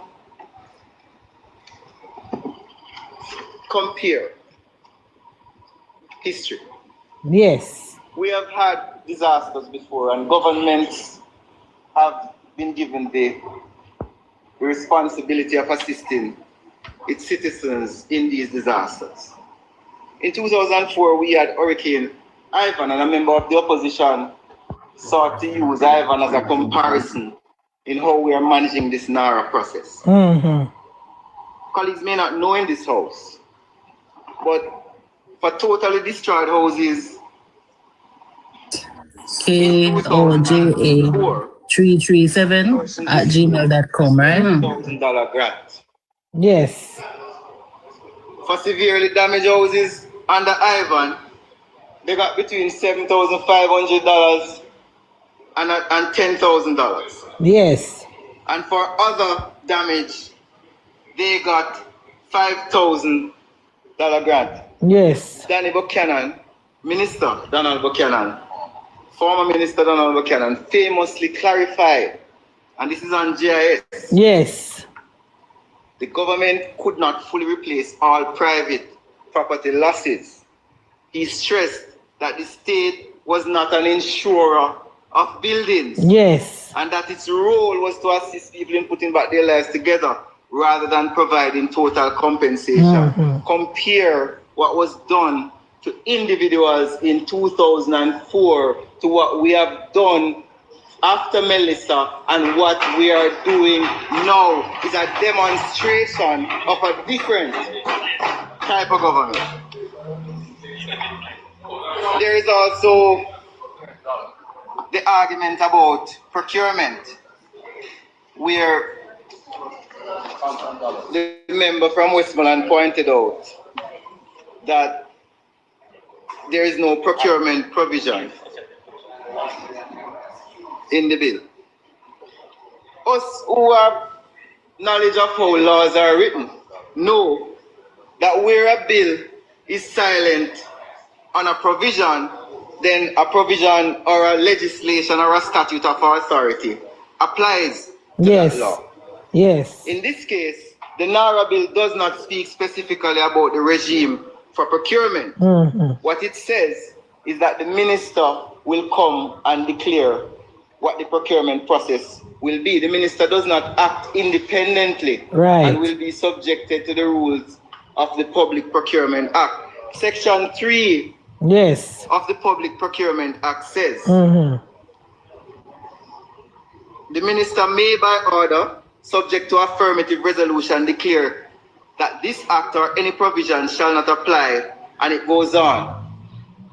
The member from St. Mary said that we're going to be not coming to Parliament, but we're asking for Parliament to approve a bill, and there will be no coming to Parliament to determine how the things will be procured. When the all him was saying bright. remember that the minister All you knew was here bright. You figure sit down. to pass an order by affirmative resolution as to the procurement process that will take place under NaRRA. Madam Speaker, there are some amendments that we will be Public Procurement Act Section 3, subsection 3. But Parliament will have the opportunity to vote. Parliament will have an opportunity to vote on the order. Madam Speaker, we have listened to many commentary on... Why them are crying on 100? Because we have the majority, so they can't stop no project. That them are cry about. We will be including, as suggested by the member from East Portland. You hear that? A definition for resilience. You hear that? That's one amendment from ISAT accepted. Committee. We are also making an amendment to improve the thing, man. Implementation of reconstruction project. That's clause 17. We'll be amending that to improve it, as well as we'll be improving. Well, not improving, but we'll be adding a conflict of interest clause, which was something that I believe was raised by the leader of the opposition, that there was no conflict of interest. Say that from the opposition. We will be improving clause 10, which deals with how the chief executive officer reports, and all of these amendments will be spoken of in detail as we put them in committee, which is to begin shortly. Madam Speaker, to close. You hear that? One of the... You hear that, comrade? That we have noticed is that the opposition has said that the NaRRA is a growth bill, Prime Minister, parading as a reconstruction bill. Those are my words. But I ask the question, what is wrong with that? What is wrong with using a disaster as an opportunity to go forward and invest and build your economy? Exactly. What is wrong with that? What is wrong with that, comrades? Nothing. We do not participate in the false choice between recovery and growth. We think both can happen at the same time. Right. There was also the criticism that NaRRA is an attempt to deal with bureaucratic entanglements and low execution capacity. What is wrong with that? Exactly. Why not deal with these problems through NaRRA and create an ecosystem and an excellence approach where other entities and other government agencies can look at best practices and adopt them based on the examples shown by NaRRA. Exactly. There was also the criticism that we are not consulting. Well, I can say to you that this government, as a part of its policy direction, does not go into communities and change communities without having consultations. And you can use the Spark program as an example. Was for the first time the people of Jamaica made a decision, another choice as to which roads in their communities will be built. And the sad thing, Prime Minister, is that a lot of the members of the opposition are not happy with the choices of the people in the Spark program. They want to change the road, exactly. For another day. They want to change the road that was already agreed upon. You choose the road, is that me? You got 7 out of 10. You know. Do you know, Prime Minister? I am focused, yes. Yes. Yeah, do you hear that? Prime Minister said focus on the bill. Don't enjoy into other things. That this entity does not have a governance board. Yes. But Parliament is not confined to one template for a statutory body. Right. And Parliament may design a specialized executive-led body if a national problem requires concentrated responsibility. Yes. NaRRA does not mirror a conventional board-driven authority. What we have done is we have looked at all the best practices that we have, and we have crafted an organization that is fit for purpose for the emergency that we currently face. Yes. We've taken some from statutory bodies, simplicity. We've taken some from executive bodies, and we have made NaRRA. There's no problem in that. And then there's the criticism, Prime Minister, that we moved it from 150 to $15 million. And I ask the question, what is wrong with that? And that me ask too. What is wrong with having more private sector entities being able to invest in more projects Exactly. in Jamaica? Nothing is wrong with that. Nothing. It can't be a straw man when you raise it. There is also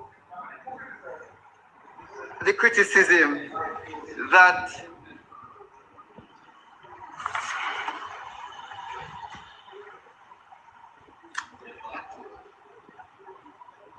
let me not raise that one, Chairman. Madam Speaker, we have designed a bill. Yes. Fit for purpose. Yes. We have designed a bill that will assist in our recovery. Yes. We have designed a bill that is accountable and subjected to the accountability frameworks that exist in our country. Absolutely. We have designed a bill that is going to transform Jamaica and bring additional growth and resurgence to our country. We have designed a bill, Madam Speaker, in the best interest of the people of Jamaica, and I know that the people of Jamaica will continue to support the bill as they have been doing throughout this debate. Well said. Well said, guys. Well said. Well said. Final presenter to close will be the Prime Minister, Minister of Economic Growth and Job Creation. Prime Minister. Thank you, Madam Speaker. Before I begin the closing remarks, I ask for your indulgence and the indulgence of members in offering a comment on the procedures of the House. The use of points of order. Yes, Prime Minister, talk about it. I believe Member Hilton on that side, survey, Member Hilton. Paul Welton. Would agree, and the leader of opposition business. But then did it from the long time. Kingston, Eastern, and Port Royal would agree that the use of the standing of the points of order would not be for trivial purposes or routine. That they were really used when a member felt that there was a contravention of the rules of the House, specifically the rules governing debates. We emerged a convention where members would rise to their feet and claim a point of information or a point of clarification. And the convention was that the member who had the floor would yield. And I recall those days quite clearly when members would stand and say, point of information, Madam Speaker, and the member opposite would yield. Or sometimes the member rising on a point would not even say what it is. He would just say, could you yield, member? And that was the convention. Forgive me, member from South St. Catherine would have been there as well. It has changed a bit. And we have sought to use the points of order where they really should not be used. And I would just want to encourage members for the good order of the House and proceedings that we revert to the time-tested, tried and proven conventions that have served us well. Well said, Prime Minister. I think my MP should go next, one thing with us. Madam Speaker, let me start by thanking members on both sides of the House for participating robustly in the debate. Yes. Valuable points have been made. Points of substance have been made. Yes. And there are other points which I think are also of substance, even if a modicum, that you would have to search very hard to find, but they are there, I'm sure, nonetheless. So, Madam Speaker, I wish to thank all who participated and would have enriched the bill. I would want to adopt to, just as a matter of giving a summary of the debate in terms of the opposition's participation. The member from St. Catherine, is it Eastern? Believe it or not, Madam Speaker, well, you would know we attended the same alma mater. So, Madam Speaker, the point raised by the member was that the opposition supports the bill. We just don't support what is in it. I found it to be a very profound comment. I tell you. He supports it. You support the bill, but just not what is inside in it. So what you So Madam Speaker, I find that to be a very profound summary of the opposition's position. You want a point of information?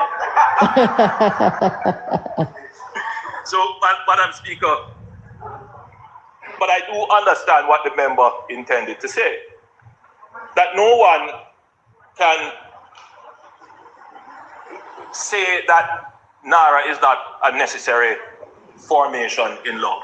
No one can say that having a structure to manage recovery is not something that is defensible and necessary. So I think there is the starting point, that NaRRA is necessary. I think, however, Madam Speaker, that if I am permitted to offer some philosophical perspectives on the differences, that there is a very deep mistrust of government in the country, very deep. And it started under Percival. Government generally, there is an even greater mistrust of executive power. That is really what it comes down to. A deep distrust of executive power. And by the way, this is not unique to Jamaica. It is a worldwide phenomenon for countries that have what is described as a liberal democracy. The democracy is liberal precisely because executive power is controlled and in many instances restrained. The challenge comes, Madam Speaker, when democracy cannot bring prosperity. That is where the challenge happens, because the assumption is that democracies will automatically bring prosperity to people. And that thinking is sometimes challenged in certain quarters. But I continue to maintain that democracy is the best form of government that we have. And that we must make our democracy work to deliver prosperity. The challenge is, how do we use executive authority without it trampling on the rights of the people? That is always the challenge. And that's why our system is designed as it is, where the members of parliament should come vigorously defending their positions to ensure that executive authority is restrained, but we have to be careful that executive authority is not constrained, because it is in the constraining, the over-limiting of the actual power to execute that the prosperity is actually delivered. And I would say this, Madam Speaker, that I've been in this position of Prime Minister now for a decade, and it is a learning experience. I continue to appreciate the nuances of the office each day. And I will say to you that during the pandemic, the challenge of using executive authority was a real challenge for the administration. And indeed, we had to use executive authority as it relates to controlling movements and all kinds of other things that we had to do. And the former Attorney General at the time, member from West Central St. James, would have gone to great pains to advise and to say, we have executive authority, but we have to be so careful with it in how it is used. And I made sure that every executive direction that I gave, that I put my signature to, as I did it, I came to Parliament at the next sitting to bring the executive authority to Parliament for Parliament to have a say on it. And there were times when Parliament's say, though not by authority, couldn't change it. But because Parliament said you should consider it, so you should consider that, we took that on and we made changes to many of the various orders for movement and gathering and all the other things that we had to do. That was, for me, at that time, the ultimate exercise of the executive authority. The lesson learned from it is that in a democracy, executive authority overused can be dangerous even for the person using it. No matter what, it leads to suspicion, frustration, and the view that you are restricting the freedoms of individuals at your own whim. And I would say that I suffered from that during the pandemic. Yes. Even though in my mind I was acting exactly. A lot of people upset with you. Promote the health and safety exactly. of the public. But there are many Jamaicans who felt that I restricted their movement. Exactly. So I want to just use this as a basis to say, Madam Speaker, I am not seeking executive power for myself. It's dangerous. Munchie, he saved and executive power must be their lives. Many Jamaicans have. I'm a firm believer in that. Yes, sir. The question is, can we find a way to structure our business such that the use of the executive authority delivers the prosperity without taking away the freedoms, transparency, rights of the people? That's where it is at. And so, Madam Speaker, I want to thank JET, the Jamaica Environmental Trust, yes, and Jamaicans for Justice. They wrote letters to me. The letter from JET they don't want to know because the Prime Minister acknowledge them with the then vex. So Prime Minister make sure acknowledge them tonight. Going through the bill, they did take the time. And I have to say this, Madam Speaker, because lots of times there are persons who will just hear what is said, look at the headlines, don't know any details, form an opinion. PNP do that. There's always something called confirmation bias. Comrades do that. You said something that you like, and therefore that's your position without doing the research. Comrade say so. These two groups did their research and they put forward their concerns. I will say, Madam Speaker, that not everything that is proposed can be legislated, and not everything that can be legislated should be legislated. True. And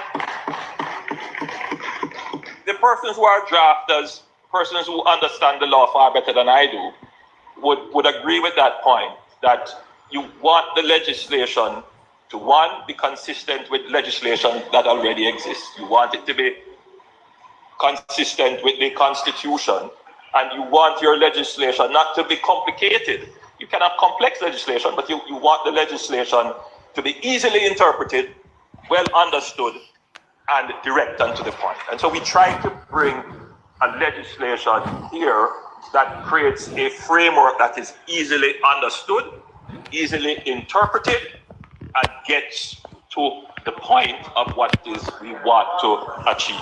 Yes. So that's one. I will say a few other things, Madam Speaker, if the members give me their attention a little longer. There is a point about bringing the bill to a joint select committee. Let me be clear. We on this side, we have taken a decision that as far as possible, we're bringing all our bills to a joint select committee. That's a decision that we took after the experience with the NIDS. Subject, of course, to emergency situations or great urgency. I have heard the undertaking that there would be a commitment on the side of the opposition to have the joint select committee turn Lie them a tell. quickly. Lie them a tell. And we accept the Lie them a tell PM. We know that it takes a little while, and on average, you're looking at 3 to 6 weeks. It took Mark going about 1 month to appoint 2 people to the Constitution Reform Committee. You remember that, Georgie? About 1 month before him appoint 2 people. But it takes a long time. So me know a lie them a tell. So Lie. I would say, Madam Speaker, that I appreciate the opposition recognizing that accept them foolishness. Exactly. The fastest mechanism that they will try, but for this bill, urgency is important. And I start at this point about urgency. And I'm being very careful in the use of the term urgency, because I really should say it is an emergency.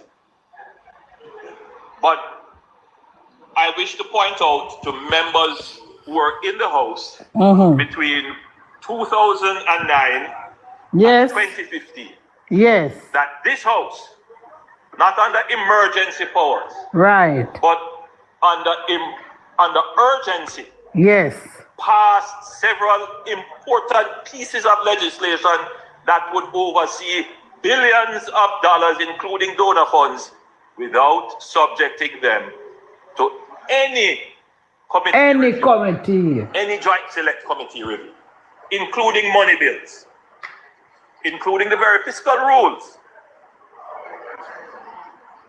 which are far more important than the NaRRA bill. Exactly. There was not 1 ounce of criticism of that move. Not one. At that time, part of that time, I was leader of the opposition. Yes. And the members on my side will tell you that I gave directives. This is in the national interest. Participate. Make sure that our points are raised, but we are not going to stand in the way or try to make political points. Exactly. Of something that is in the national interest. You see the difference, comrade? And I wish for that to be in the public record. Yes. Fiscal rules and all the others, some of the other money bills, all the other amendments that were made, went through without going to joint select committee. No committee. And not one journalist, not one of the commentators today said anything. Not a word. So I just want that to not a word, PM. Put in the public debate. So, the other point, Madam Speaker, is that during this time of urgency between 2009 and 2015, we had to, as a country, and I say we meaning government officers, we had to mobilize the entire country for the reconstruction of our financial system. Yes, after Omar and PJ mash it up. Our fiscal and financial system. The reconstruction of it. And what worked very well, particularly as it related to the managing the repayment of our debt with several debt exchanges, was the establishment of an oversight body of the government policy for fiscal and financial reconstruction. Yeah, EPOC. And that was called the Economic Program Oversight Committee, EPOC. It was never legislated in the fiscal rules. Never. It was not legislated in the PAAC oversight. Mm. It was not legislated in any of the omnibus tax legislation. It was a social consensus. Yeah. The And country there needed is it. no more powerful tool for oversight Than EPOC. than social consensus. It's true. What the country say, what the country want. And EPOC carried us through the economic reform program. It played a role in keeping the opposition then on side, keeping us informed, working with the Minister of Finance, making sure that what the government said it was going to do, it did. They had to do it. The EPOC, which was comprised of Jamaicans of high integrity Yes. and public trust, reported periodically, regularly to the country on the activities of this fiscal and financial reconstruction efforts of the government. Yes. And it worked. It kept the government to its word. What it said it was going to legislate, it legislated. And it kept the opposition to its word. What we're going to support, we supported. Right. And we can stand here today to say that Jamaica came out of that very difficult period with a reconstructed fiscal architecture and monetary architecture as well. Something that we can be proud of. And we can do the same thing with the reconstruction of Jamaica after Hurricane Melissa. Of course. So that is all that we're trying to do. Exactly, Prime Minister. Exactly. Madam Speaker, permit me to return to this concept of the use of executive power. Because it's fundamental to what we are doing here. Now, when we were contemplating how to structure NaRRA, a thought was put on the table. Why not make NaRRA a department of government? Now, if we made NaRRA a department of government, would there be a board? No. Would it be illegal to make NaRRA a department of government? Are departments of government legitimate structures of how government organizes Of course. Yes, of course they are. Of course. Yes. Of course. In other words, you know, it is not unusual. It's not. There's nothing wrong with that. The authority then would flow flows cabinet, minister, permanent secretary, ministry employment. Yeah. And then the permanent sector run the day-to-day. And a same procurement. Departments are further decentralization of executive and civil service powers of an entire ministry. But you can decentralize even further by putting in an agency. Yes. And that agency could be a corporation, or it could be a statutory body, or it could be an executive agency. And I just want to pause at that point. For statutory bodies, the idea is that there is a function of government that is clearly well defined, that has an indefinite function in terms of time, that would require detailed operational guidance, which would not be suited for a department of a ministry to do, but would still require ministerial guidance. So a minister would give the general policy direction and say to an entity like the UDC a statutory body. Here is your authority. It's written in law what you are supposed to do.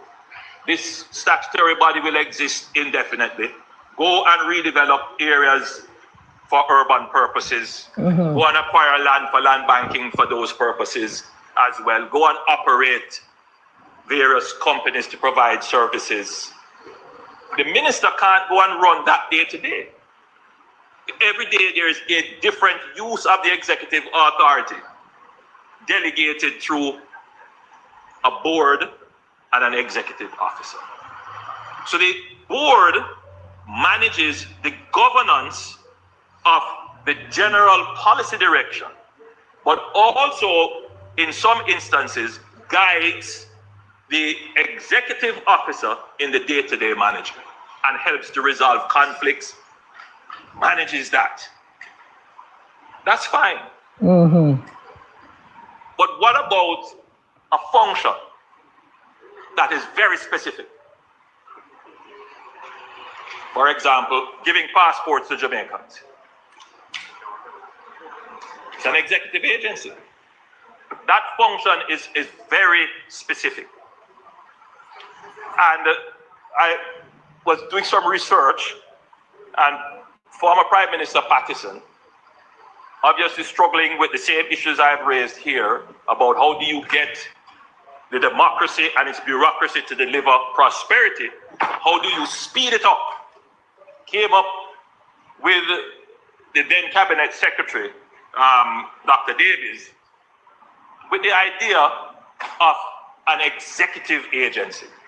Yes. Now, the concept behind the executive agency came out of what is called the school. It's a new school. Omar Davis concept was to thief money. Omar Davis was a way to get around the government worker them and to thief money. Tried to turn the public service more into a corporate service delivery, to use private sector approaches in government. And so the idea was for these kinds of functions that are clearly defined, that may not necessarily require great discretion of the minister. The policy direction is very clear, that you could just create an agency whose only task is get it done. What policy direction should there be in fixing potholes, other than to fix the pothole? So the NWA was, and still is, an executive entity. It has a specific task, and you just want to get that done. But after, but PNP corrupt the executive agency, them after then do it. Was a good idea, but PNP created pure corruption. Like Public Works Department was, you form an executive agency where the minister gives a directive, meaning the policy directive, to the and the CEO. executive is only executing. Exactly. The Executive Agency Act provides for the executive to have an advisory board. How it works is that the executive recommends, the Prime Minister appoints, but it's not a governance board. It's not a governance board. And it advises the CEO. Now, what we did with NaRRA, we looked at it and we said the functions of NaRRA are going to be very specific. More than that, members, it is time bounded. So this is not going to go on indefinitely. And the policy direction for NaRRA will be very clear. They will be written and made public. Right. But more than that, the scope of NaRRA, I heard somebody say NaRRA is not narrow. That's not true. NaRRA will be focused on a specific set of projects that will be published. The other issue that I would want to clarify though, that the use of this structure, NaRRA, focused in this way does not take away from existing resources. And that was a prime consideration in the creation of NaRRA. The member from St. Catherine Eastern and the member from St. Mary's Central raised the issue that what is going to happen is that NaRRA is going to suck up the approval resources, and a lady who wants to build her house and recover from the hurricane, her approval will be left behind. That is not true, member, and you should take great comfort that that is not so. And so the lady who is listening and feels that you are representing her should have great comfort that that is not the case. That NaRRA is designed to operate in parallel with, not in competition. And NaRRA is designed in such a way that the resources that it will have are going to be on top of what exists in the regular system. So it's not going to take away from the regular system.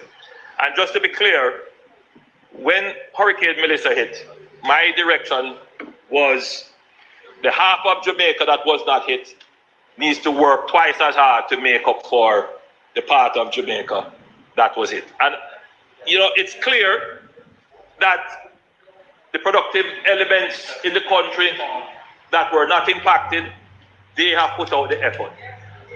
And those who were impacted, they have also put out the effort. And what we are seeing is that the recovery is going to come much sooner than we had initially predicted. And so in no way would we structure NaRRA for it to take away from the regular resources that we are encouraging to work even harder. So NaRRA will not take away from the regular resources. No. Sorry, Prime Minister, House Leader.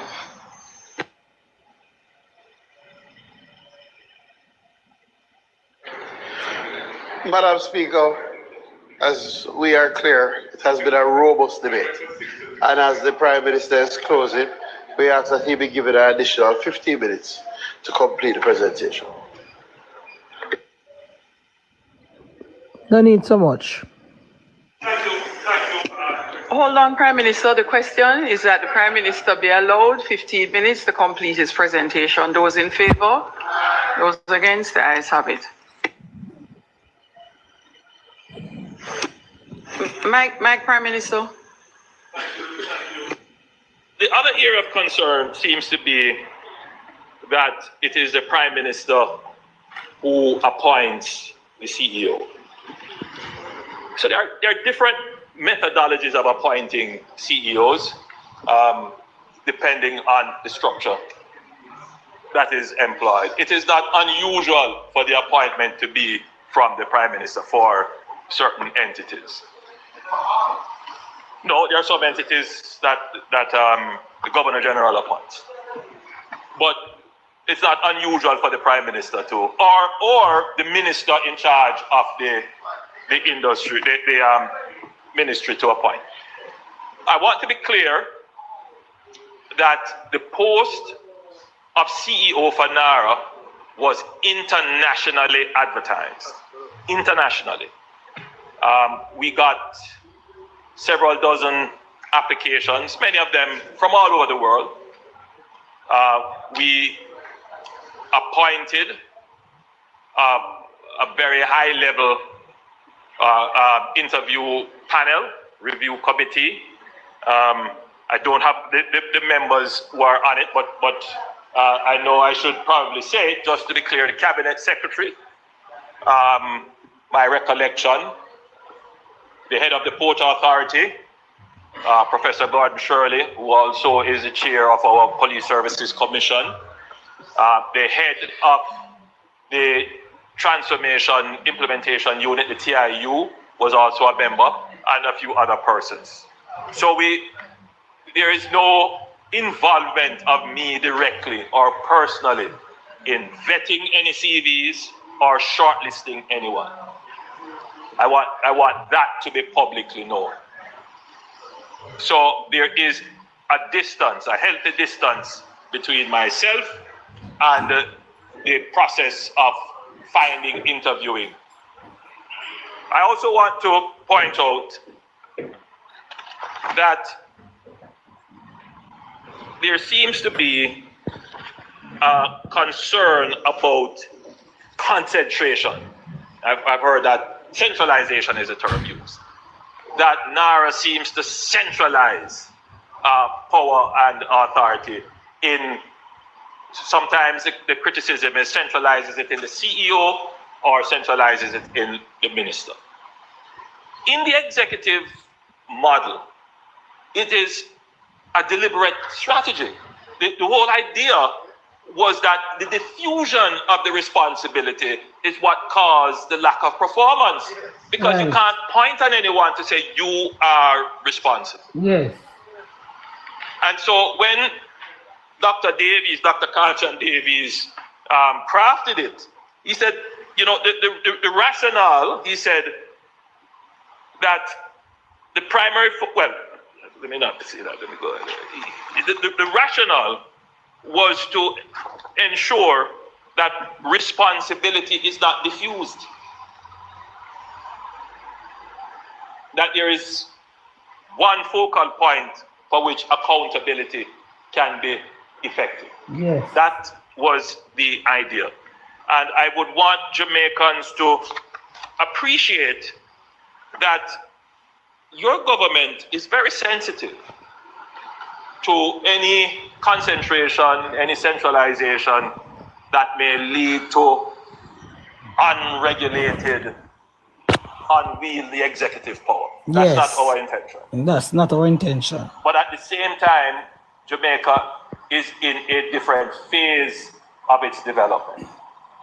And we can claim to be in a different phase of our development because we have gone through a phase of our development. We haven't even analyzed it yet.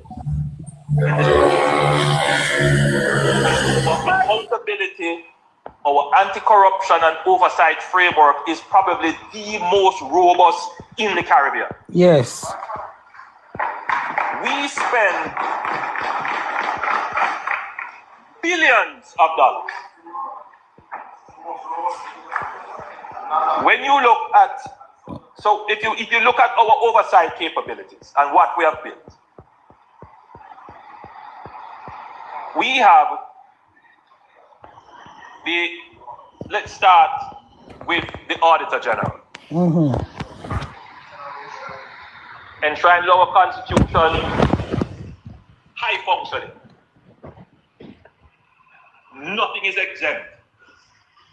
And the Auditor General has moved from doing post audits to doing real-time audits.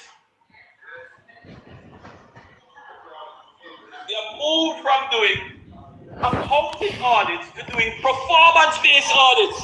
Exactly.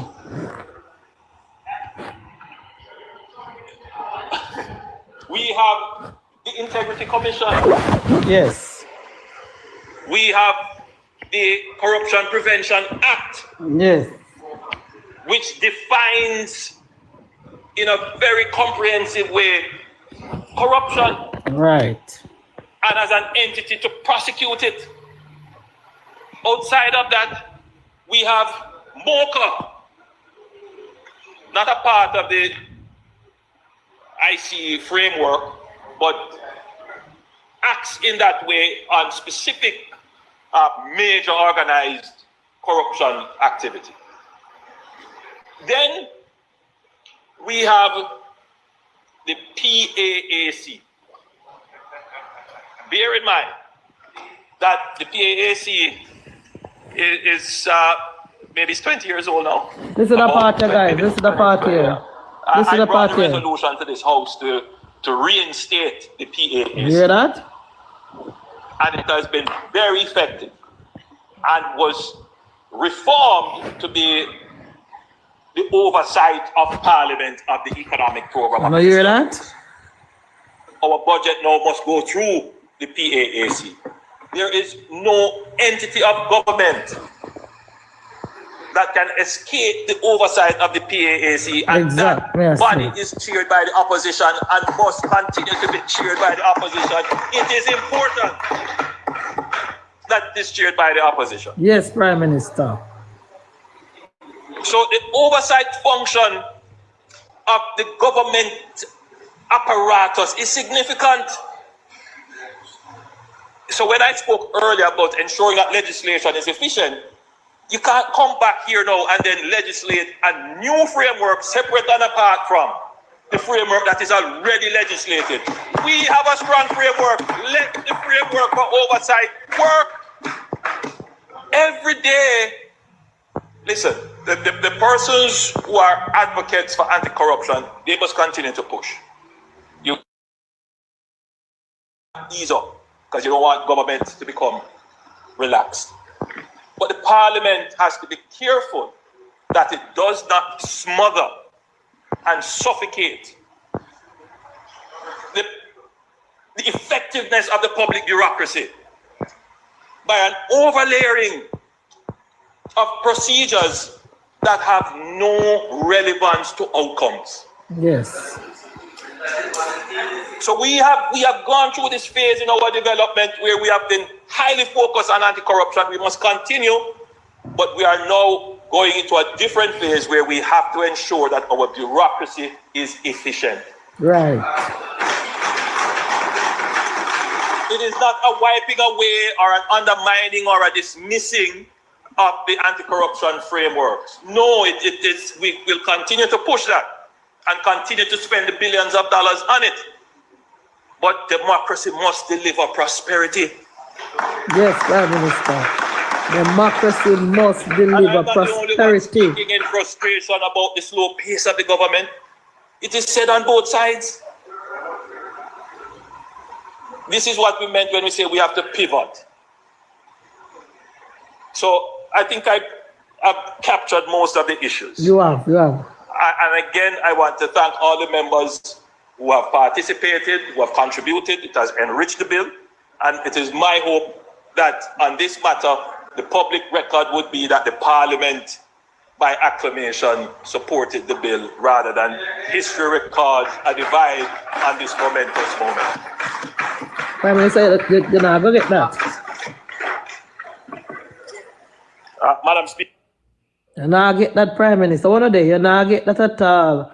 Not one single PNP person voted for the bill after the Prime Minister gave that speech. Not one of them. And they don't really care. They don't really care. But what they were always defending, come on. But what they were defending and having issue, and they still don't vote. Own your share of this. Exactly. Advantage Incorporated initial public offer. Enough of them not read the bill. Because Mark Golden tell them point blank for the bill was table. Mark Golden tell them point blank, so we not support it. So they never bother read it. Rose, she never bother read it. And then Bobby asked her if she read the bill. Rose never bother wait her time because Mark Golden already tell them, so we not support it. So nobody read it. But you didn't say her first bill she read in a whole long. Yeah, because she in a Parliament over 20 years. Jesus, I see that bad man. And the first bill that she read all along. So what they do? What they were? No, not bench, you know, see. What she were doing? Not bench. That's all the PNP do, not bench. I know that Mark Golden in there with them. Mark Golden tell them what to do. So from day one, Mark Golden support the bill. It doesn't matter what the Prime Minister said, how much the Prime Minister could have preached like Paul. He could have preached like Paul and sing like Archangel. I never expected the PNP to support this bill. Now, if the Prime Minister did change the bill and put in the whole of Mark Golden amendment, he wouldn't support it the same way. I tell you now. That's how the PNP operate. They don't put country first. That's exactly what Mama D said. Exactly what the Prime Minister said, and I am not surprised. They will not support anything. Make Jamaica better. Nothing. Voice noted. Debated. 5 o'clock. Monday to Friday from 7 to 7:30 p.m. All right, guys, we're going to pause and bring the news. You know, we have to bring the news every day, although Tyrone upset with them, but we're here going over there. I mean, what him at work this evening, I'm going to try bring on people. But you know what? You know what, guys? What's 100 there? 100, you know what? Malahoo Forte not doing no interview. Why should not do no interview? She really have nothing to say. Because she maybe not going to speak out on certain things. She maybe not going to speak out. She not nobody for question. About 100 there, if you tell you, Malahoo Forte. You know what again? Are you afraid? This is a democracy up here, you know. 100 there. You have to fly now. You get phone call, no? Like a woman call him. Because she come up earlier, talk about mom. I talk about Malahoo Forte, something they want. If you ask him. I mean, it's it dash him off. I dash him off quick, fabulous. I dash him off quick because I rest Malahoo Forte now, I move on. Because the bill passed and I'm in a good mood.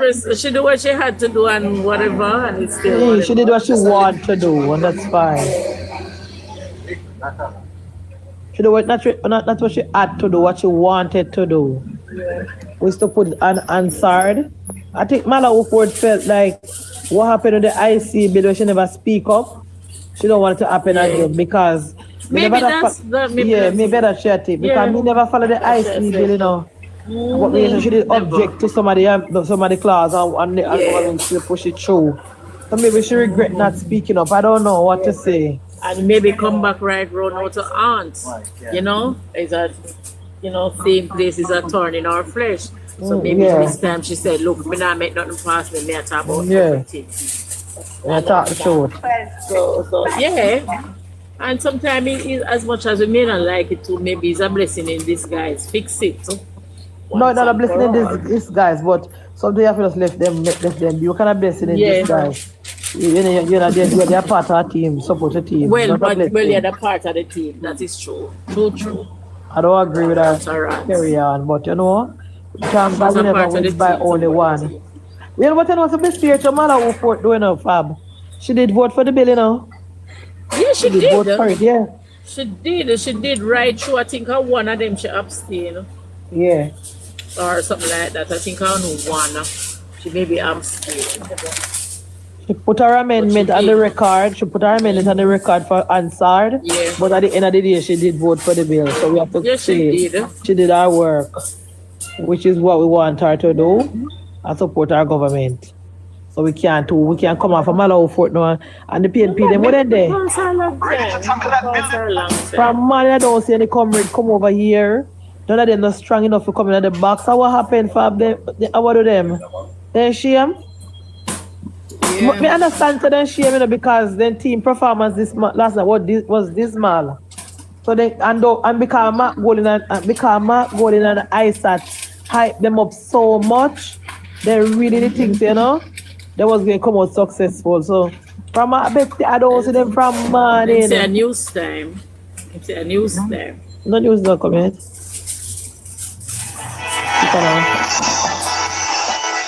From the Nationwide News Network, comprehensive, incisive, tough, this is Nationwide at 5. Good afternoon, I'm Roby Ann Williams. And I'm Mahiri Stewart. In Nationwide News at this hour, 3 men, including a Colombian national, charged following $700 million cocaine seizure. FNIT seizes over $30 million worth of illicit drugs and assets since the start of the year. Dr. Angela Brownberg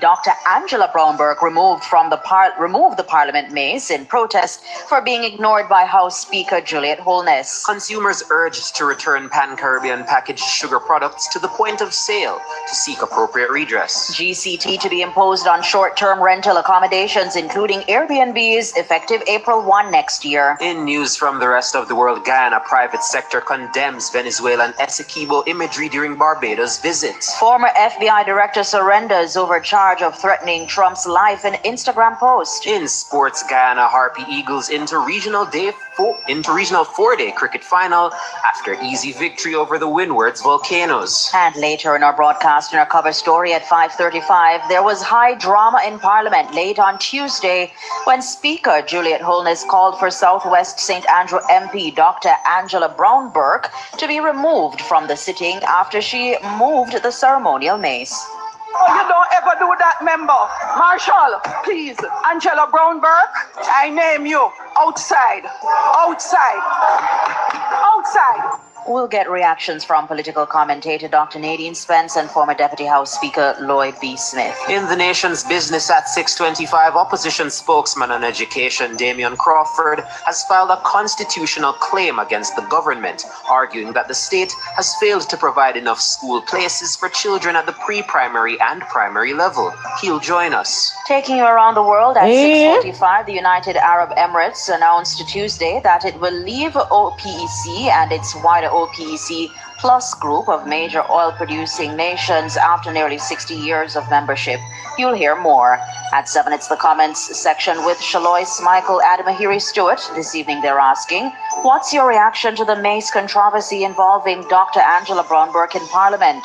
Give us your comments by logging on to our Facebook page, Nationwide News Network, and by tweeting us at Nationwide Radio, and message us on WhatsApp at 876-285-5693. You can also leave your comments on Instagram at Nationwide 90FM. And at 8, it's Boya Things After Dark with Kareem Boya Things Weathers. All these and more as we take you home on air this Wednesday afternoon. It's Wednesday, April 29, 2026.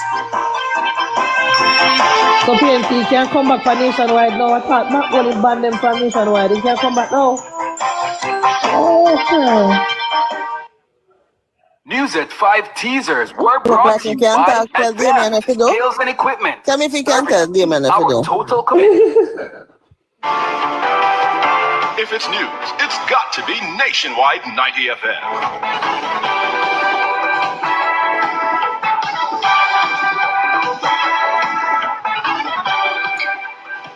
Now the news in detail.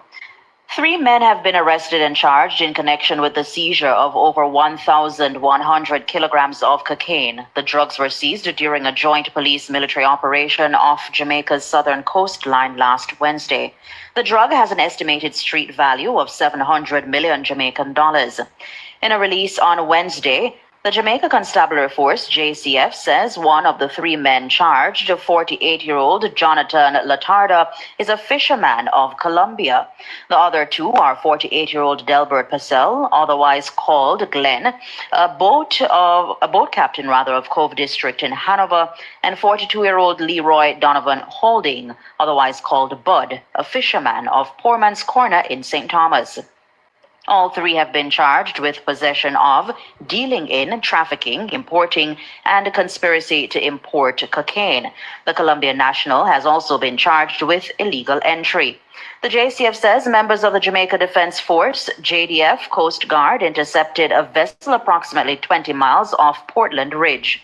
During the operation, 37 knitted bags containing 1,053 rectangular parcels of cocaine were seized. The men are scheduled to appear before the Corporate Area Criminal Court on Thursday, May 7. And the police seized over 130 pounds of cocaine over a 2-day period last week.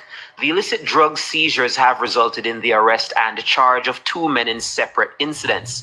They are 47-year-old Dwayne Barnett of Norbrook Crescent and 49-year-old Morosley Lycan of Brooklyn, New York.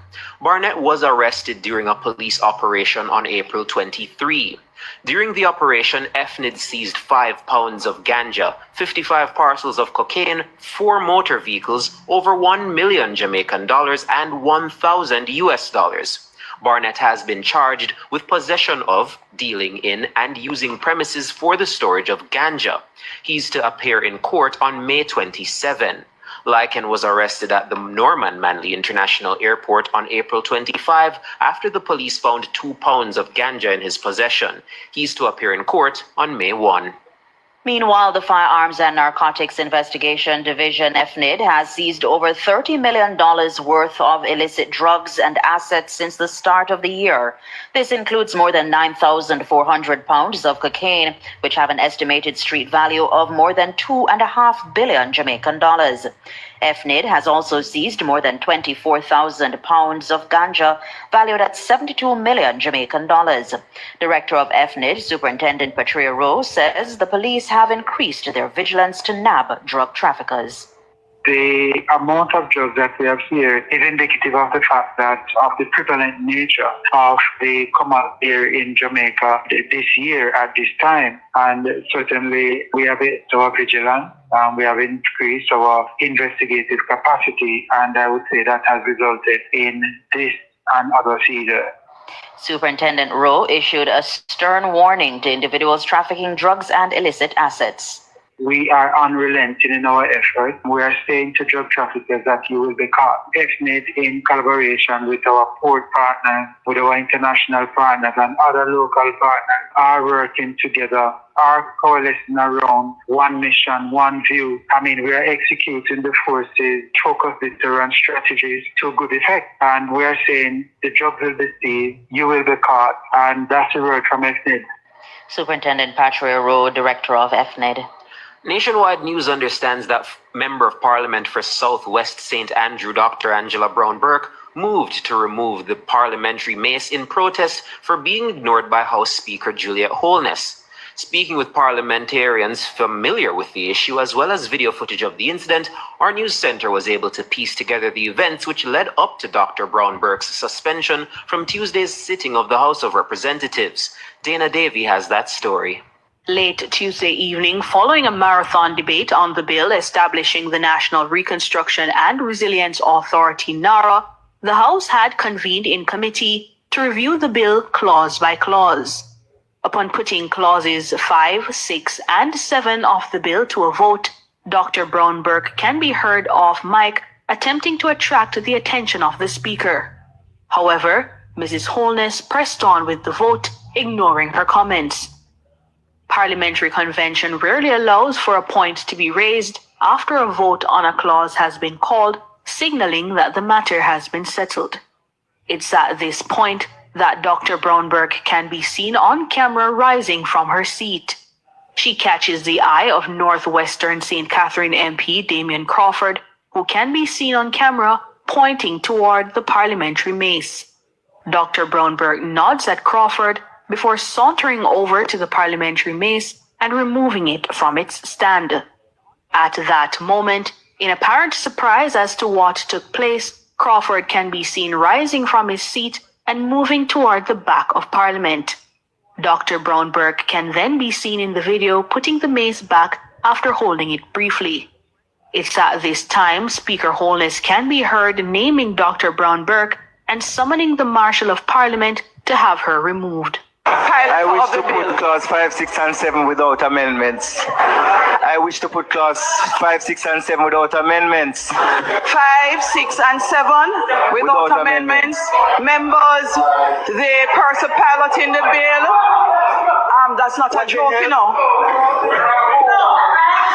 5, 6, and 7. Oh, you don't ever do that, member. Marshall, please. Angela Brown-Burke, I name you. Outside.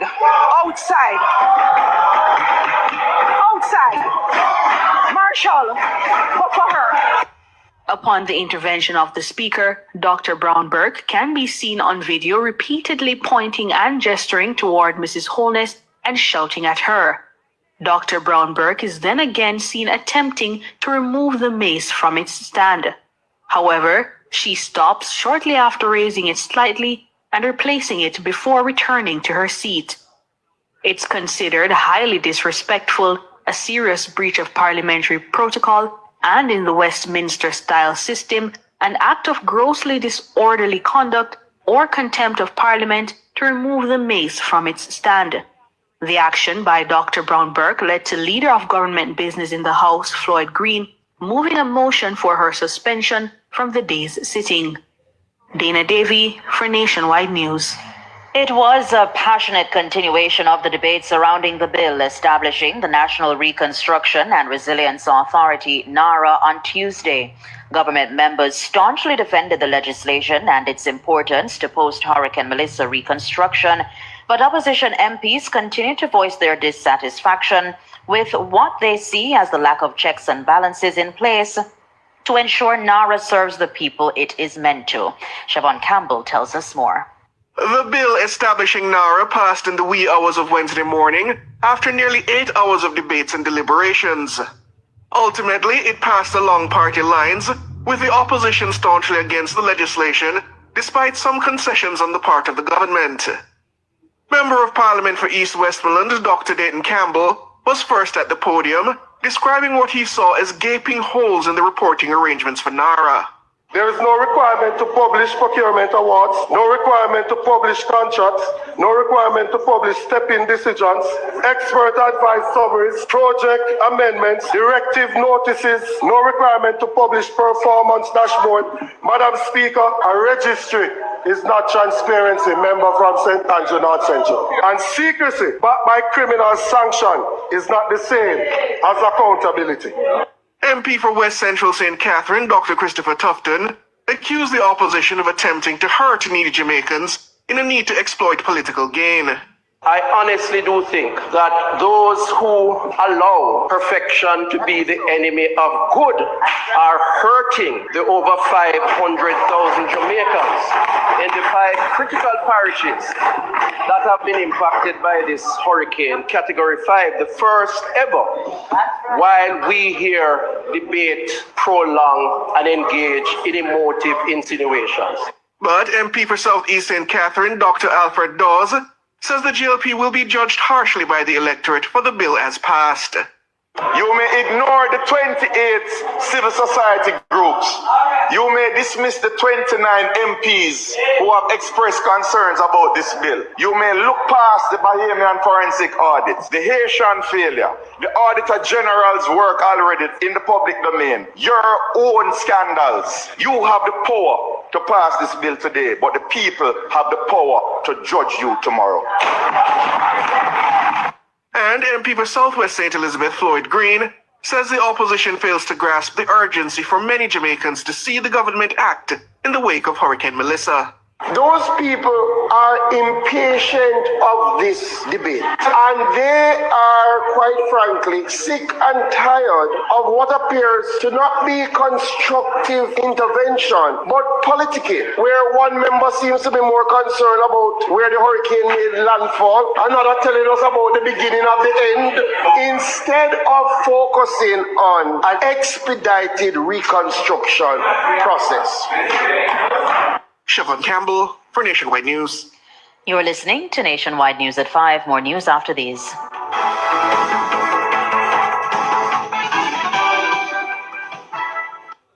You're listening to Nationwide 90 FM. The time is 5:15.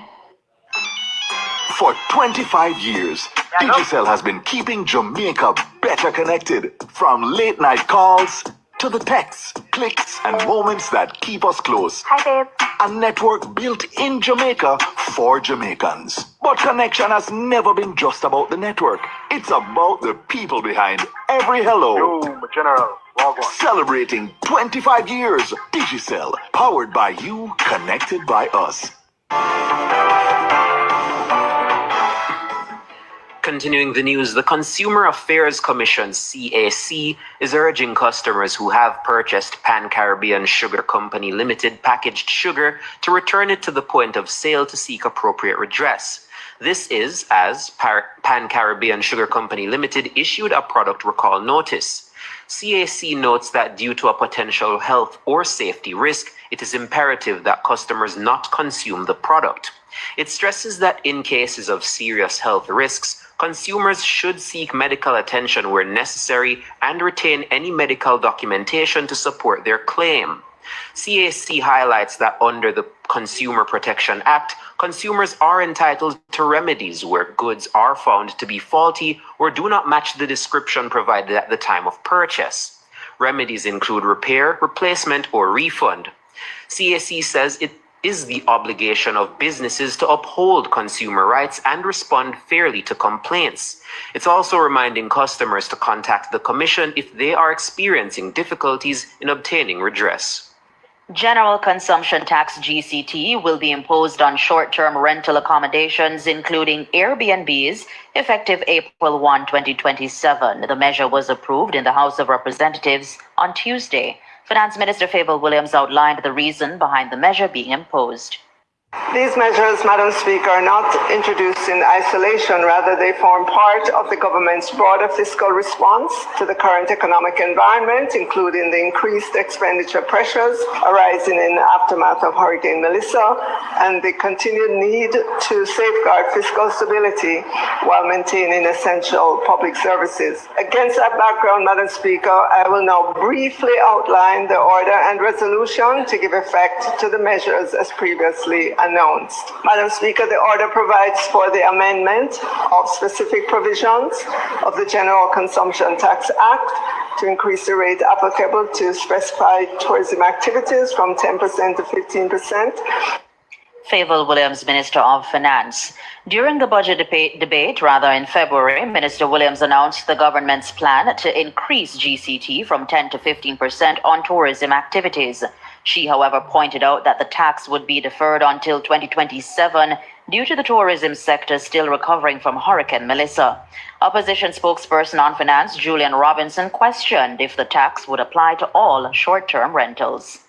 Just one question of clarification. On the tourism activities 1D, where it speaks to tourism accommodation not specified in A, B, or C, would that in any way cover persons who provide short-term rentals like Airbnbs? Yes, it would. So this would in effect be a new category then that would be eligible to start paying tax as of April 1st, 2027, because prior to this they would not have been captured in any form. Yes? Okay. Julian Robinson, opposition spokesperson on finance. 2 men, including a police constable, died in a motor vehicle crash on the Seaforth Main Road in St. Thomas on a Tuesday night. Dead are 25-year-old Karen Kellyman, who was assigned to the Highway Patrol Division in the parish, and Dwight Robinson, a 31-year-old electrician from Whitehall District. Mahiri Stewart has that story. Reports say at about 10:45 p.m., Constable Kellyman was driving a white Toyota Isis along the roadway while a Honda Accord was traveling in the opposite direction. Robinson was one of 3 other persons traveling in Constable Kellyman's vehicle. Near the entrance of the Wyatt housing scheme, the driver of the Honda Accord reportedly swerved to avoid a pothole and entered the path of Kellyman's vehicle. The vehicles collided head-on. The Toyota reportedly overturned and landed in a gully on the right side of the roadway. Both Constable Kellyman and Robinson sustained multiple injuries. They were pronounced dead at hospital. 4 other persons, 2 occupants in both the Toyota and the Honda, also sustained serious injuries. They are reportedly in stable condition in hospital. Their conditions are reportedly not life-threatening. The police high command has expressed condolences to the family, friends, and colleagues of Constable Kellyman. The JCF says its chaplaincy services branch, its medical services branch, and welfare department are providing support to his family and colleagues. The Island Traffic Authority's daily crash report shows that 87 persons have been killed in 76 fatal crashes as at April 29. Tuesday's fatal crash means St. Thomas has recorded 3 so far in 2026. This is 8 less than Westmoreland, the parish with both the highest number of fatal crashes and fatalities at 11 for each. Mahiri Stewart for Nationwide News. World in a Minute is brought to you by ABC Electrical Sales. We make things as easy as ABC. Hose assembly and supply, equipping Jamaica for success. And Charles O'Connor Consulting Network, COCN, driven by international accounting standards, modern technology, and integrity. The World in a Minute. The Private Sector Commission of Guyana has strongly condemned what it described as a deliberate and provocative display of imagery by Venezuela's acting president Delcy Rodriguez during a state visit to Barbados. During the visit, imagery depicting Guyana's Essequibo region as part of Venezuela was reportedly displayed in the presence of Barbadian Prime Minister Mia Mottley. The commission says the incident reflects a broader pattern of symbolic actions aimed at undermining Guyana's sovereignty and influencing regional perceptions. Former FBI Director James Comey surrendered to authorities on Wednesday to face charges alleging that an image he shared on social media posed a threat to the life of President Donald Trump. The case stems from a 2025 Instagram post shared by Comey, which contained a photo of seashells on a beach arranged to read 8647. 86 is a slang term for get rid of, and prosecutors allege it encourages violence against Trump, the 47th president. Comey denied any wrongdoing, saying he did not know what the numbers meant and accused the prosecution of political motivation.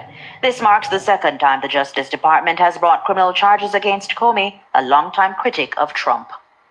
World in a Minute was brought to you by ABC Electrical Sales. We make things as easy as ABC. Hose assembly and supply, equipping Jamaica for success. And Charles O'Connor Consulting Network, COCN, driven by international accounting standards, modern technology, and integrity.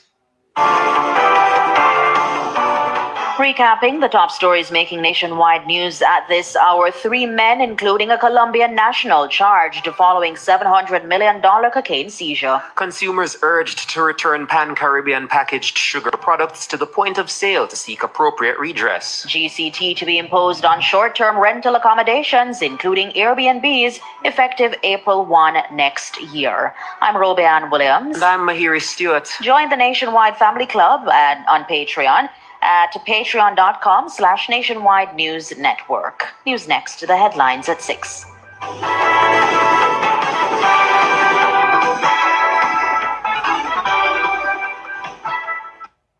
Remember the first time, the first glance, the first touch, and rediscover that feeling. At Couples Resorts, every stay feels like the first time all over again. Escape to a couples-only, all-inclusive paradise with gourmet dining, premium cocktails, and unforgettable ocean views, all included. Jamaican residents can celebrate with exclusive rates from $405 USD per night, valid through April 30th. Visit couples.com/residence.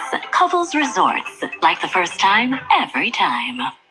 For 25 years, Digicel has been keeping Jamaica better connected. From late night calls to the texts, clicks, and moments that keep us close. Celebrating 25 years, Digicel, powered by you, connected by us. He never shies away from taboo topics. Voyagings after dark. So we're going to listen to commercial too. Voyagings after dark. Munchie, and everything else in between. Voyagings after dark with Korean Voyagings this and every Wednesday from 8 to 11 p.m. on Nationwide 90 FM. You can't miss. What's buzzing? Celebrity outfits. Is that a hit or a miss? Most the odds. Jamaica's Got Talent. Wait, a warm man. Hot takes. Talk up the thing. Actual factual. Life is short. Voyagings after dark. Come get your mind blown. And your curiosity explored. Sports at 5 is brought to you by Total Tools. Total Tools. Every tool, every trade.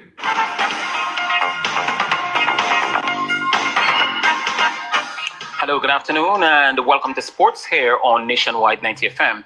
I'm Wayne Walker. There's another late withdrawal from the Jamaica team to the World Relays in Botswana this weekend. Sprinter Raheem Ford, who was named to the 4x100 meters sprint relay pool, did not report for his flight to Botswana on Tuesday. Ford, who won the men's 100 meters at a meet in Claremont in Florida on Saturday, is reported to have picked up an injury on Monday morning. Ford is the third member of the sprint relay pool to have withdrawn, following Kishane Thompson and the world 100 meters champion Oblique Seville. Two other members, Rashawn Clark and Taj Marcus White, who were named to the 4x400 meters relay pool.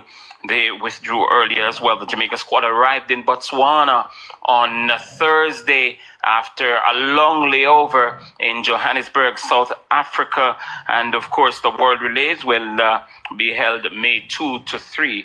And that's this weekend, as we mentioned. Minister of State for Industry, Delano Sivrite, is urging Jamaica to take stronger steps to ensure its athletes can retire with lasting financial security by properly managing and protecting their intellectual property IP. Speaking during Intellectual Property Week at the celebrations at the University of Technology on Thursday, Sivrite emphasized that intellectual property should not be viewed as an issue reserved only for lawyers or multinational corporations. Instead, he stressed that IP is a critical asset for individuals, particularly athletes whose personal brands and their likenesses and achievements hold significant commercial value. When a Jamaican athlete crosses the finish line first, the world sees speed, they see excellence, they see victory. But behind the moment is something even more powerful, and that's intellectual property creating global value. Sport today is not simply competition, sport is business. And globally, the sports industry is valued at over $500 billion US. When you include media rights, sponsorships, technology, sports tourism, apparel, betting, digital platforms. Sivrite also called on sporting institutions across Jamaica to take a more proactive role in safeguarding their own intellectual property, including team brands, logos, and broadcast rights. He said stronger institutional framework could help to ensure that both organizations and athletes benefit more sustainably from the country's rich sporting legacy. The value is not created by athletic talent alone. It's in the brands, it's in the trademarks, it's in the patents, the industrial designs, the copyrights, the licensing, the endorsements, the broadcasting rights. So in short, it is driven by intellectual property, and this is what we have to understand. So every logo on the jersey, every replay package and endorsement contract, every patented training device, every live stream, every major sporting event broadcast around the world, that is intellectual property at work. Yeah, that's Delano Sivrite. Some news now on football. English Premier League leaders Arsenal and the Spanish giants Atletico Madrid, they played out a 1-1 draw at the Metropolitano in Madrid on Wednesday in the first leg of their European Champions League semi-finals. The Swedish star Victor Gyökeres, he gave Arsenal a lead from the spot after 44 minutes, but the Argentine World Cup winner Julian Alvarez, he leveled the tie also from the spot on minute 56 for Atletico Madrid. And it goes to Gyökeres, who goes over. Referee says penalty. Danny McAlee says penalty. And Gyökeres wraps it into the back of the Atletico Madrid net. And Arsenal lead 1-0 in the Metropolitano. It all falls onto the shoulders of David Raya up against Julian Alvarez, who scored 9 goals in the Champions League. And he scored. He barely moved the muscle of the goalkeeper. Super penalty on the main man. And the teams are heading to London in 8 days' time to meet in the call our phone, it likely going to make something up on tea time. Towards retaining Premier League status here in Jamaica for the next Ray and Nephew Jamaica Premier League season. Munchie. They'll take on Tibbetty Gardens in a rescheduled game on Thursday, set for St. Elizabeth Technical High School in Santa Cruz, and it's set to kick off at 3 o'clock. Now, the third round meeting between the teams was called off at the end of the first half due to precipitous rain and lightning, and the Treasure Beach, they were leading by 2-1 on that occasion. It was a third round meeting. I think it's at match day 33. So on Thursday, the teams will pick up from the start of the second half. Something interesting will come on and cover story in the next couple of minutes. Make it run, make it stay run. At the minute, they've got 37 points, but they're just one above the 13th place team Harbourview on 36 points. So a win will move them up to 40, and it will mean that they go above Mullines United, who are at the minute occupying the 11th spot with the 39 points. So all to play for tomorrow over at Santa Cruz, where Treasure Beach, a win could really be gold for them.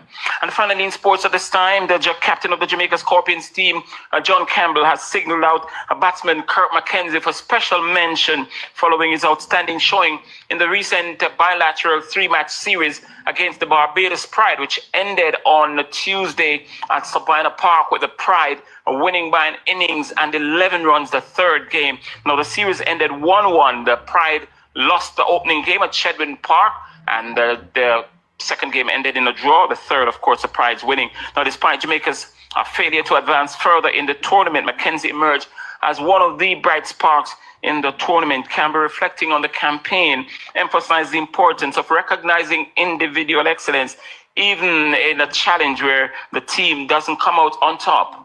Definitely, Kerr Mackenzie, I think he played pretty well, got two centuries, so I mean, he's been putting in the work and he's reaping rewards, so I'm really happy for him.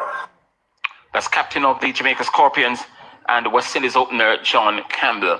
And that will do it for sports at this time. We're going to be back, though, at 6:05 with much, much more in our major sportscast. Aldrich Swaby will be your presenter.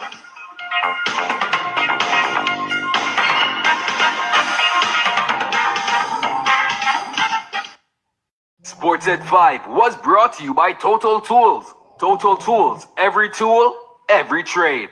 For all your custom framing, printing, graphic design, and purchase of art, Make It Frame Art Jamaica Limited, serving you for over 40 years. The time by Frame Art Jamaica is 5:32. Upgrade your drive with Hyundai and Scotiabank. 4.99% interest, 0 fees, and 1-year insurance free. Choose from the Hyundai Venue, Palisade, Tucson, or Creta. Visit Kingston or Montego Bay showrooms. The temperature by Hyundai is 29 degrees Celsius here in the nation's capital, Kingston. It's 30 in the western city, Montego Bay. The Mini Hi-Fi promotion is back. With models starting at $7.8 million, you can get 50% off processing fees, $50,000 cash back, $50,000 for insurance, a free mini carry-on, and 5 gas refills on us. All purchases include complimentary tinting and a 3-year service and warranty package. 5 deals for your next Mini. Visit us in Kingston or Montego Bay today. Terms and conditions apply. Every great project starts at Creative Building Finishes, Jamaica's only choice for the best tiles, best bathrooms, and best kitchens. Whether you're designing, building, renovating, or selecting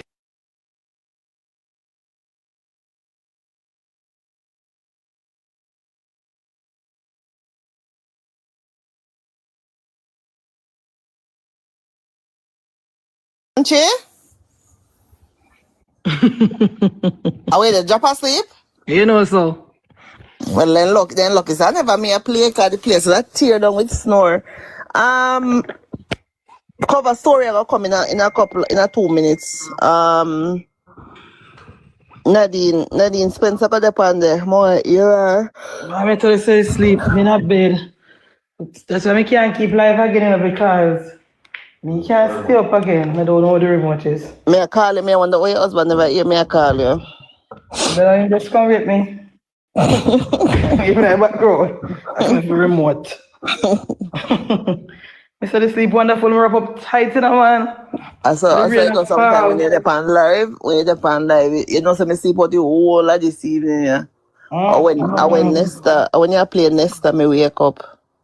When rain a fall, you know, man, and me draw for the sleep, you know, at death, you know. The people that, what the news? I never hear the news go though. They say a Damian did that. She and Damian did that talk, me dear. First of all, First Lady, she try to get First Lady attention. So more often for that the younger way, what the proper way to get the speaker attention when what way she want get the speaker attention? I don't know. And she look over to Damian and Damian pine pan the mace according to them. So them had know say Damian tell her. And Damian and her bloody. Are they come up with that? That's on the news. Go on back on cover. Go on back on the news and now cover story I go start. Remote there now. What the arm it? I say make it a nasty blessy man. Jesus. www.creativebuildingfinishes.com. Creative Building Finishes. Your beautiful finish begins here. In my view, jazz is the greatest of all. Like that? I don't know. What is it? Like a restart it there. Go up on YouTube. Find at 90 FM, the Revolution 90 app. The right one. Right. He never shies away from taboo topics. This week, nice to see girl, Jesus. I know. Topics that are shunned by And everything else in between. Boyatings After Dark with Korean Boyatings this and every Wednesday from 8 to 11 p.m. on Nationwide 90 FM. You can't miss. What's buzzing? Celebrity outfits. Is that a hit or a miss? Bust the out. Jamaica's Got Talent. Wait, don't worry, man. Hot takes. Talk up the thing. Actual Vectual. Life is short. Boyatings After Dark. Come get your mind blown. And your curiosity. Good evening, madam. Hush, on with your mic. Even my dear. Good evening, Madam Speaker and everyone. Good darling. No, they go on. Good afternoon, listeners. Yeah, chill. It's 5:36. It's a Wednesday. Let me listen to this. Could be done and Cover Story, and I'm your host, Siobhan Campbell. But before we get into matters, there's a bit of information coming in. 3 men have been arrested and charged in connection with the seizure of over 1,100. Oh Lord. We have heard the 3 man get shot all on pants sitting. Miss Munchie? 1,100. Stefano empty out the barrel pan first lady look like today. I forgot fast. Wednesday, the Jamaica Constabulary Force, JCF, says First lady that you was Stefano. 48-year-old Jonathan Latarda is a fisherman of Rio Hacha in Colombia. The other 2 are 48-year-old Delbert Siobhan, that's not important. Come on. Of Cove District in Hanover, and 42-year-old Leroy Donovan Holding, otherwise called Bud, a fisherman of Poorman's Corner in St. Thomas. All 3 have been charged with possession of, dealing in, trafficking, importing, and conspiracy to import cocaine. The Colombian national has also been charged with illegal entry. The JCF says members of the Jamaica Defense Force, JDF Coast Guard, intercepted a vessel approximately 20 miles off Portland Ridge. During the operation, 37 knitted bags containing 1,053 rectangular parcels of cocaine were seized. The men are scheduled to appear before the Corporate Area Criminal Court on Thursday, May 7. Director of FNID, Superintendent Petray Rowe, gave an update on Wednesday. It led operation on the scene, collaboration with our JDF partners, led to the recovery of over 1,000 kilograms of cocaine, valuing upwards of 700 million Jamaican dollars. 3 persons are in custody. We can confirm that 2 of them are Jamaicans, 1 Colombian. We are doing our investigation. We're doing further investigation into their activities. They were arrested off the shores of Jamaica in Jamaican waters. We believe that this is a broader activity into the trafficking network, trafficking of cocaine. Since the start of the year, we have seen an unprecedented number of amount of cocaine being seized in Jamaica. So far, over 4,000 kilograms of cocaine, valued at over 2.5 billion Jamaican dollars. Over the last 10 years, the highest seizure that we have had is 2,224 kilograms of cocaine, and that was in 2024 when there was a record amount of seizure in that year. For context, we are only 4 months in the year, and we have seized over 100% of the highest single seizure that we have had in a year. So this tells a story. This tells that the efforts of FNID has been unprecedented, particularly since the start of this year. A lot of That's FNID there discussing that massive cocaine seizure off the coast of Jamaica.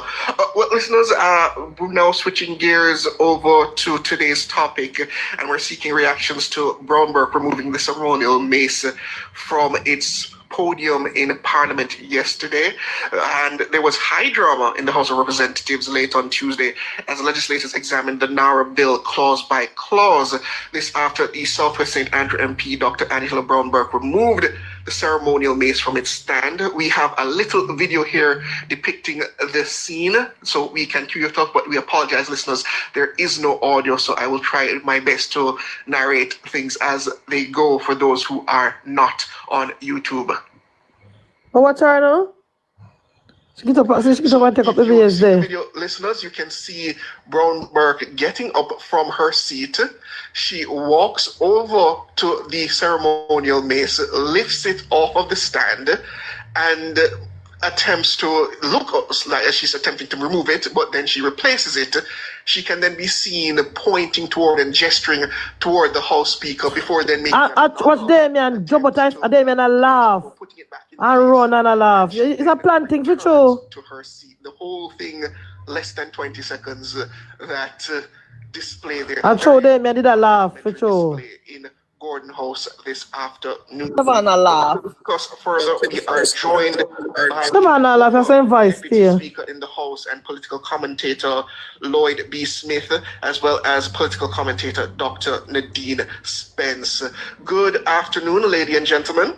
Good afternoon. Good afternoon.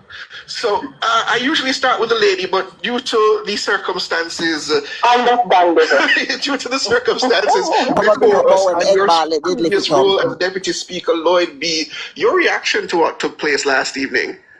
Well, it was a most regrettable occurrence. Obviously, emotions got the better of the Member of Parliament. And rules are rules, and the standing orders clearly indicate what takes place. The mace is a symbol of authority, and it represents Parliament in its most refined form. And so, any attempt to create some amount of disrespect to that particular symbol has to be treated according to the standing orders.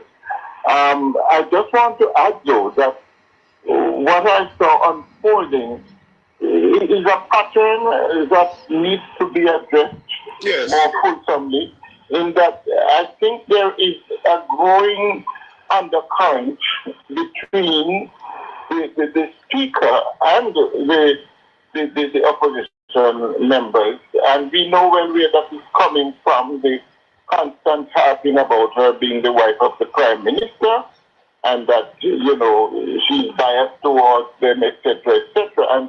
And what happened last night, I think, is a continuation of that undercurrent from all indications. And I am happy you went there, Lloyd B., because I had a similar concern. But before we get there, for those who aren't certain about this, what is the significance, the symbolism behind the parliamentary mace, for those who don't understand? The mace goes way back, you know, from, I think, the 18th century. In fact, the mace was a weapon that was used in battle, you know, but over the years, it became a symbol of authority in the House of Parliament. And what it indicates is that once the mace is brought into Parliament and is placed as its particular receptacle by the Marshal of the House, then it means that Parliament is now in session. To remove the mace and to even take it out of the House is sacrilegious, because what it does is that it automatically causes Parliament to be no longer in session. Yes. And that ought not to happen, because that is the Speaker's prerogative based on a motion from the leader of government business.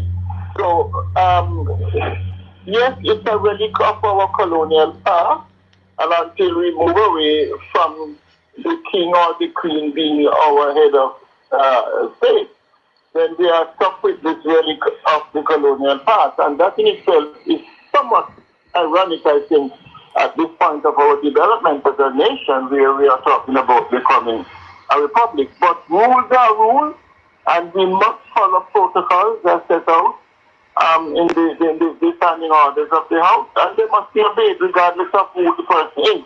But then again, we need to let listeners know that Angela Brownberg's attempt to remove the mace follows a pattern that has happened in the past by both the sides of the House. I think the last person that removed the mace, I think, Mr. was Bartlett. in Me not tell us that I make reference to Bartlett.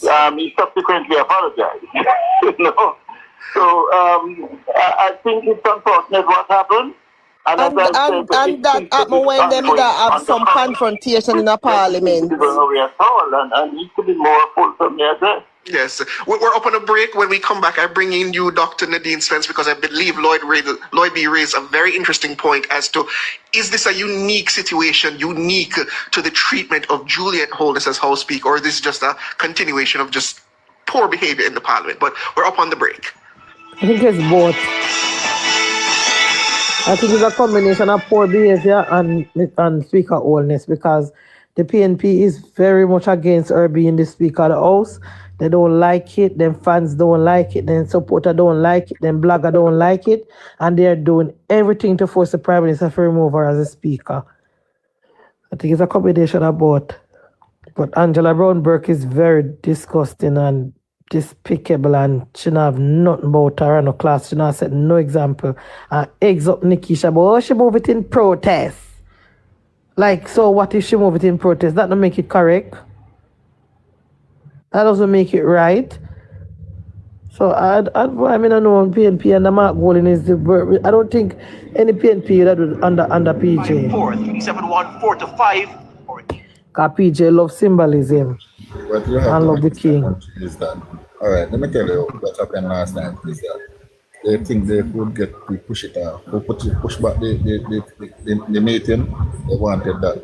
But then when they realized JLP now move, them go to some antics. You understand? Because what they wanted was stall the passing of the bill last night.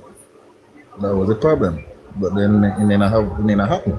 They realized if a man in them could do that till, them could do that. So that's the move they made. They wanted to stall it, but never work out. Because JLP never planned to go nowhere. When I see the one the video where Trevor just showed, Damian was very much involved for truth. It's not lie. It's not lie. They show the video where Damian and I did a talk before she do it. And then Damian run and laugh like it's funny. All him can take him man off a leadership. Suspended from the sitting by the House Speaker Juliet Holness after a motion was called by a leader of opposition, a leader of government business rather, in the lower house, Floyd Green. We have with us political commentator Dr. Nadine Spence, as well as political commentator and former Deputy House Speaker Lloyd B. Smith. So, Dr. Spence, your initial reaction to what took place last evening, and as Lloyd B. has suggested, that there seems to be some kind of issue with the current speaker in the chair coming from the opposition benches? No, I don't think so. I mean, as Lloyd himself said a while ago, it has happened before. I think as well, it's not frequent, but as you look across how parliamentarians behave in Parliament, you will realize that this is not unique to Jamaica either. And that perhaps in cases where an opposition member has a protest that they want to lodge in the Parliament and to kind of disrupt the flow, especially if they feel things are going in favor of the government, they might engage in disruptive activities such as removing the base or attempting to remove it. And I think they very well know what the consequences of those actions are. So I don't know that it is anything but that, because if it was happening for the first time and we have never seen something like that before, we could perhaps, one over it and say, this is just, the sky is falling. But I don't think, it might not happen frequently, but certainly it has happened before, not just in Jamaica, but in other places in the region. So I don't think I think it was a protest by a member of the opposition party, and I think the speaker responded appropriately. But Dr. Spence, when you look at this situation in isolation, say, yes, this has happened before, but haven't you noted an almost pattern of behavior coming from the opposition benches toward the current speaker from the start of the She must have blind. That may I say. They would not support her appointment. They have pointed her out as, or signaled her out to suggest that she is not behaving in line with what is required from the House Speaker as a result of her relationship with the Prime Minister. And we can continue on and on in terms of hurled and leveled at the House Speaker, this particular House Speaker, where I can say almost categorically that I've never seen this behavior leveled at the Speaker before. I've never seen it. I think what you have identified is a truth about how women who sit as House Speakers are treated. I've seen it now with this is the third House Speaker that I've seen a certain kind of lack of respect in how this House Speaker is regarded. So I do see that. But I think the fact that there is a respect gap for a woman sitting in a particular chair is perhaps no par for the course as it relates to some of these positions. So yes, you're right. There has been a way that the opposition has treated this House Speaker. But I think that there is a tendency to treat women who serve as House Speakers in a particular way. Not true. I could be wrong, but You're wrong. You're dead wrong. You're perhaps, dead wrong. The observation that you have made, Siobhan, is quite apt in respect of how this particular House Speaker has been treated. What I was trying to do today to see if I could make a judgment and stand by definitively is to say to myself, after I was invited on the program, and to look back on the track record of how the... Dr. Spence? Dr. Spence? Oh, there. We'll try to get Dr. Spence. That's all in our background. Yes, I'm still here. So, based on what Dr. Spence suggested, let's make an immediate comparison to the last female speaker we had, which was not that distant ago. That was Marissa Dalrymple Filbert. Do you see parallels between how she was treated and how Juliet Holmes is currently being treated? There were instances where one would want to think so, but the reality is that what has emerged from the opposition bench repeatedly, as was the case with Dalrymple Filbert as well, is a perception that the speaker is overly biased and is not seeking to be balanced in terms of rulings and so on, as well as being more accommodating of the opposition MPs. You know, and it is, as Nadine pointed out, yes, these things happen right across the world. I mean, what's happening in Parliament today is not even as outrageous as what has happened elsewhere in the British Commonwealth, you know, where 50 cups have been mentioned on that and so on. But I do believe that we have to be careful that we don't go out of our way to suggest that the Parliament is being deliberately disrespectful and of course. You want to listen to the AAC meeting and see how they deal with what they have been so they respect him. They don't like him. Of course they are disrespecting him. And then they're not treat Uriah Clark for the massive team. No, neither. They're going after her. They're going after her for no reason. How the speaker behaves. And you also have to take that into consideration. I do believe that the demeanor of the speaker also is important. And we're running low on time, Lloyd B, and you raised a point that I think does need some clarification. In your estimation, based on you monitoring the Parliament today, do you see behavior on the part of the to be not in keeping with the chair?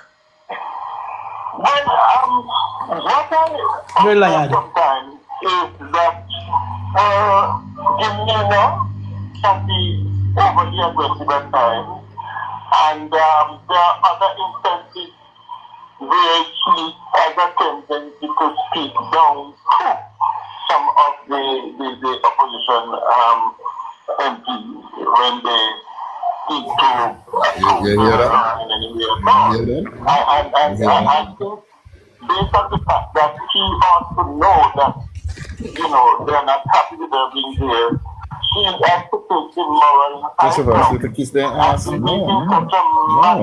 Nothing on to respect her. Respect so she get voted for an house like them. Simple. But is that your interpretation of her essentially just sticking to the rules when past speakers would have given a greater allowance, so to speak, when she tries her best to stick to the actual convention of the Parliament? sometimes the speaker has to be lenient, because listen, Parliament, there's a lot of cut and thrust in Parliament, Parliament is not a church meeting. And so the speaker has sometimes, will have to sometimes, exercise a little judgment in terms of the, reasonable. You don't want to hear like the Munchie, you don't want to talk about the 5 breach where Dennis Garden coming to pay you with it.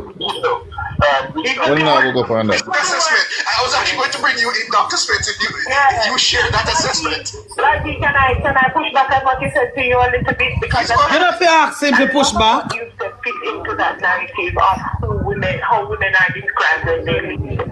They take it too seriously. They don't understand that they don't need to come across as cool marmy, even the use of that term.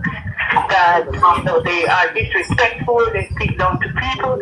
If you talk to women in leadership, when they ascend to that position of leadership and they seek to execute rules, that is how women are regarded. So the fact that perhaps people think this of the speaker is an interesting moment for us to assess and see what lens we're looking at it through. Is it that we expect that women shouldn't speak to men, a parliament that is primarily made up of men in that particular way? Is it that people feel as if because she's a woman, they can test her rulings a little bit more? Or we see in this speaker that she sticks to the rules. She is sticking to the rules a lot more. And so the kind of male repartee that was normally a part of the cut and thrust of Parliament that you described is actually the way that men relate to each other, not the way that women necessarily relate to the Parliament. And so I think if you apply a kind of gendered analysis to it, you will find a whole lot of interesting little caveats and nuances that might lead one to say, and somebody like me who looks at these realities through a gendered lens, that it looks very biased in respect of how the opposition members speak to the speaker. I think they are very combative themselves. Of course. They do not respect her ruling. They do challenge not. almost every one of them.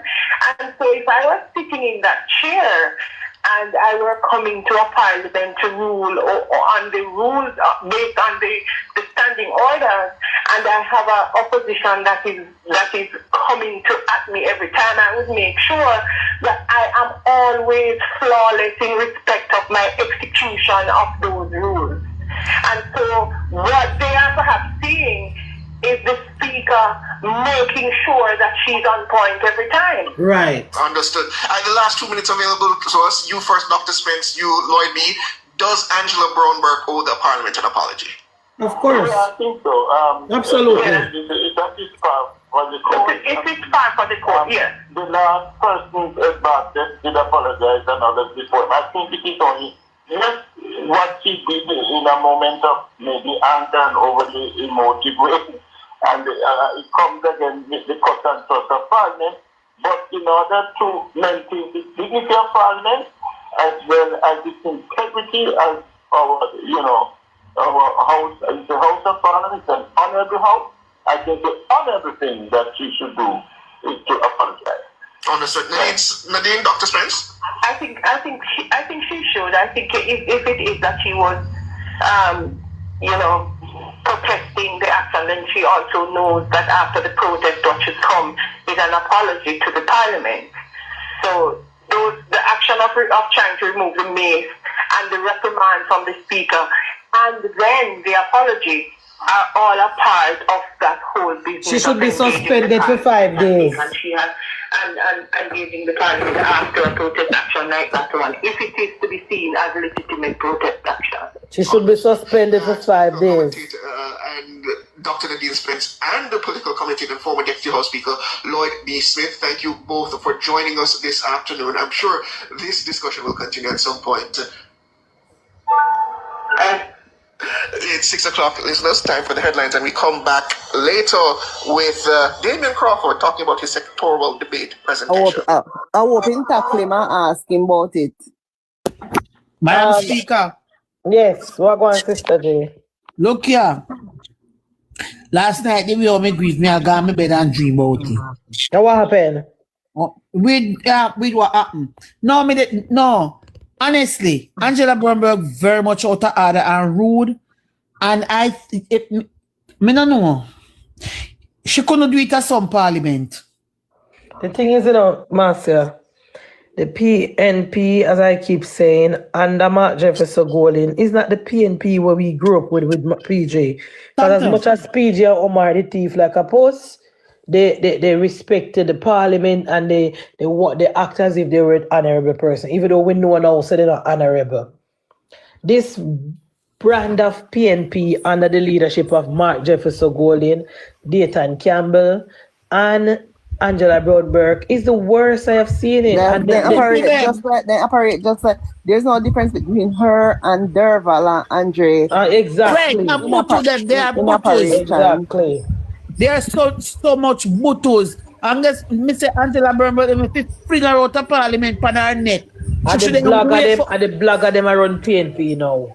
Look here. Instead of the PNP set the narrative and have the conversation so that the blogger them can learn, and the blogger them at Mark Golden and Angela. The blogger Andre and Madam Speaker, this morning Angela Brownberg should then wake up in a hospital with one neck cast round his neck. I just say go. Yeah. Then Master, that would have made the parliament just the way PNP wanted to be. Parliament not operates, so we couldn't throw her out. I know, but this is how me feel. Then should I fling him out and he wake up this morning and cast round his neck, he can't turn his neck, none at all. Marcia, it was a delay tactic. Marcia, it was a delay tactic. They didn't want the bill to pass. You know, understand? It was a delay tactic. And they can't stop it. They couldn't stop it. They realized, say, gone now, they can't do nothing. So they might try one different ploy. That was the thing, because guess what now? Listen to me now. This bill come to Parliament and with 20 amendments and pass. Yeah. Because you know what Andrew Holness say? This is gonna pass. It will have to pass. You understand me? So we have to look at this in a deeper thing. What is happening is that Mark Golden and the PNP believe that they are in charge of the government. They are co-government. They almost win. Remember I said yes. Yes. What kind of almost win? What kind of almost win? So that is the thing that is happening with them. They believe them have some claim to some crown, which I don't know of. But what the thing is that I realize, even after so much amendment, Mark Golden bring the thing to a divide. Again, I could not believe it. Just to show you that after 400 years of freedom from slavery, we still have a white man holding us back. And people are not looking. Somebody who Munchie had fabulous. I don't know Munchie change the settings. The settings not allow me. At the new page, this new live. So who else a moderator over here? Everybody that was moderator all along. Me not change nothing from morning. Me not going on nothing. So who had Marcia? No, me try this time. Look at me, I don't know. Somebody had fabulous 41 to be added. I on the side of them name and it said me request and me see it. So you can add fabulous. Okay, me see her. Me say from the 3rd of September last year, the whole of the PNP them do large is up. They can't accept it, so they know. Me say me can't wait for the Prime Minister extend Bellevue. Marcia, George Davis said it, you know. George Davis said it before the election. So if Andrew Holness win the 3rd term, we will see some extraordinary things happening. Yes. And you'll see it playing out. He did say it. He did say that. You're right, you know, he did say that. Yeah, man, he said you will see some crazy things happening. Yeah, man, he said you will see some crazy things happening. Yeah, because he said some people put them entire career on the line, the PNP. And if the JLP win, what will happen to them? We're going to render them redundant. And he's right. He's right. Look here. I think at the weekend at the weekend, me come up back the Friday. Me come up back the Friday, and the Friday night me post.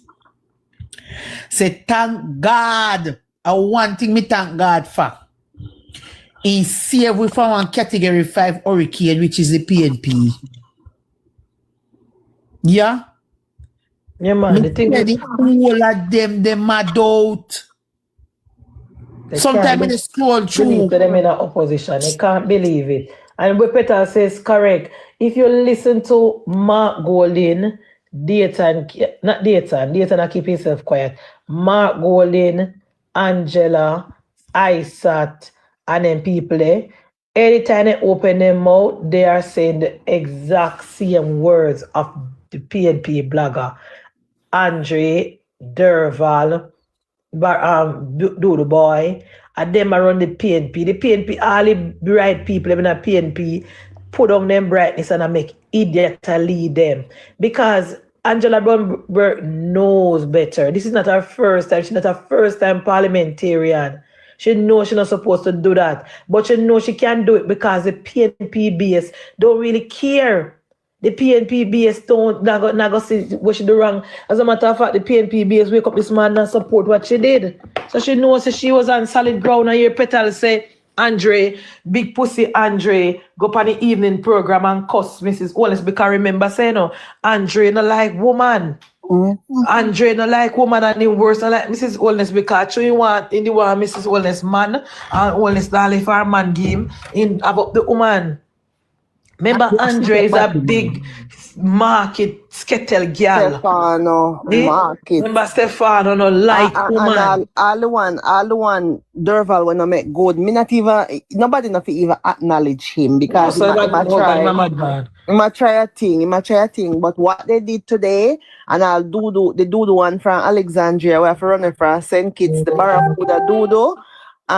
Input her up our picture today, and I say everybody them a throw them. First them I say right is right, wrong is wrong, but them a show them support behind Angela Brownberg, and then them a play input her up and a play strength of a woman, the strength of so yeah, but that is all the PNP operate. So what you do, but let me tell you something. You see yesterday, before this morning. We did a hope so them would have did stay out. Them would have go out and stay out out of them, but it's like a voice of reasoning. Somebody says something to somebody and say, Paulwell. No, me did that things at Damian, but Damian now. Them and Paulwell have the seniority and then listen. Yeah. They listen to Paulwell in the Parliament. Paulwell, even though they come out there and not come and talk about Mrs. Wellness and the chairman of the committee and what all of them must say. Let me tell you something. You see the disrespect, when they try to disrespect, I not agree with it because I never forget when in about 2 years ago when I keep him in some function and one boy did go up there go play some matey song and I try to call Mrs. Wellness name, he ran up on the stage and he stopped him immediately. So in having ways them even though me know say have other case I see him way PJ them operate. Them have them ways and in dirty way, but when it come to these things, they like to put out a good picture and they like to paint this narrative like they're decent people and they're class and so that is why I say under Mark Jefferson Golding and Angela Brownberg, the People's National Party don't have no class. You know, sister, that's what Mark could even say nothing to Angela last when them you think anybody that is Jamaica Labour Party and the Angela Wellness could do that? Petal, what you think Mark they go say Mark I say you know say Mark for your walla hog. You think say anybody is Petal, you think say the Jamaica Labour Party was in opposition, anybody under Andrew Wellness could have got take up the maze and do that? It would be the last. You know when support the Labour Party. When Mr. Bartlett they pick up the maze in the Parliament, I want big corrosion that go on and they for them side and our side at it, you know, we in opposition and they made them make up pure nice, you know the usual like our side that cuss off of them. And as so Mr. Bartlett run and take up the maze, I guess we kinda end the whole thing, you know. And that's that thing do, you know, I never no speak and do it after. You understand? That may agree with that. That would not happen. And he apologize. Because one thing, if you notice the demeanor of the people them over the Labour bench, You notice them single go one up of them and they make them have presentation. respect for the Prime Minister. Even Even she try if she try to get Mrs. Wallace's attention. Is that how you get attention? Is that how you get attention? Look how many what you want attention for? What you want attention for? The speaker already. The speaker already explained to the committee work. You once the minister that is piloting the bill signal to the speaker that he's gonna move on and he's not taking the amendment, you move on. And if you don't look at the video where Nationwide show this when Angela Brownberg tried to remove the maze, the minister was speaking. The minister was speaking. I catch her and she cut the minister and she started to talk. She started to react to it. The minister already did start talk already. Of course. So the minister already take the amendment where she had cut again for Soji. And the speaker already tell them say you can all the amendment you want, but when the minister signal to say that he's gonna go ahead with the clause, then you don't need to come back. So how can she want to catch eyes of speaker? She want catch she does disgusting. That is her problem. Deliberately get a good week, Madam Speaker. She deliberately good week. Of course. Munchie, you said it perfectly, young Petal. Under Mark Jefferson Golden, PMP as his member of parliament is the worst they have ever been. So Jay, you remember when the first thing, look at this disgrace at the leadership that put forth leadership, as the leader of opposition. When the election has won, they have to beg Mark Golden to concede. Remember when the local government election won, days after before him actually concede the election, Remember that, I'm not concede, no. Well, I know the local government, they have to force him. They have to beg him at Belmont Road to concede even the 2025 general election, What kind of leadership are these people? What you're putting forward? So every little nastiness and every little thing, their leader supports them. And this is why they are behaving like that. You think leadership. Over our side can behave so under Michael and the oldness? Fabulous. Never. Fabulous. Can I say something to you? Yes, so I'm going to show you something. Yes, so remember this, everybody panel live. What remember say, one man, and in family, like 10 of them, have 200 slaves work on one plantation, by playing with their mind, Listen to me, this is the same thing Mark Golden come with. He trick the people and get the leadership position by paying off agents to vote for him. These are the things they do. This is in their DNA. And we cannot hide from it. This man is a slave, descendant, master descendant. He has the vial and the scale to lead. And listen, if you not get power at any cost, that's him. In the business born, you come. Listen to this. My man and man, them have a good debate, and at the end, he still divide one counter. He went to the divide. I didn't know it don't have the numbers. Yeah. And he don't have the numbers. You understand me? He still do that. Come on, people have to look past some things, I look at things, they have to look at and show how cruel these people are. You don't want Jamaica to go forward. All on there. Anyway, talk. Me did want to hear that's like a drunk attack. No. Who is that, man? Who are those people, man? Who are those people, man? Those people are... Listen to me. All right, listen to my people. All right, so all of the bloggers on the internet for PNP, half of them over the hill, redundant, and the rest are mad people. And the rest of them done. And the rest of them done. Don't say them don't like a bat. When you look on the caliber people, the platform for PNP, they're not ready. You see, even look at a big old man like Light B. Smith, when know the rules. You see how Light B. Smith come and justify wrong. The first thing you come up with is not the first it has been happened. Enough it happen. So when you come and like you justify it. justify the wrongdoing. None at all. It doesn't happen.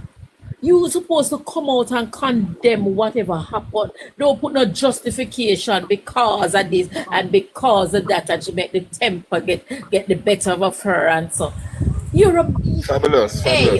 You know what I realize, this PMP really no mean, I don't know if a PMP never meet Jamaica no go, but watch it, listen to this. Mark Golding said something out of his mouth last night and said the government is trying to use NaRRA to get growth. As a leader, no, you think, well, no, we are no people. As a leader, is that something you should ever say out of your mouth? Yeah. Is that what we want Jamaica to do? To grow? But Isn't that what all of us want Jamaica to grow? Of the government to grow the country. No, but isn't And that you whether the leader you're in a was- government or not? Yeah. But whether you're in a government or not, isn't that what you want to see your country grow? Even Yeah, if you're to in an grow. opposition, you don't want to see your country grow? Just to show you how Eh? desperate and wicked these men are. You can see that out of your mouth, and he ain't catch up on himself, you know, and he realize that one wicked sitting say, you know, one wicked sitting man, hey, listen to me, people. Because it's so juicy. First, when they start to attack the bill, they were saying, if you listen to the first time when the bill was tabled, you know, they were saying that this is not a Melissa recovery bill, because the word Melissa is not in the bill, and the bill is not for Melissa victim or so. And that was what they said first. Based on that, now Mark going to make it slip out of mouth, say this bill is not for recovery of Melissa victim. It is to try to rebuild the to grow the economic, and the 5 and 4 never work, and this and that.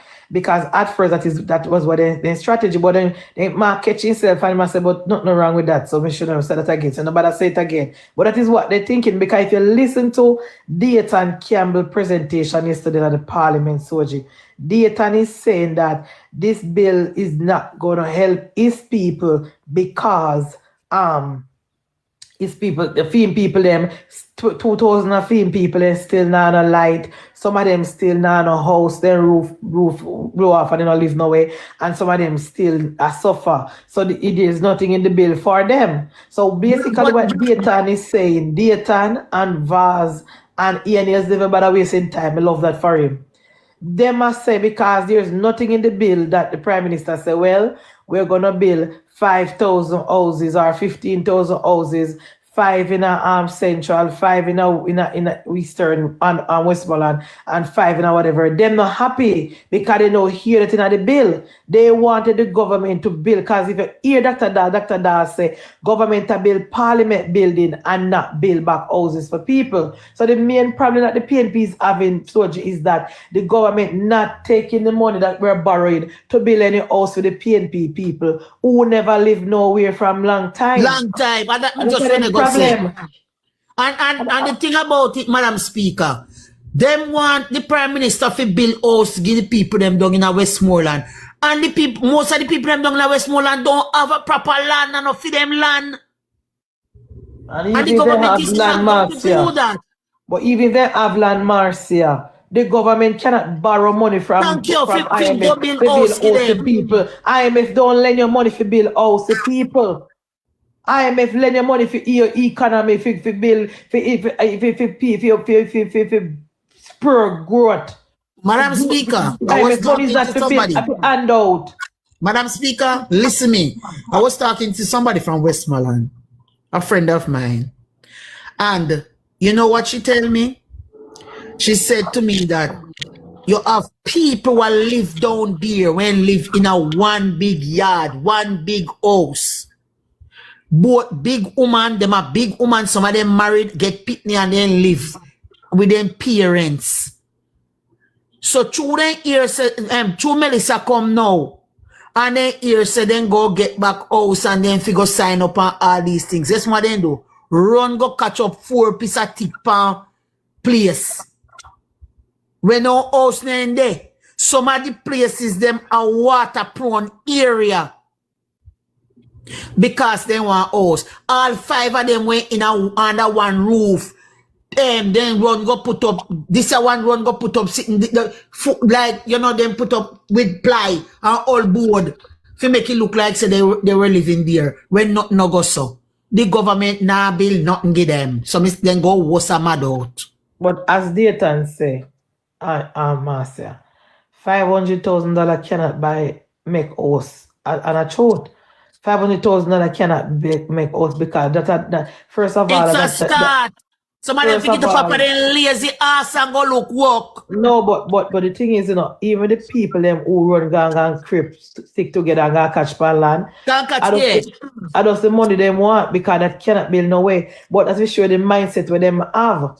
And that is why them voting back for the PNP last year, because the PNP managed to convince them again, said this time they are going to help them to get house, road, light, water, free this and free that. And now the PNP cannot deliver because the PNP did not win the election. Nobody in the PNP is not willing to spend them more money upon them down there. And then caught between a rock and a hard place.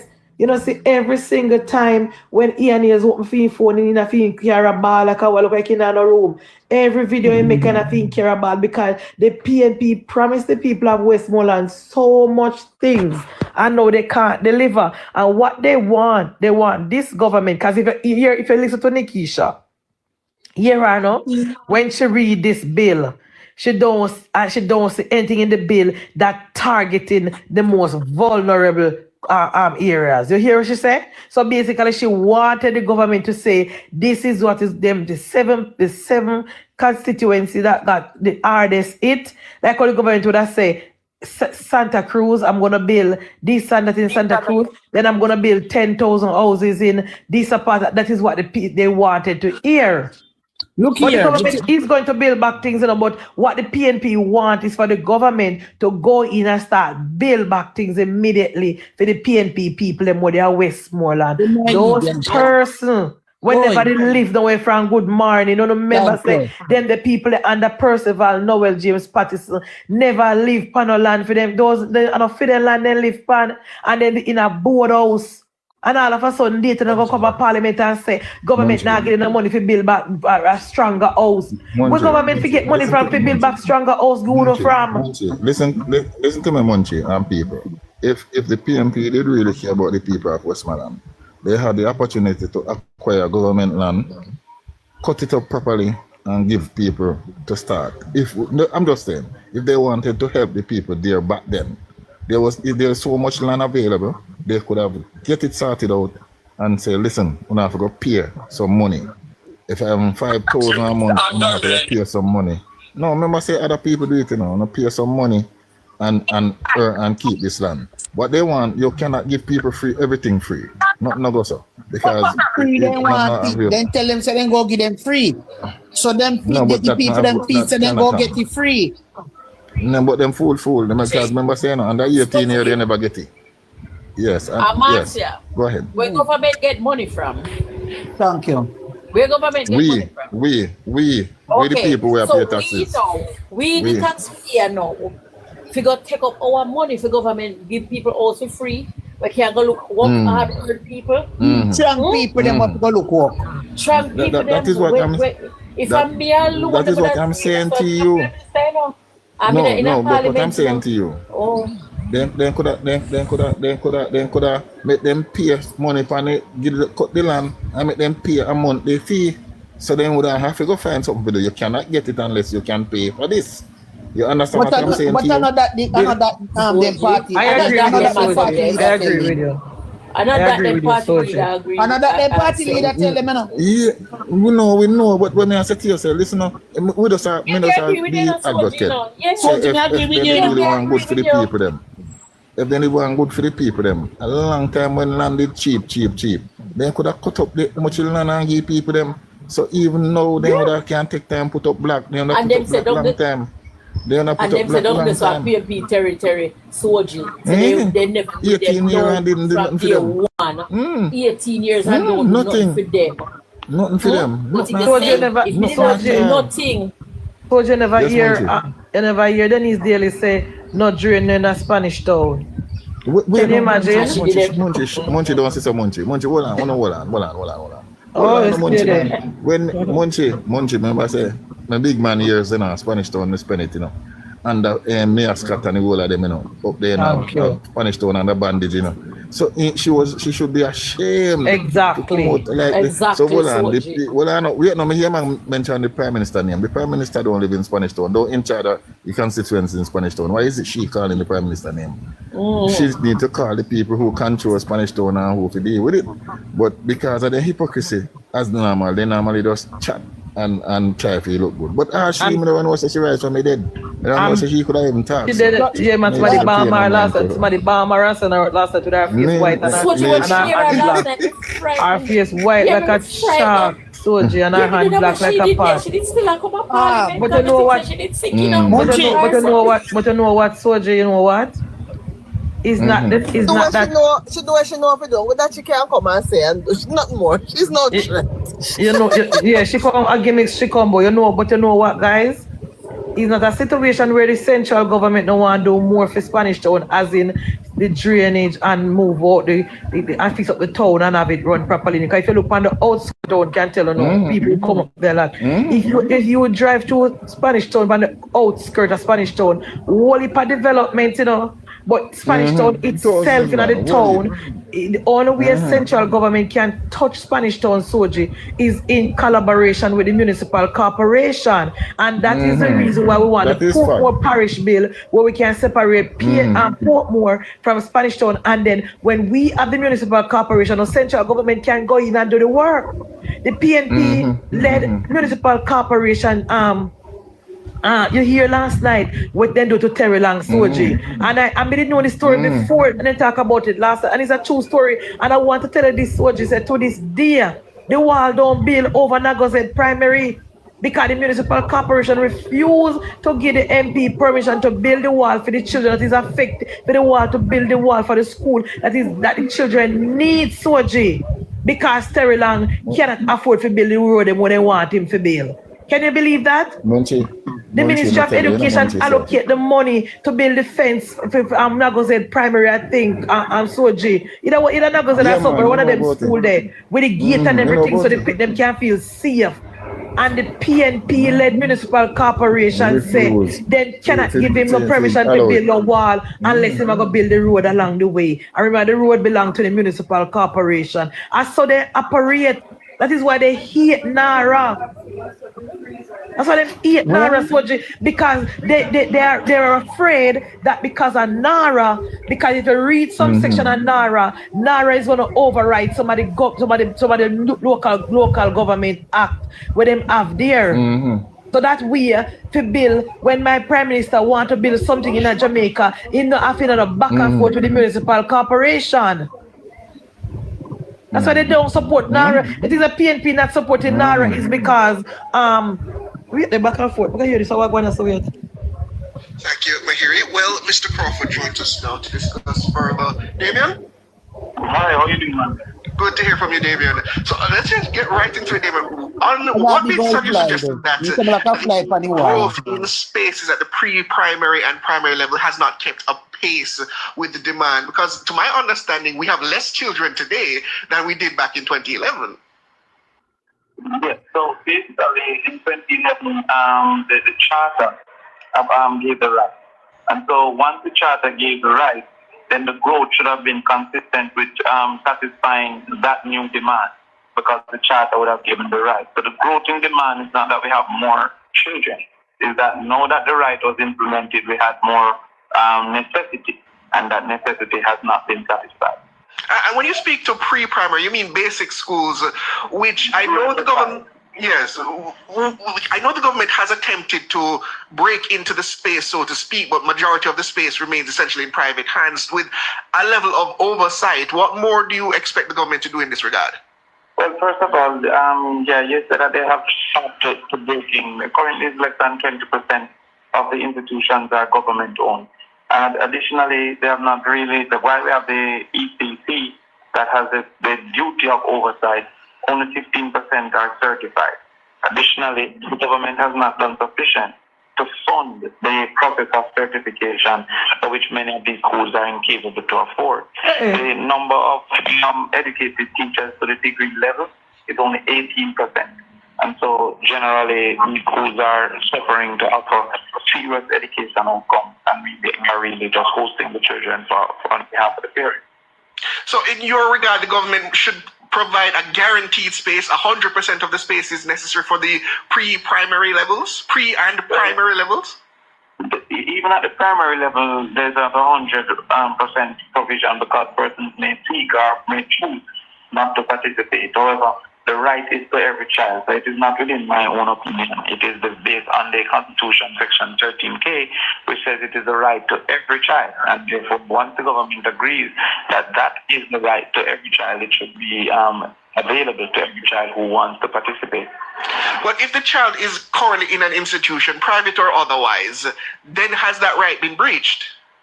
Yes, that right would have been breached if that child don't have an option and had to choose that other alternative. So the simple fact that only 20% of the government spaces and proximity geographically also can be challenged. Then the fact that you have to seek other alternatives due to the lack of the capacity to offer the constitutional right does not negate that the right has been breached. And at the primary level where the situation is actually different, I believe that I don't think anyone's ever suggested that there's a lack of space at the primary level. In fact, I think at this point we're trying to move away from the shift system, acknowledging that the space now exists.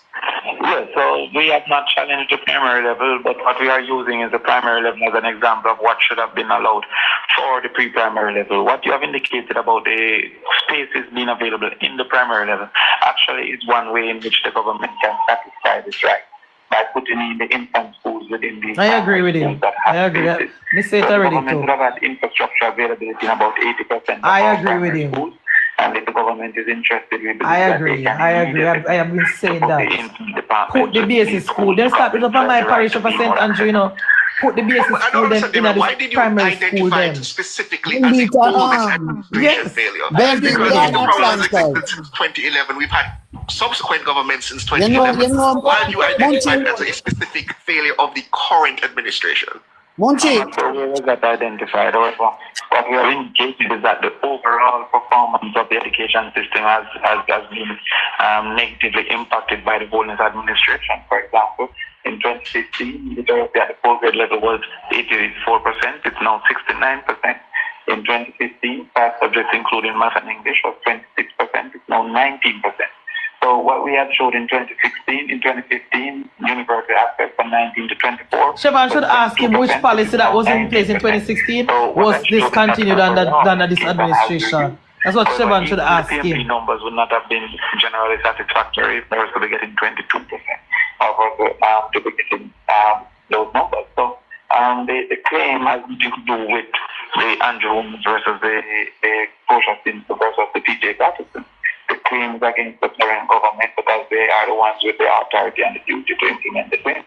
So you acknowledge that this is more than just a simple single administration failure. You acknowledge that this might be a problem that has existed over multiple administrations, but you believe that the current government is the one that is required to act. The current government is the one that is required to act, yes. Please stay with me, Damian. We're up on a break. I agree with Damian. I don't agree with the lawsuit. I didn't a waste of time. But I think, Marcia, right?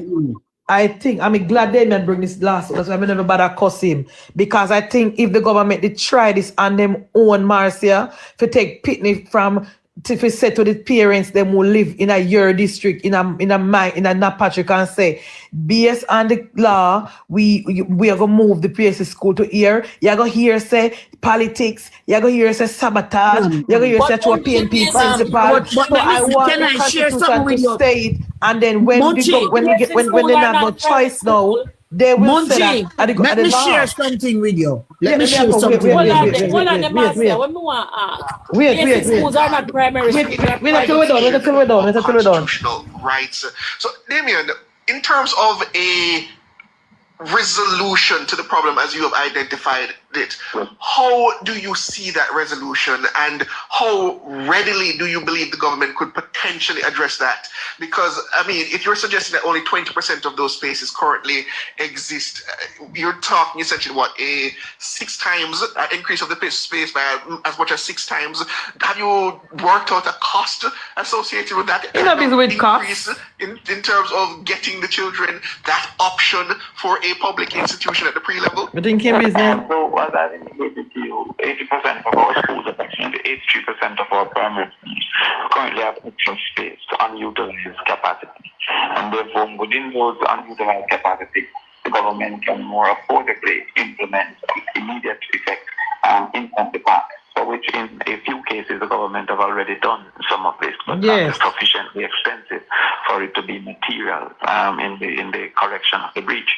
So that is one way that the government can immediately move towards affecting. Secondly, the government, more in particular what we call brain builder centers, could be creative in seeking a partnership with our churches that have been involved in education since the days of slavery and have unutilized space in the week, because churches in the main don't operate at the same time as schools. Even if the church have midweek activities, it would be after school time, and so therefore they could engage those entities to have space for the brain builder center. Additionally, we believe that the government could make a subvention for each child to the current basic school operators that are so approved, so that they can cover the natural cost of offering a trained teacher, utility, and also to reach to the certificate. The government is doing some of that now. So what we have seen in some cases abroad and in other places is that the government was given a 5-year period for which they should achieve these goals, and they should report each 6 months on how they are moving towards the achievement of these goals. So the simple fact that they have additional infrastructure space, which would have been the highest capital outlay, I think that satisfies the government's capacity to implement. Additionally, the simple fact that the current practitioners could receive a subvention satisfies the capital outlay. And I think that the churches could also become a partner for the high capital outlay. As we look to the current outlay, it's alright, when to them party in government receive a benefit of it is my problem to push for everyone, whether that they invest in early child education. And many cases have indicated that the government's claim of affordability is not to be utilized as a reason for a breach of any right under the Constitution. What we're asking for is the international standard of 1% of the GDP, which is equivalent to about 3% of the budget. And 3% of the budget is affordable. In essence, we're saying that the budget of $140,000, we're asking for $30. I think that is it, yes. Or $3,000. But doesn't the education budget currently receive the largest division of the current budget? The defenders of the government would say that. However, when you look at the reality of spend, the government spend is $2,000 per student compared to the OECD countries. So what the government has indicated is that as a percent of GDP, they are about 5.1%. The analysis of the budget will show that about 80% of the budget is for salaries and utilities, rendering the actual delivery of education to be low. Additionally, the average across the world are recommended is 1% of GDP. For the early childhood, we are at 0.24% of GDP, which is a quarter of what is the recommendation. So therefore, no, I would say that we are not spending sufficient, even if they can claim that it's a high portion of the budget. And under the circumstances, David, you said 5 years, you believe the government could achieve this parity within half a decade. Do you see that as a realistically feasible thing under the current regime, considering where we are coming from in terms of Melissa and the recovery and what we expect to happen over the next few years? Yes, I definitely see that. And I also will speak to what I've read in the court cases that the judges have ordered that is so. For one is that the period of time of existence within that level is very short. So the child between 0 and 5 years should not be breached because we want to extend it to 40 years or 45 years. Secondly, the influence and the impact of that child is almost irreversible. They have found that based on studies in Jamaica by the University of the West Indies, have found that by the age of 21, a child that was exposed to the early childhood education is likely to make 22% more than the child who was not. And by the age of 30, they'll be making 43% more than the child who was not.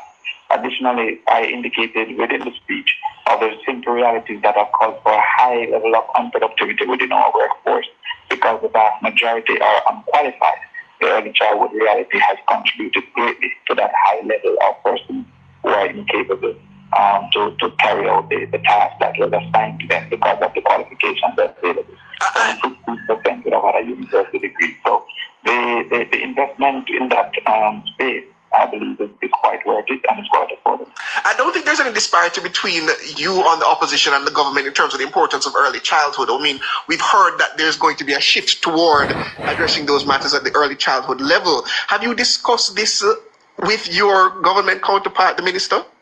Yes, I think that there is a divergence of opinion because I did ask directly the Minister of Education in the Standing Finance Committee if she was of the belief that the constitutional right was being breached. And she said no, she believed that what was there was sufficient to satisfy the constitutional right. Now, that is where we definitely disagree, and that is why I think the court becomes necessary. And have you had the backing of the People's National Party in terms of filing this suit, or are you pursuing this upon your own recognizance? Section 19 of the same constitution says any citizen, and that is what I am. I'm a citizen. But that's not what I asked. What I'm saying is unnecessary. I don't need the backing. However, the response of the parliamentarians would have indicated that we do have that backing. So yes. However, I'm taking it as a citizen with 2 children of the age that is attending the early childhood institution, a MP that has seen the plight of the people. And when they have an next baby, before election, you tell us you have one daughter, so you have another one? Politically motivated extension did not need the backing of a political party, but I believe the individual with conscience would be giving up the backing, and by extension, it could be bipartisan for those who are in agreement. But do you have the explicit support of the People's National Party in this endeavor? I didn't seek the explicit support of the People's National Party for the reasons that I indicated earlier. But did you get the explicit support? Are they saying, good move, Damian, we support you going forward? Move, as I said, the loud applause that we received from our side would indicate that they have been saying good move. I've been receiving multiple calls of advice and recommendation, and also from persons who are no longer active within the party. And I received kudos also from some persons who are of JP's affinity. That's why I'm saying that this issue isn't, in my opinion, political as far as really the partisan. However, I believe that the policy implementation, policy review, and policy decision, persons believe that the children have been sacrificed and need to be placed at the center of our development. And so I didn't seek to make it a political partisan activity. But did you seek the support and advice of the party hierarchy before you proceeded with this constitutional challenge? I don't know why it is that you're seeking to make it a partisan issue continuously, and I continue to... I'm not trying to make a partisan issue. I'm trying to see what level of support and advice that you sought from your party when you put this forward. We don't need to speak from an arbitrary act. The People's National Party is the party for education. The People's National Party is our commitment to education. We were the ones that have built some of the most schools. He was saying this before the election, you know, he said long time. All the secondary schools into high schools. We were the ones that targeted the shift system and the removal of the what was called the all-day schools. We were the ones that actually carried common entrance for that access generally to high school.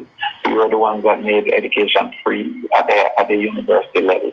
And so the National Party's track record and history indicated to me that they would definitely be support, and they have proven me correct with the calls that they have made.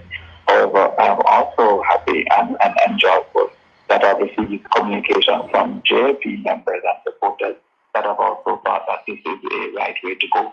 And therefore, that is why I ask for both sides to move across the aisle and have this done in very short order. Very diplomatically put, Damian Crawford. But before I release you, Damian, the matter that transpired yesterday, Tuesday, were you signaling to Dr. Brownberg to remove the mace, or were you as surprised by her actions as many others were?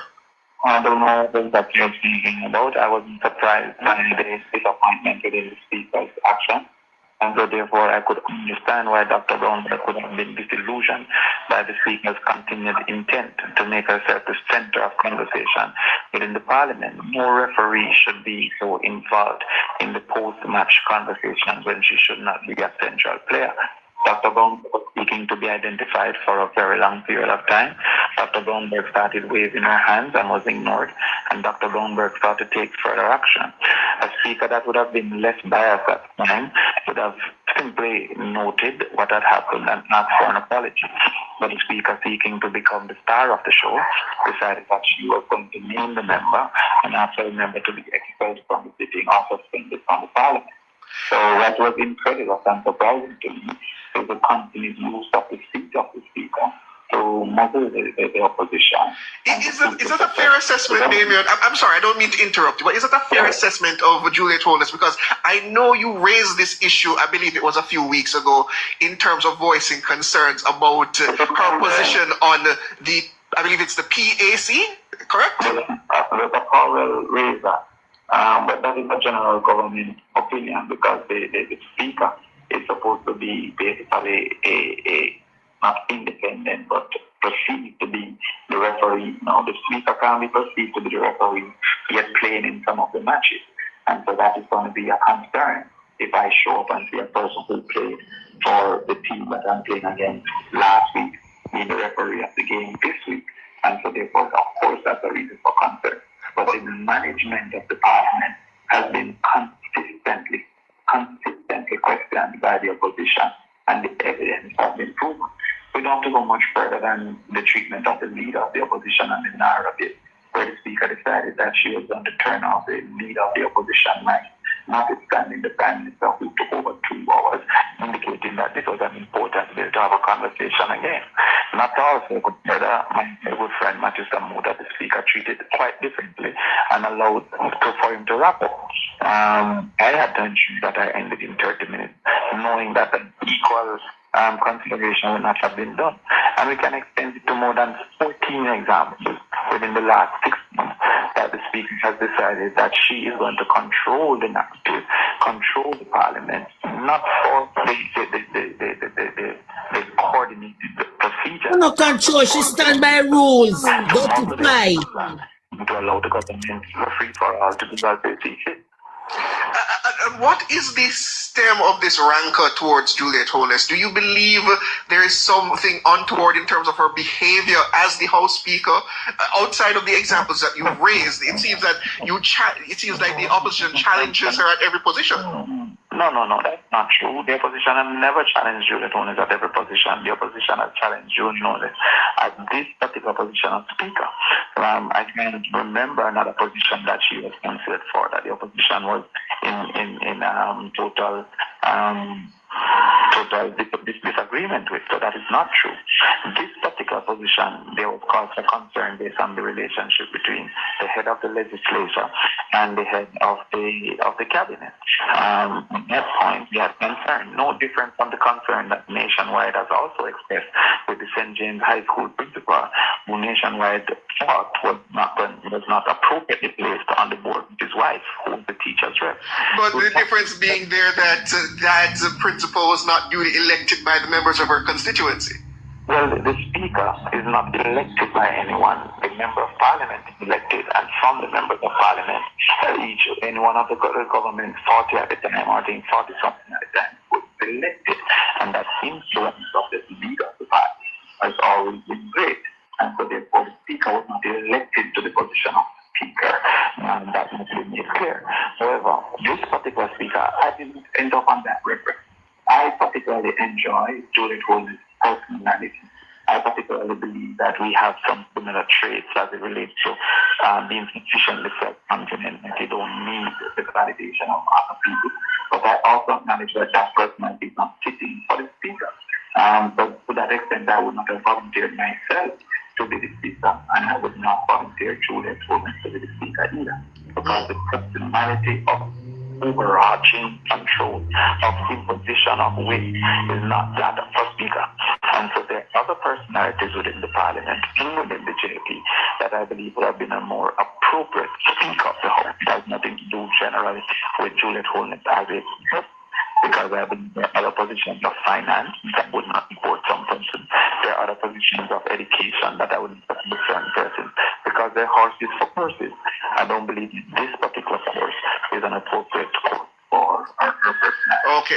Then just finally, we're well past time, Damian Crawford, but just finally, do you think Dr. Brownberg should apologize for what took place last evening?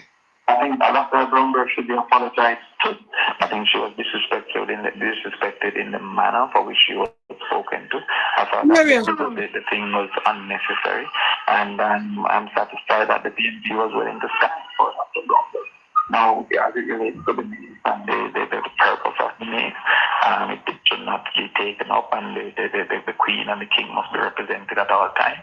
However, what invoked was a general disregard for the opposition, which we should be. I know that the man asks the same if you apologize. Understood. That is Opposition Spokesman on Education, Damian Crawford. As always, it's a pleasure to have you on, Damian. I respect and thank you. Have a good evening. Well, listeners, we went well over time, so we take a quick break and we come back with Around the World.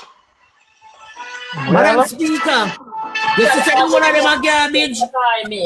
No. Listen to me now, guys. I am very happy. You know, this is quite listen to Damian, because Damian proved my point that the PNP will toe the party line once it fit them narrative. Damian, I know Damian personally, and I know it's a Damian don't agree with Angela Brownberg, no time at all. But in a public, the PNP is going to stick together because they want to show unity behind margin for Sogolin.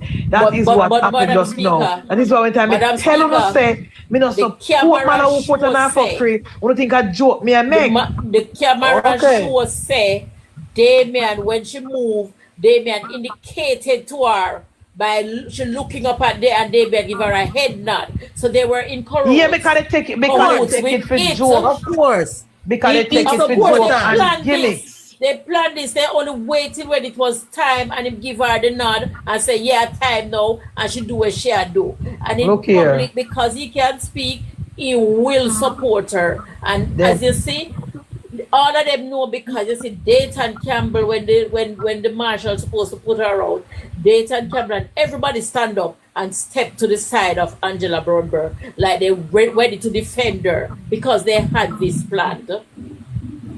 I don't think they plan for take up the place, you know. But I think God when alone can come down and I don't think them the plan with the main, but me the one of them gather around Angela, because the PNP is going to stick from what me see last together. night, the whole of them know what because the whole of them know. The bill was supposed to pass last night, and they did decide that if it go over time and whatever, they are going to disrupt the house, so the bill never passed. Thank you. That's what was their plan. That was their plan. But it never got. It never got, because after you know, the PAC meeting, and them know say the debate are gonna start, then we got the ruling, them know them did have a long day. So they planned it, because they know them couldn't stop it. So all they had to do was to disrupt the place, and so it could have like put it in the past last night and go back over into another. So they do everything to delay the passing of the bill. And I'm going to God up ever can come down and tell me, say, it was me believe that, Fabulous. Me believe that. They say God himself have to tell me. And back to the Damian Crawford school. School not supposed to be private. And when you start a basic school, it's not like me decide say I want to start a basic school. All right. And I Madam start. Speaker, make sure me go say something to you. In my community, they had, I think it was three basic school. Anyway, it ended up where I think now is one. The government came in, Dr. Chang came in and said that they're going to move the basic school and put it at the primary school, the primary and junior high school, that it will be more easier for parents and children, right? Because them get them, I think Sanders Foundation give them breakfast, lunch, then still get part and all of that. And when they cast riff, and what, who them when they make it cast riff? The PNP supporters them, because they didn't want it to go like that. I want to understand first, hold on the master before you reach here. So what I really want to understand first, is the basic, away from the church having a basic school, even the church have it, is it the privately owned first basic school? And when the government step in, it becomes, because I know when the government step in and adopt a school or private partnership somewhere along the line, it becomes an infant school. But I want to know if a community basic school, isn't it start with me saying, all right, may I have a basic school and I go for the license and they approve it and me get my teachers, the master and government will come in and Some maybe of look them. at the Some system. I just want to understand the foundation of basic school first. Some of them would start like that. Okay. And then, right, some of them would start like that. But I knew that when Dr. Chang came in and said that, because he had a meeting and he invited everybody. And when he said that he's going to move the school to the flanker junior primary and junior high, it caused an argument. Well, Marcia, know that I want Damian but yes, to be successful, because eventually it will end up moving, you know. The government, they have it down here. because Dr. Chang is a strong leader and a strong JLP constituency. But like my constituency in a central here, where chances are some of the basic school are run by PNP and then they are from before Rhoda Barn. You think that she can just go there and tell them, say, we're gonna move the infant school over to Mandeville Primary or up to the other primary or up to some of the primary school where they bought the place where are closed down. She can't do that. Because some of the primary school them, the private school them, are the people in livelihood. Are them bread and butter. So you can't see one school up the road and say, government will take it to.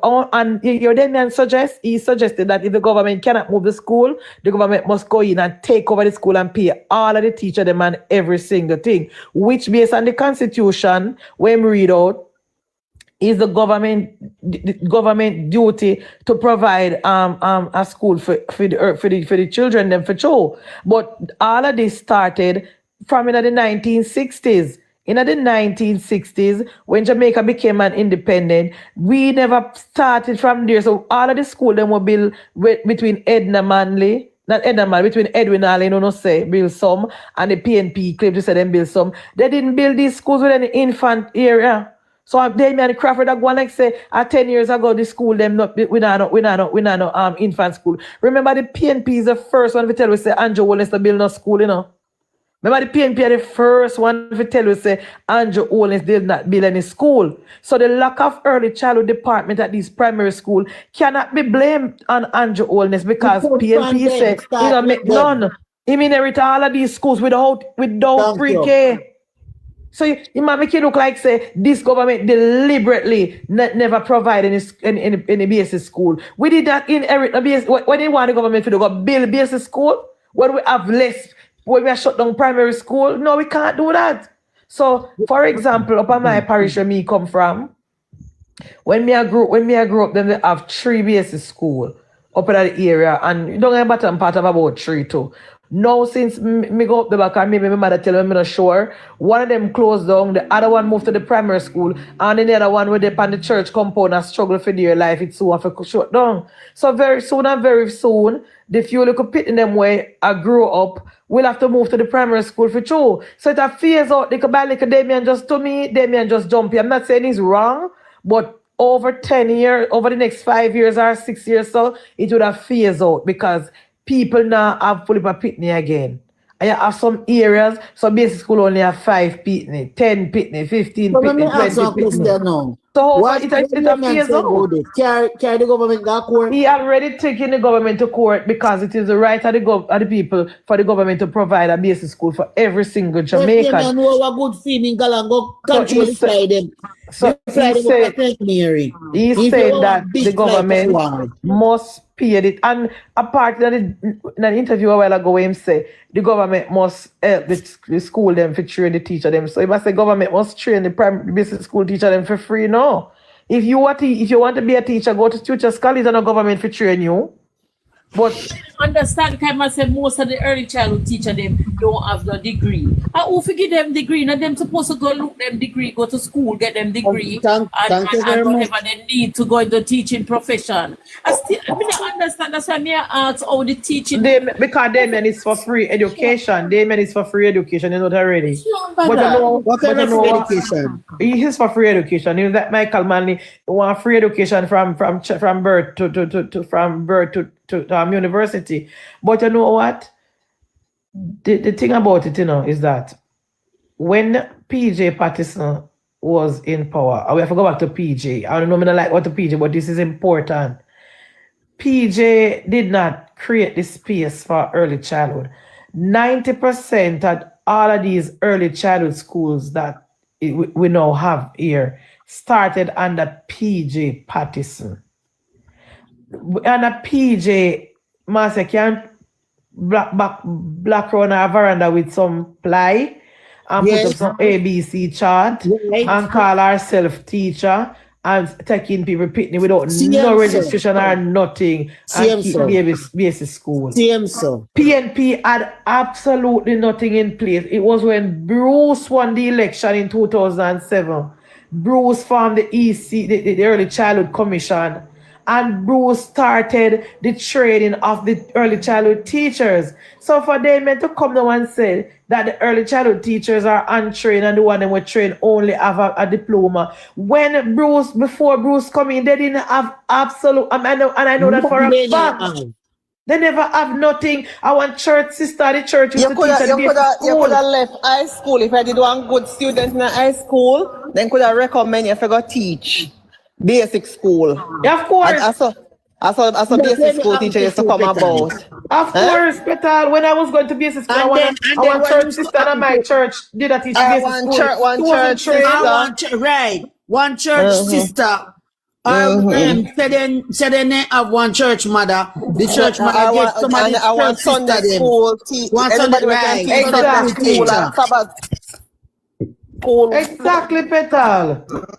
Exactly. When my daughter go a basic school, it was a church sister. She still at the school now. She got her certificate since Bruce come in, and the other church school had to close up because the woman said she didn't have time to go back on a school. It was under Bruce Golding the early childhood teachers start to get the certificate. So I don't know what is wrong with the PNP. Them make it look like say under PNP they didn't train no teachers. They didn't train no teacher. If the teacher them go get them on a training, that's different. But the PNP wasn't putting anything in place to say go out me a training or come back. So now they may say the government for train the early childhood teacher and the government for provide school for them. That is a stretch. That is a stretch, but that's how PNP operate. Now that them in the opposition, they want everything. But they never get under Percival. Madam Speaker, with which money? With which resources government going to use to do all of this? Which one? You say 3% of the budget for do it, take it out and do it by hearing. And the back of peers again. And then Madam Speaker, hey, all me know, NaRRA they give the PNP them belly ache like when they take Miralax. Remember me tell you. Whoa, no sir. Me just love me Prime Minister. He now watch no face and now watch. He not even look at them. Yes, sir. I don't mind the suggestion, but he never have to go do no lawsuit because don't take out go Supreme Court because me believe in some aspect of what he's saying because I don't think parents should pay for them picnic at basic school. I think the government must provide basic school. I agree with him. Madam Speaker, but the way he put it can't work so. Madam Speaker, you're not having enough infant school. Every district supposed to have a government infant school, you know? Yeah, man. That is why I'm saying I'm not against but listen, Madam Speaker, listen, infant school, all right, for example, where I was working, it was an infant school, and down the bottom you have one primary school, and then you have one infant school, there, different place. They only give you like you say one infant school. Then time they in your parish. So you say you have Maypen infant, where they in a Maypen, and then you have a lot of basic Oh, schools. they usually do it for the district. They usually, every district supposed to have a government. Miss, let me tell you now, me working at the basic school for No, I'm 17 saying, years. Guys, stop up the live. I don't know if I the this is puzzle, how it if I used to be. lack of activity or the TNT. Every district usually have a government basic school. That is like a requirement. All right. Everybody tap up the live, please. Cause we just get a puzzle for the one. We know it too cut off. Cause I don't know if a TikTok already come right, but you know they ever text it for me. So we don't bother come live again. I can't bother with it. So when you used to be in an infant school, when you go to infant school, you know you just pay one money fee here. But the infant school couldn't owe so much fitness, so people start do their little private thing and I run their little private school, either by the church or I run by the governed by their own self. But you see, as long as you register under commission, you register where government step in and give teacher them like a stipend and a full pay, but the government give teachers them stipend and the schools. How would that? And the school supposed to pay teachers them, but some school do not pay them teacher. Then just but Queen, where does the school get the money from to pay the teacher them? Let me tell you. The lunch money and the school fee. Well, that is what they then is saying. If the Constitution say, Queen, that every child is entitled to the government, it is them right to get education from the government. They should not pay. That's what he's saying. So somebody needs to pay that money and not the parent. What your name? Look here. Let me give you an example, Munchie. For example, Augustone, right? There's a government basic school there where from my mother them a Pitney, a Deso, Pitney go a basic school for free. Then what happening is that you have people now starting to open in these private basic schools. Okay? So what you have now, the 7-day people, 7-day church open a 7-day basic school. When for go 7-day basic school, you had to pay.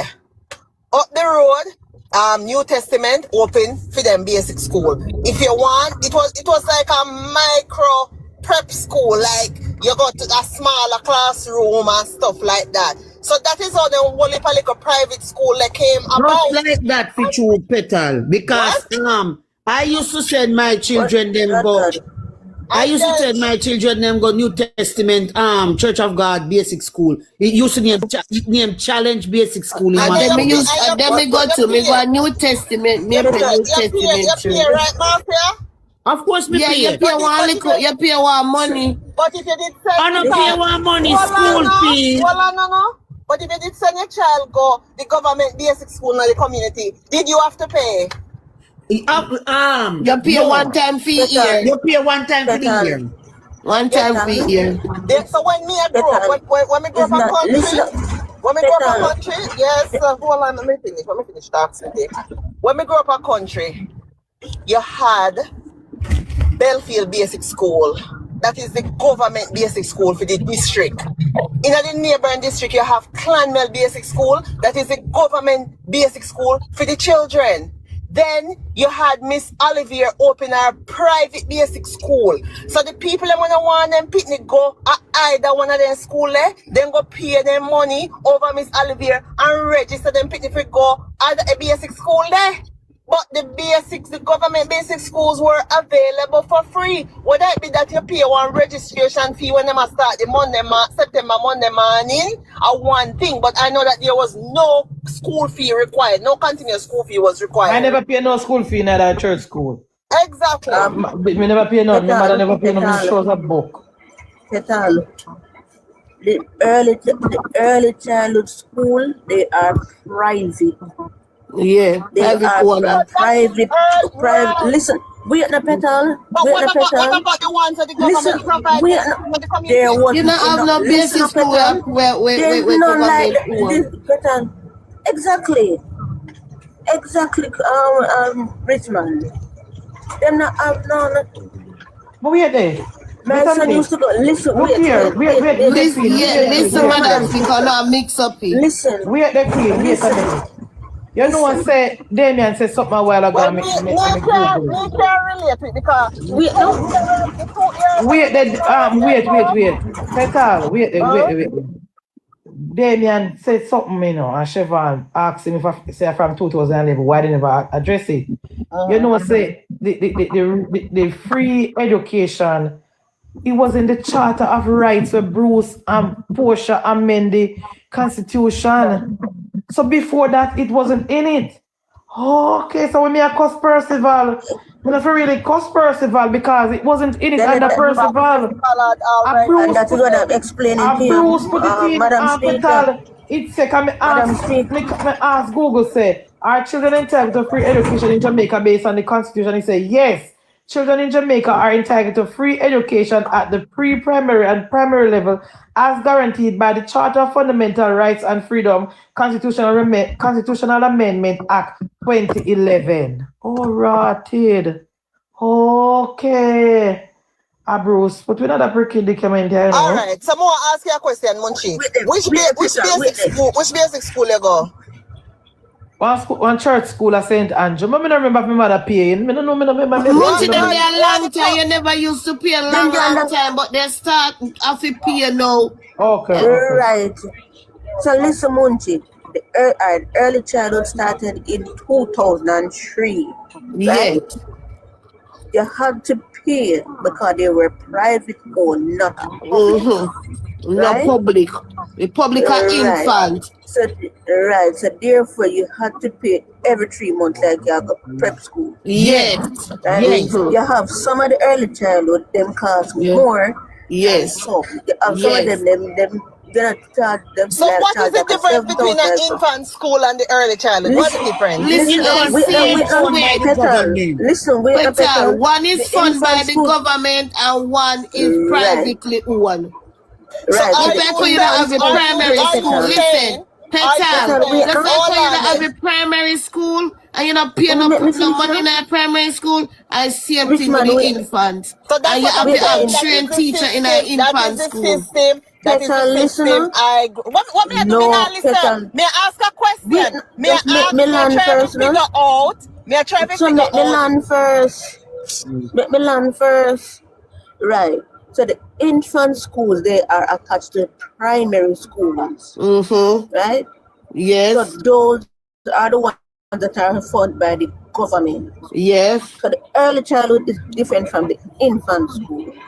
Okay, so are you saying that the infant school them closed down? So that's why people send their children to early child, or was it no, it is overloaded. Everybody no wants to send their school go. That's what everybody say. That's what everybody say. When me go to school, first of all, the birth rate is out of control.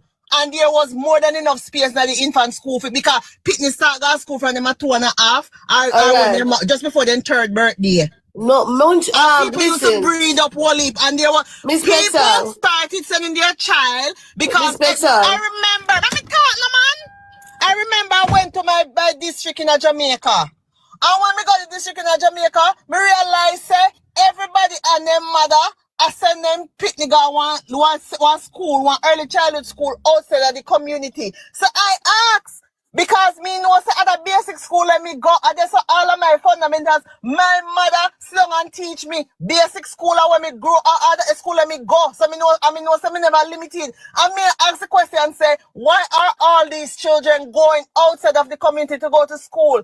In a taxi, everybody why they couldn't walk to school and everybody give me a different reason. Petal, listen. In my community, the enrollment in the infant school and drop because everybody you know if you shout, and like somebody just cut me off. May I ask a valid question? Is it that the infant schools in the communities are closed? That may I ask, All right, Petal, let me address you. Right now, my little granddaughters are going to school. With the one queen.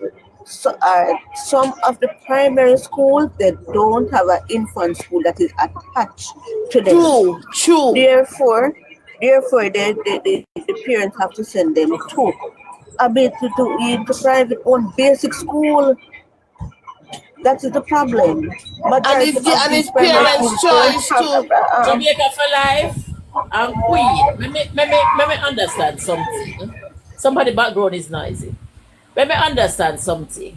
Schools, infant school, that is government owned. Yes. That don't have attached in a primary, like in a next door, like we don't have Ascot infant and primary. If the school is not on Ascot premises, the school also, the infant school, has a feeder school. Yes. Right. So my infant school was down the road from my early school at a time. Yes, but all right, like how you have, from what I know, we did have St. Paul Basic School, right? Yes. The basic school was privately owned by the principal. She formed the school, and a lot of little school are privately owned as basic school. Yes. However, when the government step in, because this school is near to tax office, when the government step in, it changed to St. Paul's Infant.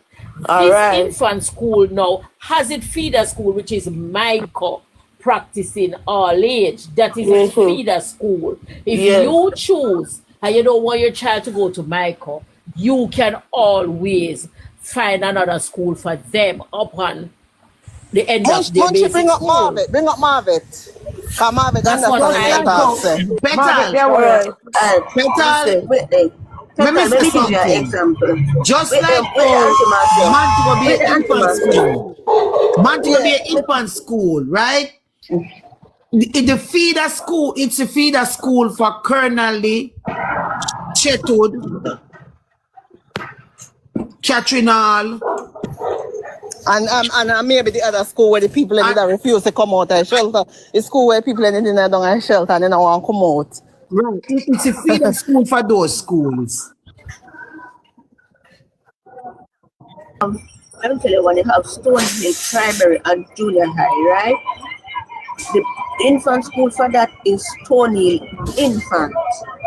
So that is a government-owned primary infant school.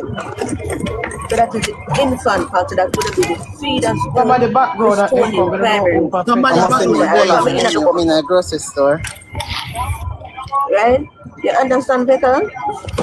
Me understand long time. What I'm trying to say is that a lot of people by choice, they are making it seem as if there is no school for the children to go to. And a lot of people by choice. Some of that, and that's what I'm saying. Some of the primary schools do not have a direct basic school attached to them. That's what I'm saying. We mean directly attached. What do you mean by directly attached? You mean like on the same premises that you're talking about? Then, listen. What are you talking about directly attached? When you say directly attached, you mean to say attached to it, you know. What you talking about? As I said, listen, no. When I said, listen, this one I said before, you know, there are Stony Primary and Junior High School, and then you have the Stony Infant. So that is the infant part of the school. You understand what I'm saying? And what is your point? What is your point? Some of point? these primary schools do not listen to some of these primary schools. They do not listen. Listen, me not like your tone when you tell me say listen. Me not like that tone there, okay? Me try to understand you. She keep on and say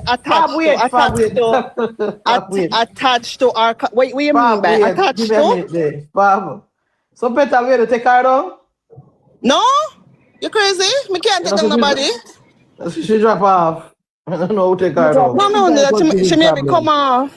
Okay. Or maybe internet. No, do that. Maybe I store it. I have a phone on my ears actually. She keep on say attached to, and I'm trying to understand if she mean like the school and the infant and the primary school up on the same place. So that me I try to understand if that she say. I don't think it's that way she meant. Okay. I think she mean like because in Montego Bay, you have Montego Bay infant school. You don't attach to the school. They are apart. But it's the feeder school for the for Colonelly. It's a feeder school for JP for Adarback.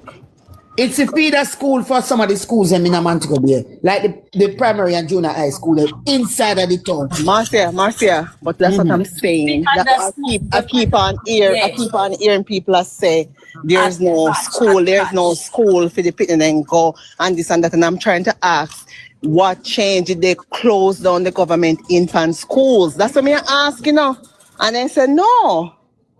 That's how me ask. Well, people are sending children go a lot of these schools by choice, and they must say, "Oh, no space, no that is school." Well, me know me and the pit and then did rubbish shoulder to shoulder and go school catch lice. And let me tell you something to Petal. It's not a matter of no spaces at the school. Some of these schools too, they are very crowded. And next thing, some of the parents work in town, and kids then carry their kids go in town kids go in town to go school, because when school over, then can monitor them in the sense where they will take them at their job with them, or they will have somebody pick them up. You understand me? Right. Let me explain something to you, please. My little granddaughter, when she started school, she was 2 years old. She started maybe Madam Speaker no.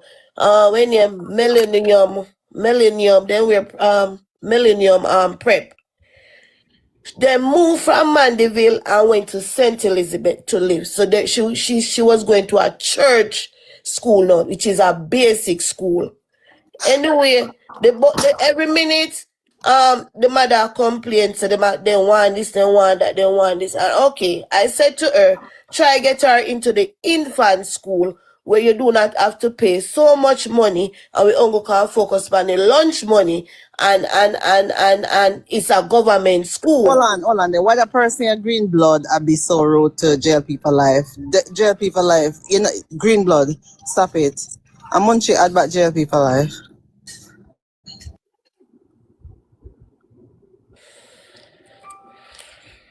What's the difference between the infant now and the basic school? Because we make sure she'll go to the infant school. We register in our infant school, although she never ready for infant school, because she never 4-year-old. I'm going to explain something to you. Almost them put her back in a kindergarten because they must say she's too young for them a 4-year-old class.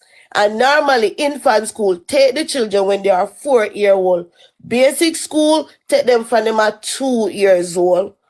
But Fabulous, one queen. Yeah, I know that for the basic school now. Yeah, they're taking the children when they at the age of 2.